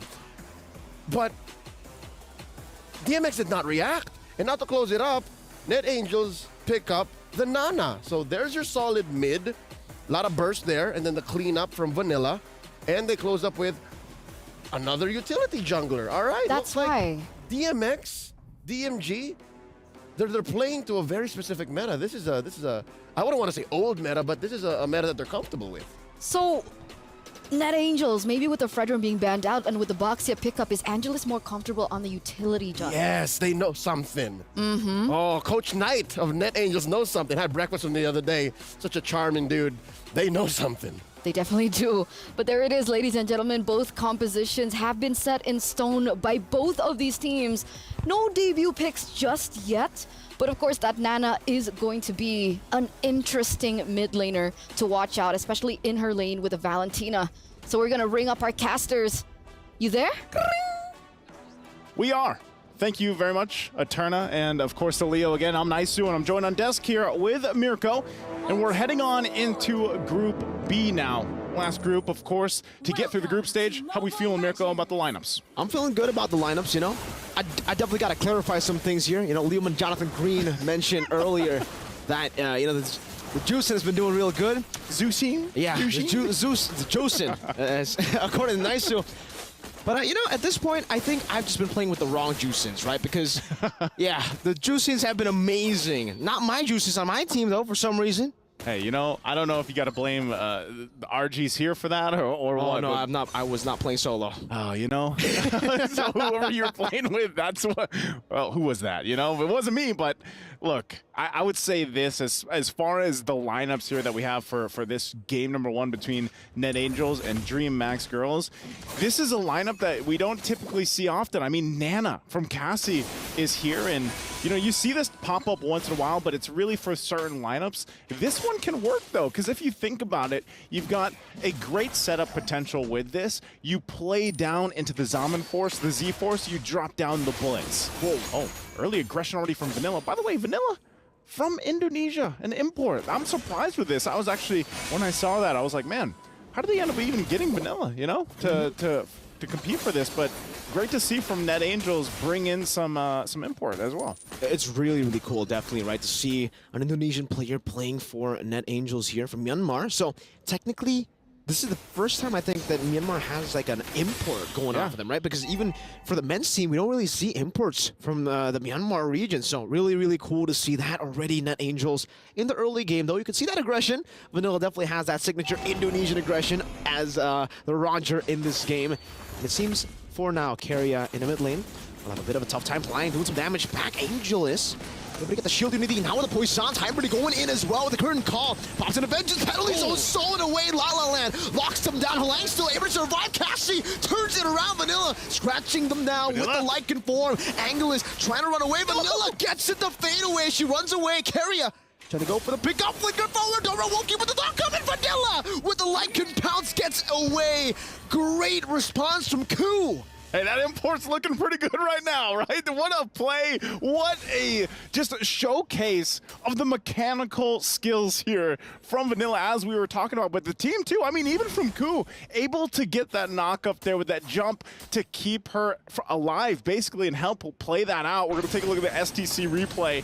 Look at this. This is masterful. Great setup, though, also, you know, from a DMG. But, man, Vanilla goes in. It's 1 versus 2 here. Cassie's like, I'm going to go back. Never mind. We're going. And then Keria jumps in under the turret. But look at that. That little knock-up was enough to buy some time to go ahead and cap on it. You could see the reaction there from Keria. Now Turtle, though, for the taking. Good Menace Fury by Ku, now with the penalty zone from Lang as well, locking him down for the boomerang to do so much damage. Angelus will just be taken out. And now it's Cassie who gets traded back. Good vengeance there from Hybrid, going for the chase on the Vanilla, who's on the Lycan form. Good disengage again from Ku. Lycan pounce ready up. Donra Wolf King castling it out. La La Land trying to go for it. Lang, one more swing. Oh, Hybrid gets out with the dash in time. Oh, man. I got to give it up to Ku again. Time and time again, she's there. She's playing the part, playing the role. This Minotaur is a nuisance because every single time DMG wants to go for a kill, it's like, man, Ku's in the way. And as they go on from the game, I mean, no one's been able to get the turtle just yet, but they just want to kind of duke it out. You know, they just want to fight for this. Still, both teams kind of waiting for the junglers to get in position here. So Angelus will go ahead and start this up.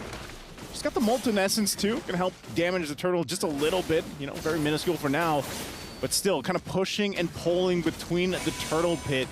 Gonna heal up from here too. I've already joined, so now Keria on the front side. Oh, the full target onto Vanilla, the current call, the penalty zone, but now they're all gonna be caught in the Menace Fury. 2 members knocked up, the turtle gonna be secured by Angelus there, as Cassie goes in with the boomerang, picking up a double kill. Keria running away, as Ku and Cassie will disengage, going back into the mid lane, and now maybe go for a few shots on that turret.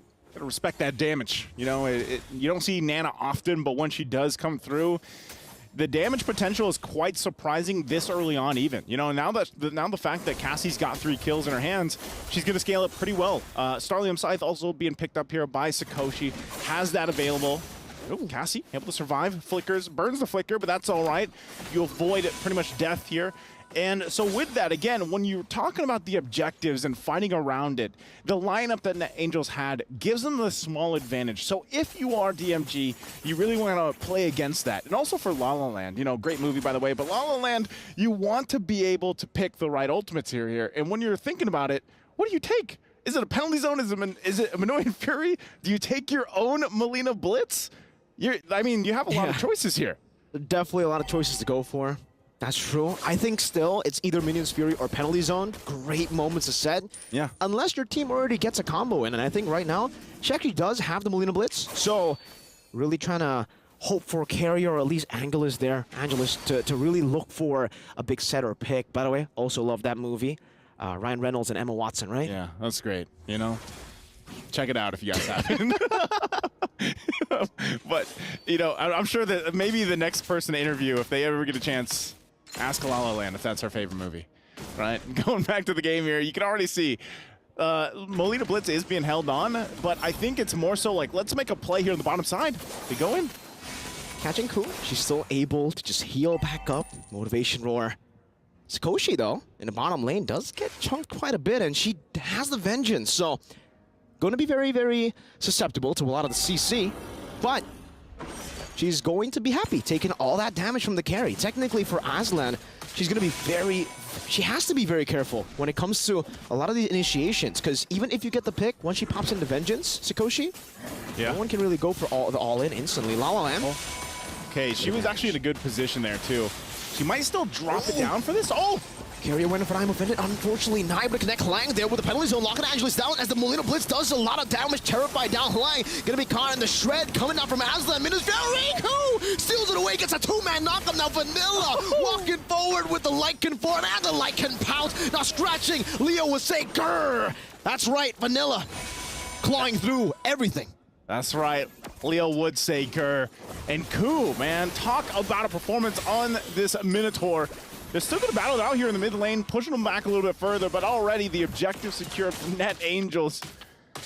At this point, once again, They're going to play with it power. Look at this, under the Z-Force, they'll just take the turret. They'll take La La Land on top. Sakoshi, gone. Oh, man.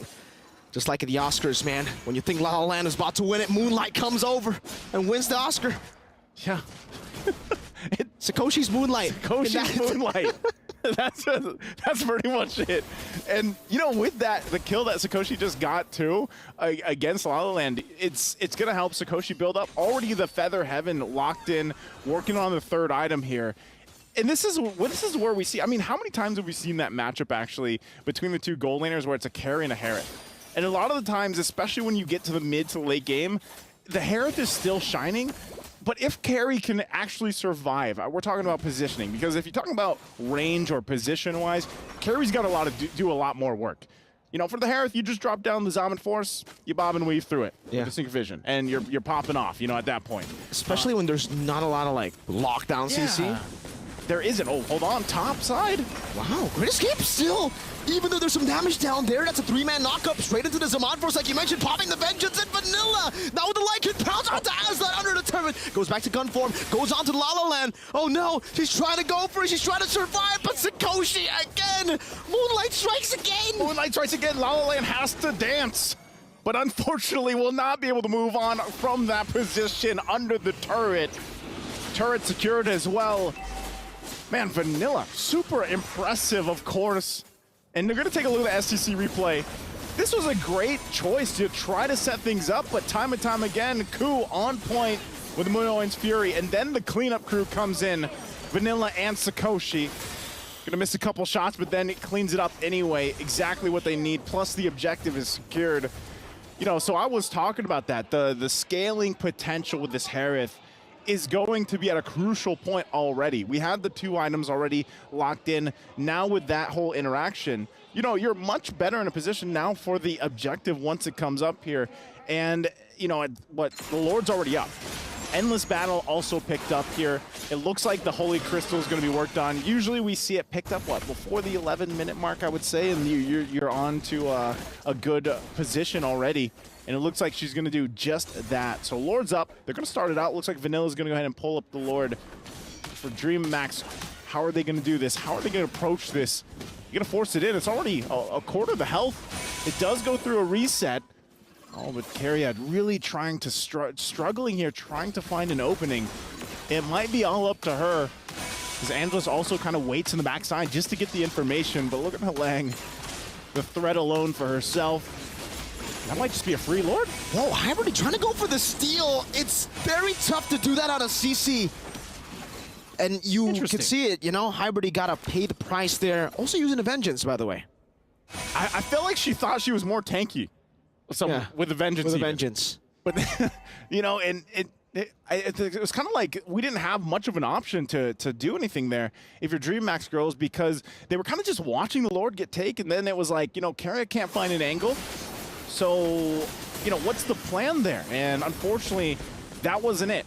So now they're going to work through this Lord, take it down. They run back to the tier 2 in the mid lane, but this is going to get taken as well. And they might still, again, force a fight, force a situation under DMG. Lord should be taken care of even before it gets to the turrets. But keep an eye, Net Angel still could possibly fight under the turrets, get these shields popped. It looks like they're going to make their way top side too. You got La La Land holding on to the penalty zone. So actually that might be enough. But here goes the shield in the mid lane. Melina Blitz, this is where it's super deadly too. Definitely. Down the straight end into the lane. Wow. Okay, again, she holds on to it, but shields are all going to pop in the base. You can see the boomerang as well. The poke that Sakoshi has with the Synchro Fission even, because technically for DreamHack's girls, they're all really short range, right? So they're all within the range of the poke that usually wouldn't be able to catch them. If you're on, you know, longer range heroes, Sakoshi wouldn't be able to use the Synchro Fission as poke, but because of the short range, they've really been bullied by Cassie, Sakoshi. Definitely. I would say even Hwang, throwing out that first skill and getting a little bit of physical damage in. Some good reads here from DreamHack's girls. They're able to spot out just a bit there. I don't know if they know, but it seems not Angels. They just want to occupy the Kumar bush here, you know, recalling. There's some sorry ooh-woos. There's a rebellion one too. I don't know. Maybe Vanilla also influenced that. They're going to go ahead and go for this. They crash in though. Vanilla running back to the team right now, gets certified down. That's a good penalty zone and the curtain call, but now it's another penalty zone coming in from Hwang, and that's Sikoshi with the Zaman Force going back and forth. La La Land still able to dash out of the Synchro Vision, flickers out too. Meanwhile, Vanilla somehow still surviving, despite her being the first target that DreamHack girls went for. Hybridy, she wants to go for a trade. Oh no, Vanilla goes in for the clear, onto the wave, now goes in for the chase. Hybridy, can you run away? No vengeance. Now knocked up by the Minotaur, gunned down and scratched down by the Lycan. Is this a tank, Roger? Like, what is going on here? She got crashed in and still managed to be okay enough. She's not. She's damaged, of course. She's only got that War Axe too, but man, talk about just items locked in across the board for NetAngels, well on their way at 10,000 gold ahead from DMG. And you see that even when DMG tries to make a play, they try to set something up, try to get anything that they can. Ultimately, they can't because they're outgunned, they're out-itemed. You know, and at this point, we're talking about they don't have any space to move around with. They have no turrets down. This objective goes in the hands easily of NetAngels. So DMG, you know, we've seen this before in the past, you know, where teams are behind and they have 10,000 gold to work against. And really, when you have to kind of break it down, like how do they stay in this? How could they possibly turn the tables here against NetAngels and what they've been able to do? And also with the idea that they're going to get forced to fight even under the turrets. It's more so of survive the best you can in your base, hope that you withstand the push from this Lord, and then slowly turn things around. These kills also have to go to Aslan. But now Lord already on top side. They're going to have to defend against it. Keep an eye also on Halang. Flickers aren't available just yet. Turret's going to go down though. Good Lord charge there with the enhanced Lord. Taking one, taking two in the bottom lane. Vanilla doing a whole lot of work there. 2, 3 base turrets now taken down. They're looking for the end game. Carrier really needs to go for a big play. Melina Blitz stolen away. Aslan can be able to pop or get out. Midas Fury 5-man knocked up in the air for the Synchro Vision to wrap things up. NetAngels secure an amazing victory. I don't know who I would pick for MVP here, man. Koo's Fury. That's pretty much what it was. How many times did she get that set up? How many times did she enable the lineup here from NetAngels? And even Vanilla, down to the micro level, the skills that she showcased in this game one, absolutely phenomenal here. Showing already a massive win under the 15-minute mark too. Very impressive, very fast-paced as well. Personally, I would definitely give it to Koo, right? I mean, all the saves in the early game to that final set.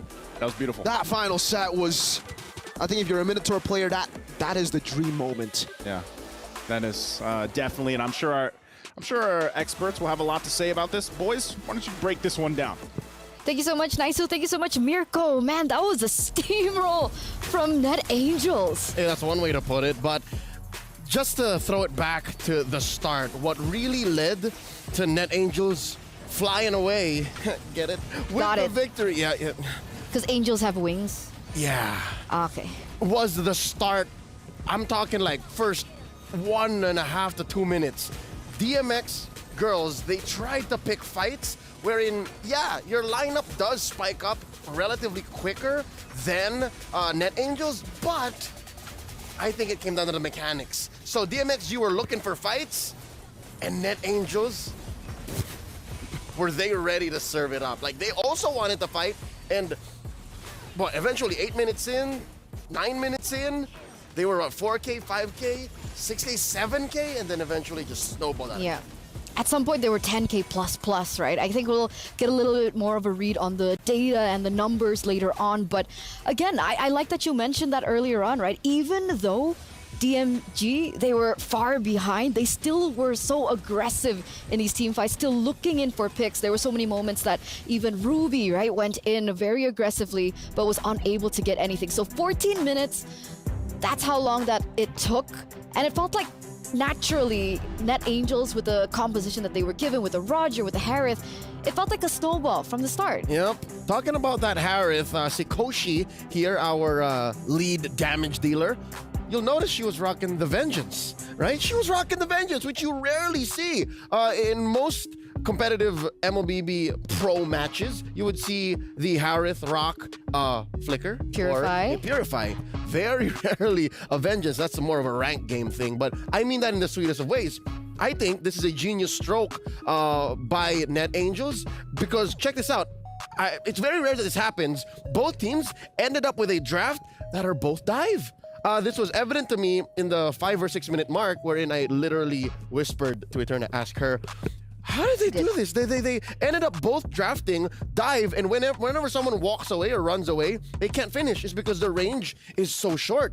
So that's why Sikoshi here rocked the Harrod Vengeance, is because as soon as his fight starts, both teams want to commit, like all in. If I can put 110%, 6 or 7 ults in a single fight, guess what? The Harrod's catching all of that, and the Vengeance helps, which is maybe why the CC was also a great pick for DMX girls, but that's where the tempo break comes in. That's where the whole flow of battle changes things. And again, when a team is snowballing and when a team is 10K, 11K ahead, even deadly bush checks like the one that happened to Vanilla earlier could be possible. If that was a matchup that happened at parity, if that was a moment wherein Net Angels were just like 2K, 3K ahead, best believe Vanilla would be dead. But no, Joseph, Mirko, no.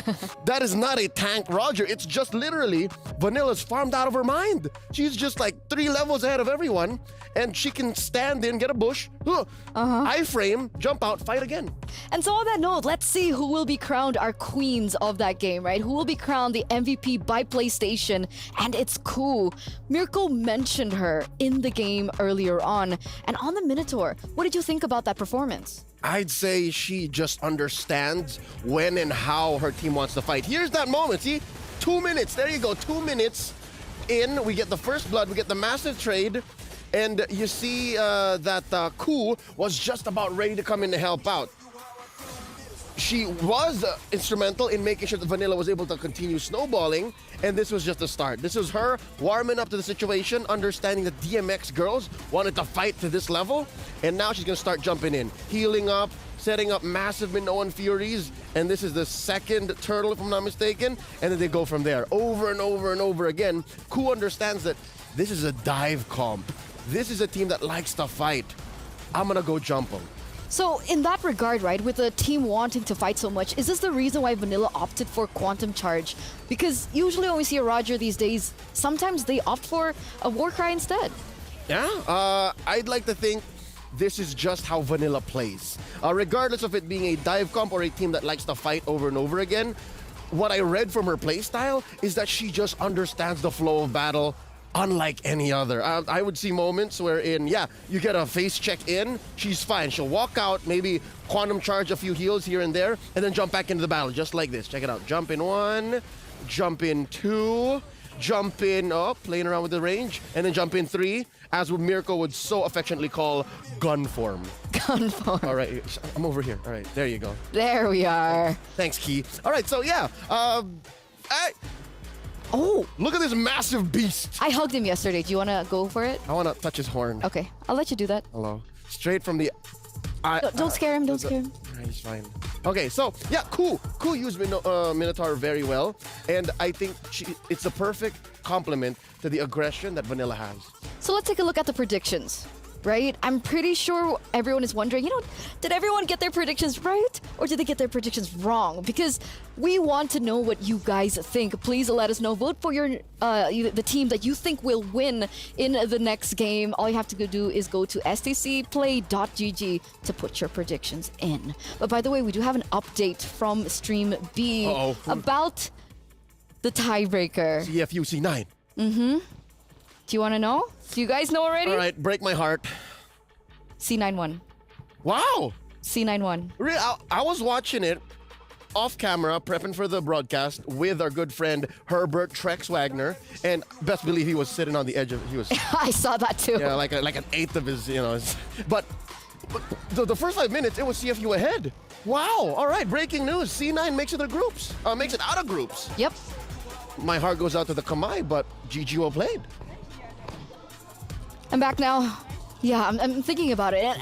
This is why I don't like second shift. We jumped off the group A a little and then back to B. Yeah, I don't like second shift because so this is the shift where you'd have to say goodbye to a lot of these teams. See, Renmar came in with that Cassie's face, right? All happy and smiles, opening up the day. Very Renmar. Talking about highlights from yesterday, and I'm here and I'm just like, okay, We have to say goodbye to this team, and we have to say goodbye to this team, and we have to key crush this team, and we have to key crush this team. I can't handle it. Someone's got to do it. We were put here because we are trusted to do this, and we'll see the ladies of CFU Serendipity soon again, for sure. Because they did show a lot of promise. Oh, yeah. No doubt. Again, you can never count out the Kamai, whether it be their men's teams from the MPL or CFU Serendipity and the other very promising teams from their women's division. But today, here, or tonight for some of you guys watching, it's C9. NA moves forth, so hey, at least one NA team gets out of groups for at least this competitive split. That's true. That's true. I also feel the same way about the Indo representatives, right? Yes. Finally. 2 confirmed up. We're not getting grouped this time. But anyway, back to this matchup, ladies and gentlemen, right? DreamHack does still have a chance to come back in game number 2. Now, if we were to break it down, what do they need to improve? Did you think it was a draft diff? Did you think the execution had to be repaired a bit? What do you think, Leo? All right. I think you already mentioned the obvious. But I think mainly, number one, you gotta make sure that La La Land gains control of the tempo of her team. They picked fights so often, and their lineup is built for that, yes. But you also have to understand, it takes 2 to tango. You have to know when your opponent is ready, how they fight, and I hate to tell DMX girls to, put their tail between their legs and hide. Maybe they should start respecting what their opponents bring to the table first. Because in game 1, what I saw was first failed fight, okay, let's go again. Second failed fight, okay, let's go again. Up until they're down 5K, 6K, 8 kills down the line, and they're still fighting the same way. I think I did see a good amount of hybridity trying that push down bottom after they lost a massive fight. Like, they lost 2 or 3 players already, and she's like, I'm gonna take this turret. Maybe it takes more than just a reminder after the game or before the game to always remember your fundamentals. So always remember that. Takes 2 to tango, temper your aggression, and then maybe we'll see this go 1-1. Okay. Okay. And that makes sense, right? Because, of course, discipline is very important. If we're here at MWI, we're going against regions of the very best, right? The best of the best from every region are stepping through. So when you make small mistakes like that, it eventually becomes a large snowball. And of course, all these teams and all these queens in their own right, they are fighting for the main prize, which is that trophy. Yeah, all these little decisions you make snowball into the tangible trophy that is the MWI 2024 championship. And with that said, it's not like these girls are a stranger to a victory. It's not like success is something that they never tasted. Again, at the Copa da Freya, which translates to Cup of the Lady, in the qualifier for Latam, they 3-0'd the competition. STMN girls, if I'm not mistaken. So they know what they're doing. So I think maybe coming in from their league, they can get away with being super aggressive, but now in the tourney of tourneys, right? In the Copa da Grande, if I'm saying that right. I don't know. But in this big tournament, you can't just be aggressive. You gotta learn how to tank. You gotta just float like water. Like water. Not like a tidal wave. It still hurts, all right? Okay. Don't remind me of what happened to TLG. I always bring them up because I miss them, man. I thought they were gonna go far in this tournament. It's just overnight romance. I actually fell in love with TLG as well. Me too!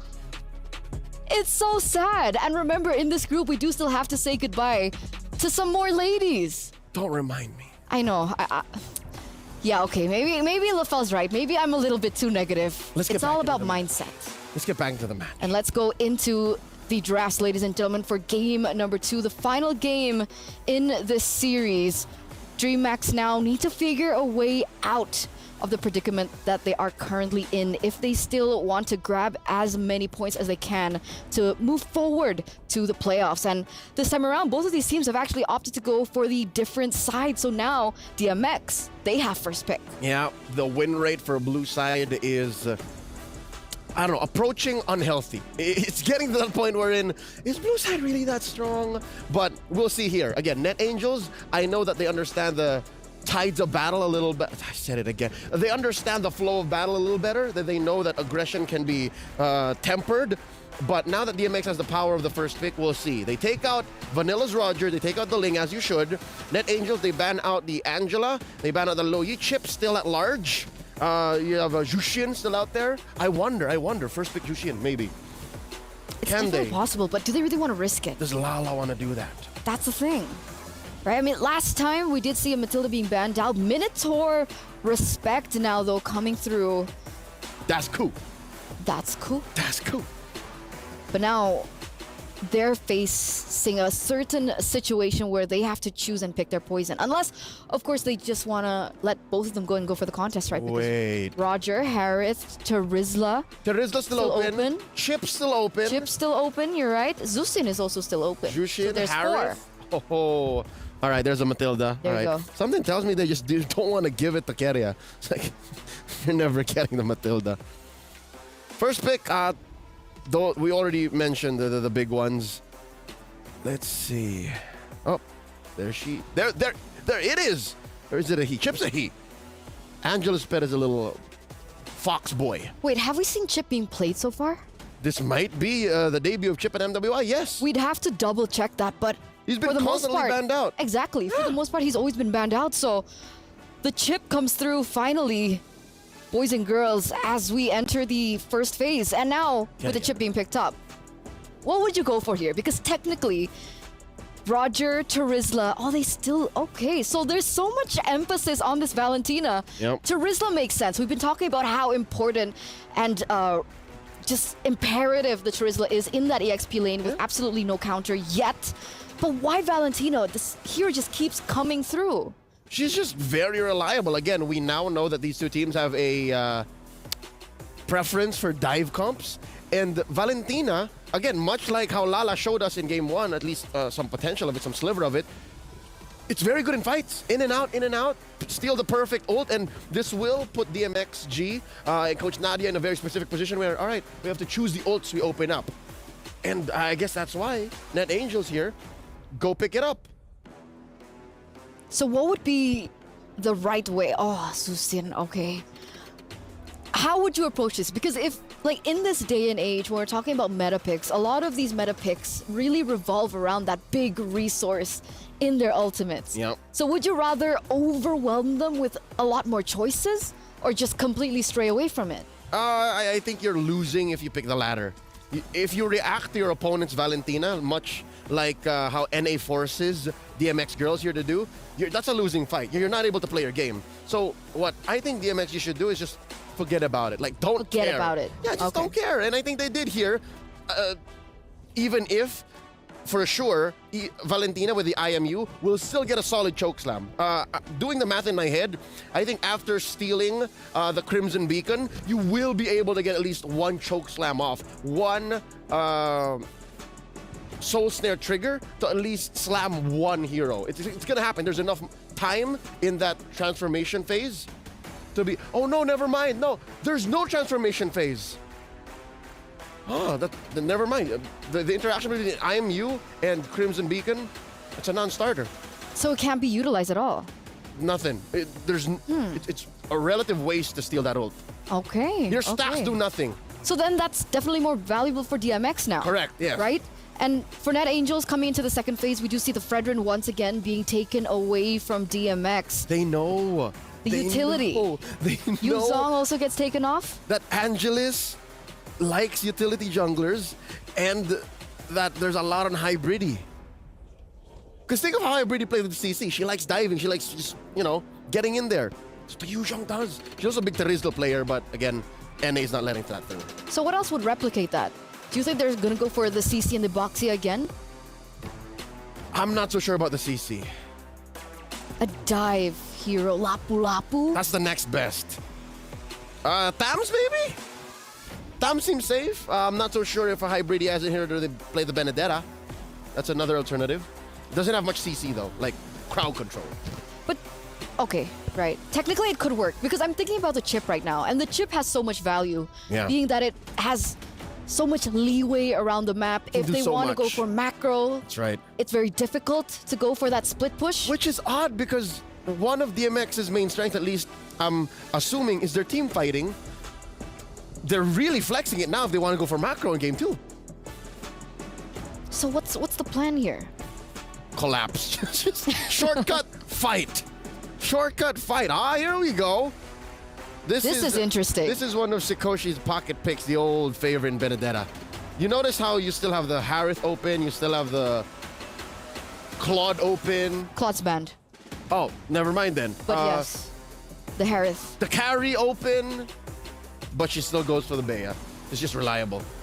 And it's interesting, right? Because even if Chip wants to go in for that full 5-man transportation, they have the Carmilla, they have the penalty zone, and they also have the Beatrix to follow it up. So there is a combo that can work, but Akai and Arlet.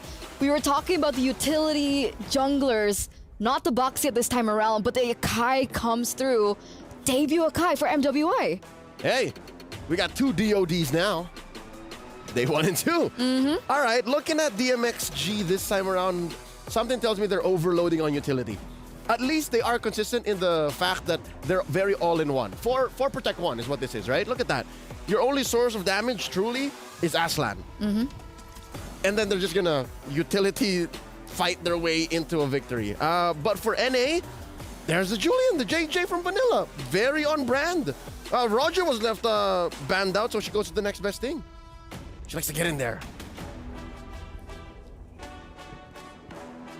I'm thinking, right? Because with the lack of damage from DMX right now, they need to buy a lot of time. Yeah. For the Moscow, for Aslan to get to that power spike. And how much time can they buy for themselves? Considering how aggressive the opponents also play, as we saw in game number 1. So with that, we're gonna throw it over to the casters to finalize this best of 2. Naisu, Mirko, it's your time to shine. Hey Mirko, are you ready to shine? I'm thinking. Hey, let's jump into the game here. Last one for this matchup, this game between DreamHack Girls and Net Angels. I'll tell you what, man, if we had the lineup ratings that we're used to seeing in our regionals, the utility marker for this, I think, would be a max 10. Oh, the damage mark might be all the way up, man. La La Land on the juice scene. Oh, man, yeah. DreamHack Girls utility. They got Chip. They got juice in. The Akai is the only thing that really stops them, technically, right? With how bad the Akai was at MSC, I don't know if it's going to be the same. I think this time they have a solid lineup to play with the Akai, also the Arlet as well. So it's going to enable a whole lot of the other picks. But I feel like this is kind of hard because it's kind of like, where do you want to put the enemy team? Where do you want to put Net Angels? Because you can drag them, like we're seeing here with the flare. Boom, boom. You can another one. Spin them. Oh my God. Oh no. She's forced to flicker out just like that. Ku had to flicker out. Now Cassie as well. Lane Kingdom. That's what Jushin gives you. This is the power of utility. But I'm just wondering, like for Net Angels, once your flickers are down, what do? They try to make a play up top too, and maybe this is a chance once again. Vanilla is going to be utilizing the Julian. Interesting too, the fact that we saw the Julian just do crazy things earlier in the hands of Killway, but now it's Vanilla's time to make this work. Of course, still going here. Good vengeance from Hybrid, able to escape from the enhanced chain, walks out of everything else. You can see Carrier also rotating up top. But this is a matchup that is already very, very scary, by the way, for the Arlet, right? Yeah. Tarizla taking all that damage and can dish out even more. Even more. And so at this point, Turtle's going to be up, still planning themselves up this time in the XP lane, trying to get these level 4s available. Cassie doesn't have it just yet, but they'll go ahead, start this up, and they might get this unless Angelus does something here with the Sakai. Carrier there as well to help them out. Shortcut not available just yet, though. Level 4 still taking some time, but actually they just kind of wait. Oh, you're gonna get dragged. Cool. Again, but still, neither team able to actually commit. They just want the level 4s. I think once all the level 4s are available, they'll kind of go for something and... Oh no, cool. It continues there. The Vengeance, the Final Slash not connecting, just barely there. Cassie, though, will steal the Final Slash, gets brought back now straight into the Hybridy's Vengeance. Penalty zone locking him down. Vanilla going in as well. Carry the flicker forward. That's good first blood from Vanilla with the enhanced sight. That's Halang brought back with the Lantern. Oh, Aslan's here. Takes his shortcut back. Never mind. Never mind. oh, it's done, I'll go back. You know, so, and that's the thing. I mean, we saw so many times. I mean, how many times was La La Land able to get that proc and bring them back? You know, and that's something that we were saying is going to happen here with the amount of utility that they have. And so far from what we've seen, you know, Jushin that's what she does. She's able to burn these flickers, to burn these battle spells, and possibly put enough pressure with that alone. Keria could be in trouble here. Very low. Good final slash. Bringing 2 members displaced. Keria going to be taken down right now, but Lantern once again will be used up. That's the beacon. But again, like Leo mentioned, it does nothing for you. You don't get the passive. You don't get anything with the beacon. Hybrid could flicker out of the penalty zone, as that would have been very lethal. Vanilla was there to capitalize. Great maneuvers by DMG. So what's the answer against Jushin? You were talking about your RGs, you know, with her, and she hasn't been able to play like this. So, like, what is the answer that Net Angels needs to do to deal with the Jushin continuously pulling them away and back? You either outrange her or you burst her down. It's like basic normal control mages, right? I mean, you'd really, technically you do have a little bit of self-heal once you get level 4, but hold up. Angelus, you're able to go for the heavy spin. Vanilla gets out with a enhanced sword. But yeah, it's all about trying to just poke her down before she can even deal that damage. And when you dive, you really got to try to chain CC her. Unfortunately, this composition, not really built to do that, right? Net Angels, and that's why you can see that the spacing is just perfect every time. Cool, can't lock you down. Cassie can't lock you down. She can go and deal a bit of damage, but now you can see that. Airborne brought back. Keria's right there. Crash course, another knockup. It could have happened if there was the Terrify again. It happens, La La Land. Able to dash out? Whoa, yeah, just she got out. She got out, and I'm wondering, you know, now that you see Cassie holding on to the ultimate, like, then does this allow her to also get the procs and then drag them back? No. I mean, this is not going to work the way that they probably want it to. And, you know, you're already seeing, I'm sure you guys, now that you've seen multiple games of Jushin, you're probably feeling like, man, that's a little bit of annoying. I'm trying to get away, but I just keep getting dragged back and forth from that. And so far for La La Land, she's just been having a great time. Again, it's constant. Oh my God. Who's going to get real tired of this real fast? I think she's already tired. She's gone airborne twice, and now into the crash course. She's forced to flicker again. Now the shortcut comes down. The vengeance is enough. Ku's going to be taken down. The final slash not connecting onto anyone. That's a penalty zone. Locking 3 members down. La La Land again still doing some damage. Angelus in the back line. Able to find 2 on the heavy spin, pinning them down. Cassie very low. Pops in a beacon, but gets dome on by Hybridy. Meanwhile, La La Land, she gets the value when she pops the beacon. Vanilla still able to escape with the lantern. The lantern flare again, always just there. The lantern flare is just, that's the perfect way to put it, man. It's always there. Final slash? Again? Look at that. Okay. This is, it's getting ridiculous. The flare is too much. Look at this again! Knock her on the leg! Oh, man, that was brutal! La La Land's making him dance, man. That's what she's doing. She's putting the flare there. She's pulling them back, pulling them everywhere. I wouldn't call that a dance. You know, you're getting slammed to the ground. Hey, you know what? It is. Look at this. This is an air dance. There you go. You're back. You want to run into the turret? No. Nah. Oh, man. This is tough for Net Angels because they have not had an answer to deal with La La Land. She's 4-0-1. We got to take a look at the items to fall into place for her. That's a golden staff now picked up for Aslan. Has that available, but man, you know, this is the thing. This is like, if you want to talk about the overall utility of this lineup, they're able to do that because of what they have. She's only got the Clock of Destiny, working on the next item here, and you know, with that already, this kind of lead, it's like you don't even want to be in lane. From what we've seen her being able to do in the mid lane early on, you don't want to fight against it. See, the way you actually try to bully the Jushin in lane is, again, oh, hold up, final slash onto 2 members. Good enhanced chain to try to disengage there. And he will be able to do so, but look at Keria. Already rotating over, no turret there, so they can actually go for a good shortcut into the crash course. The lantern, man. La La just put the lantern in front of them. That in itself has zoned them away. Look at that, look at that. Oh, Q, no! Stay out of it. Stay out of it. The light is bad. Don't follow the wishing lantern. For once, don't follow the light. Don't follow the light. Stay away from it. And, okay, mid lane, they're going to try to keep it together. They actually survived quite a bit down in the bottom. Cassie holding on to the heavy spin herself. And, you know, so this is back to it. Like, Sakoshi, at least Sakoshi's probably just hearing in all the comms. Like, stay away from the lantern. Stay away, man. They're like vampires, you know. You cannot get the light can't touch you. You have to run back. The light, the lantern is lava. The lantern is lava. Oh, the heavy spin actually got them out. Now the two-man pin down. What a pin down! He's gonna be brought back there. Good penalty zone to lock them down. That's exactly what they need. What a combo from Net Angels. Sakoshi, the perfect. I mean, I was admiring the heavy spin, but then look at the setup they go, and that goes. Oh, Funasash. That's a 1v4. We've seen this before from Hybrid on the CC. Not able to find Vanilla. Now stun down Sakoshi. She got the triple kill. She has a chance to go for the unofficial Maniac. There's a flicker forward from Cassie. Straight into the sun. Hybrid able to get a few of those resets on the Vengeance. She has the stacks properly down. She doesn't have the flicker.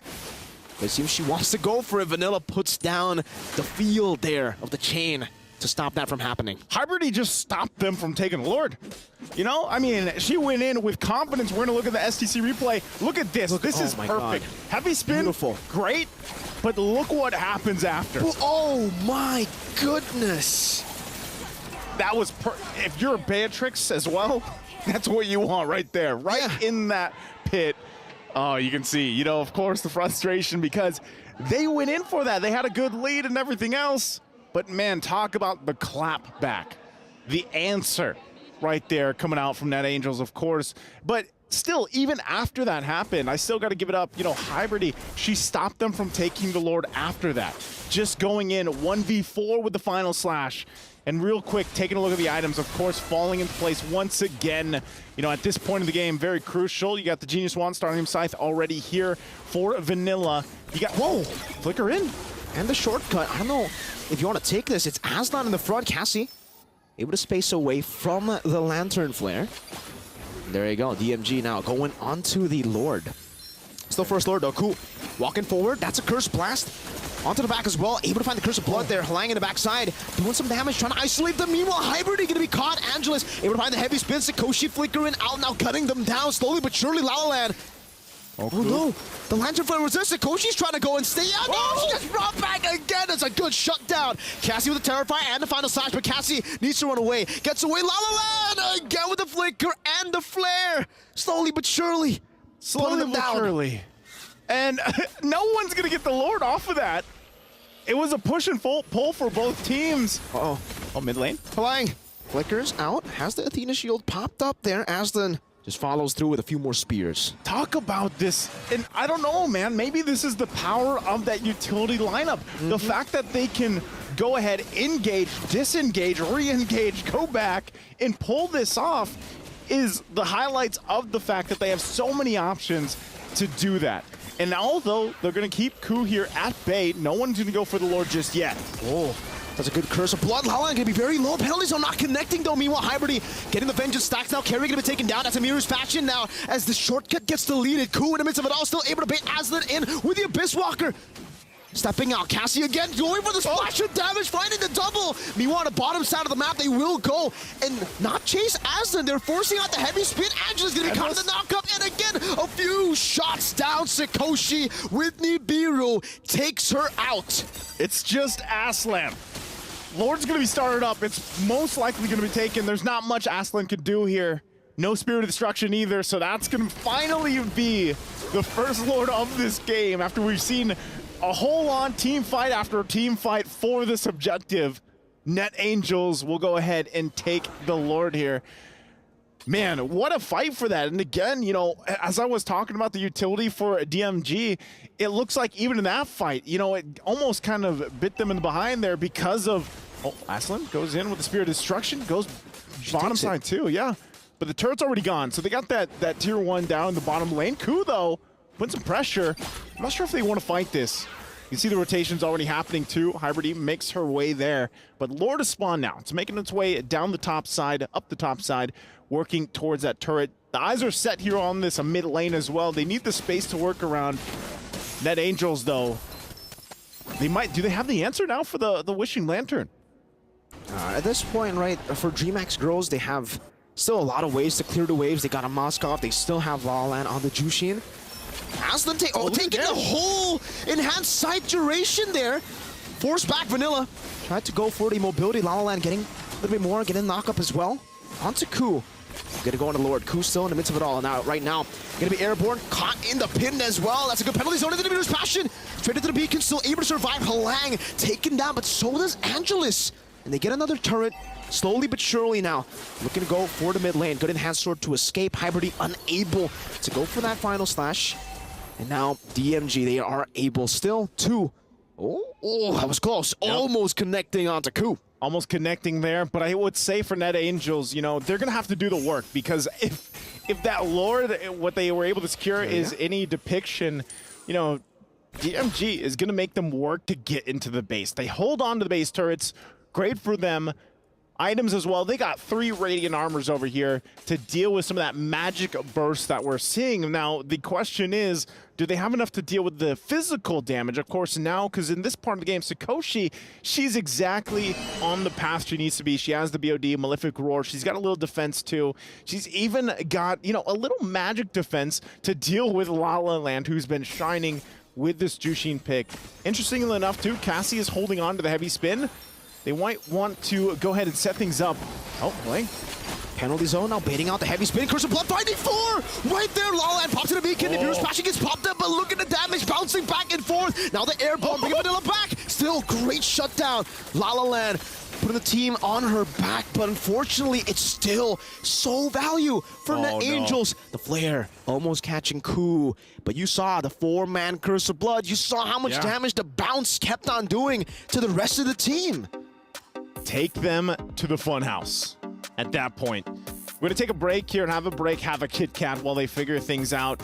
But man, even that last team fight that we saw there, Curse of Blood, pretty deadly, of course. And as I was talking about the Beatrix, and now that that's online, they got to be careful fighting into those like closed areas. Also, before we had this break, La La Land, great pull into the turret, but then she picks up her Wishing Lantern item.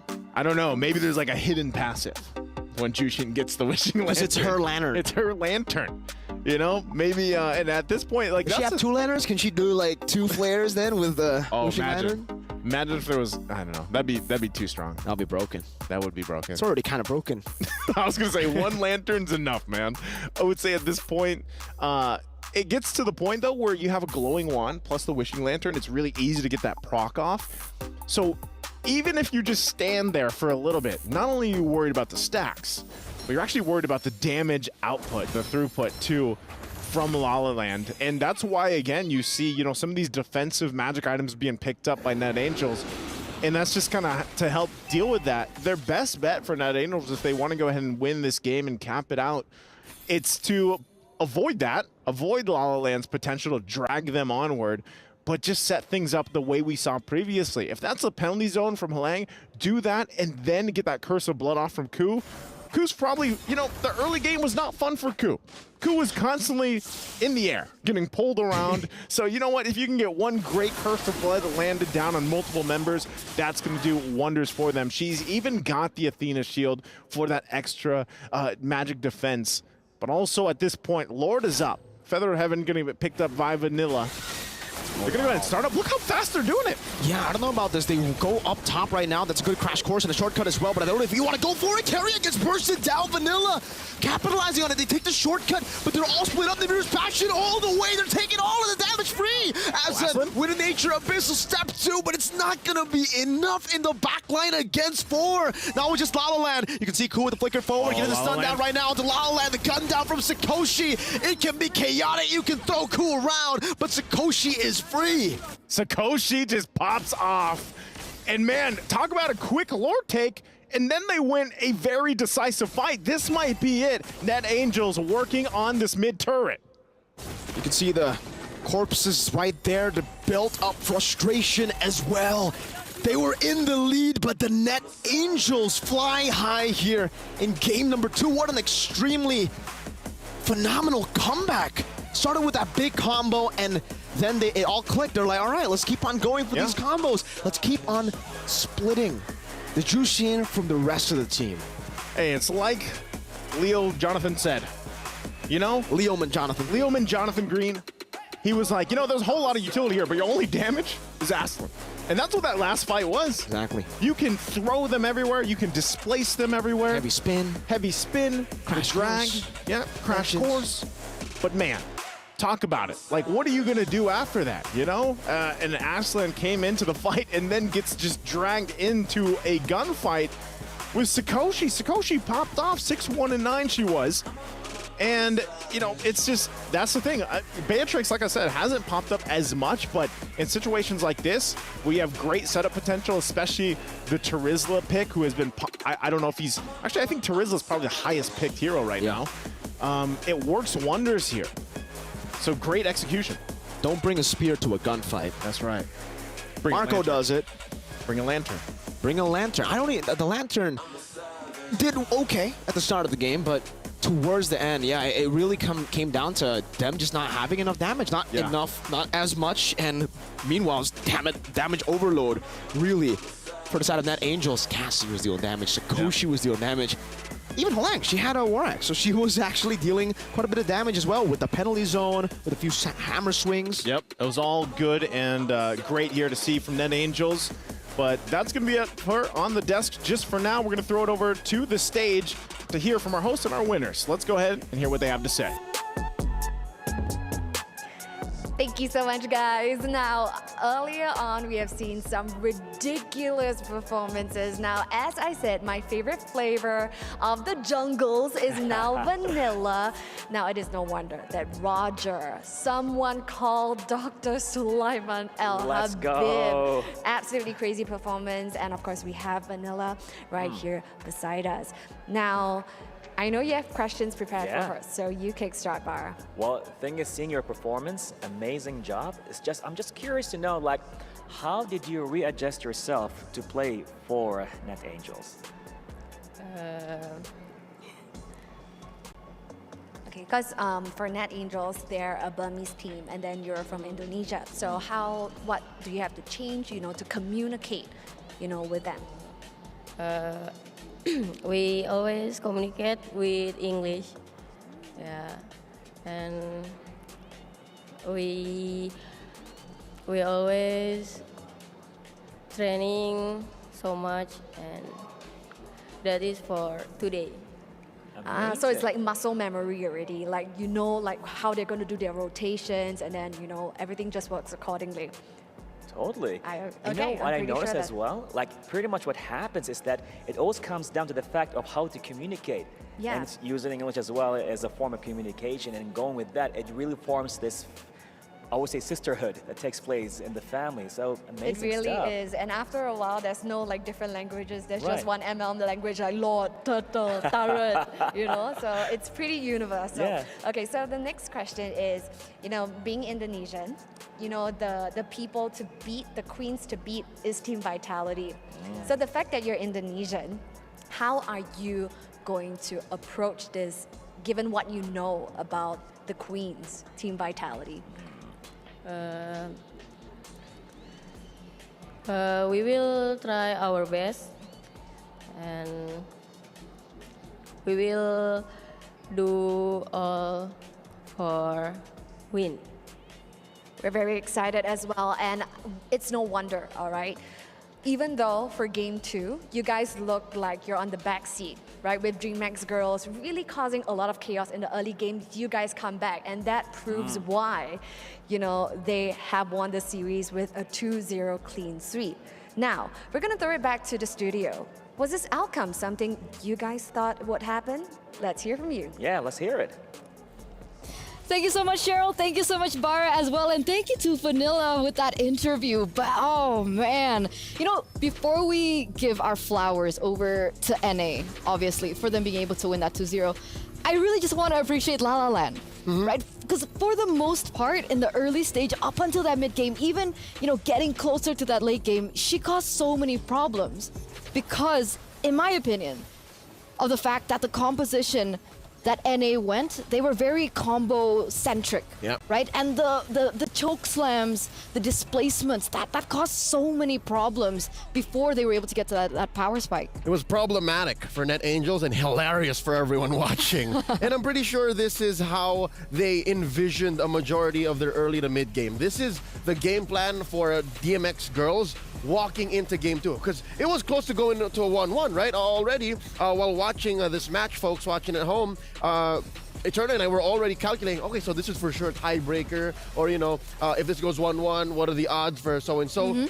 But, yeah, no matter how well DMXG did in the first 7 or 8 minutes, you gotta as well acknowledge the fact that Net Angels know how to get out of these situations. All it took was that one fight in their side of the jungle, in their purple, to turn things around. That, to me, was the creme de la creme of game 2. So, Hline creme de la creme, right? That penalty zone into all the combos and the burst damage coming in from the Nibiru's Passion. Oh, that was peak. Yeah. That was like, okay, this might end up differently to what we were thinking that it might. So, with that being said, we're gonna crown our PlayStation MVP, ladies and gentlemen. Let's see, drum roll, please.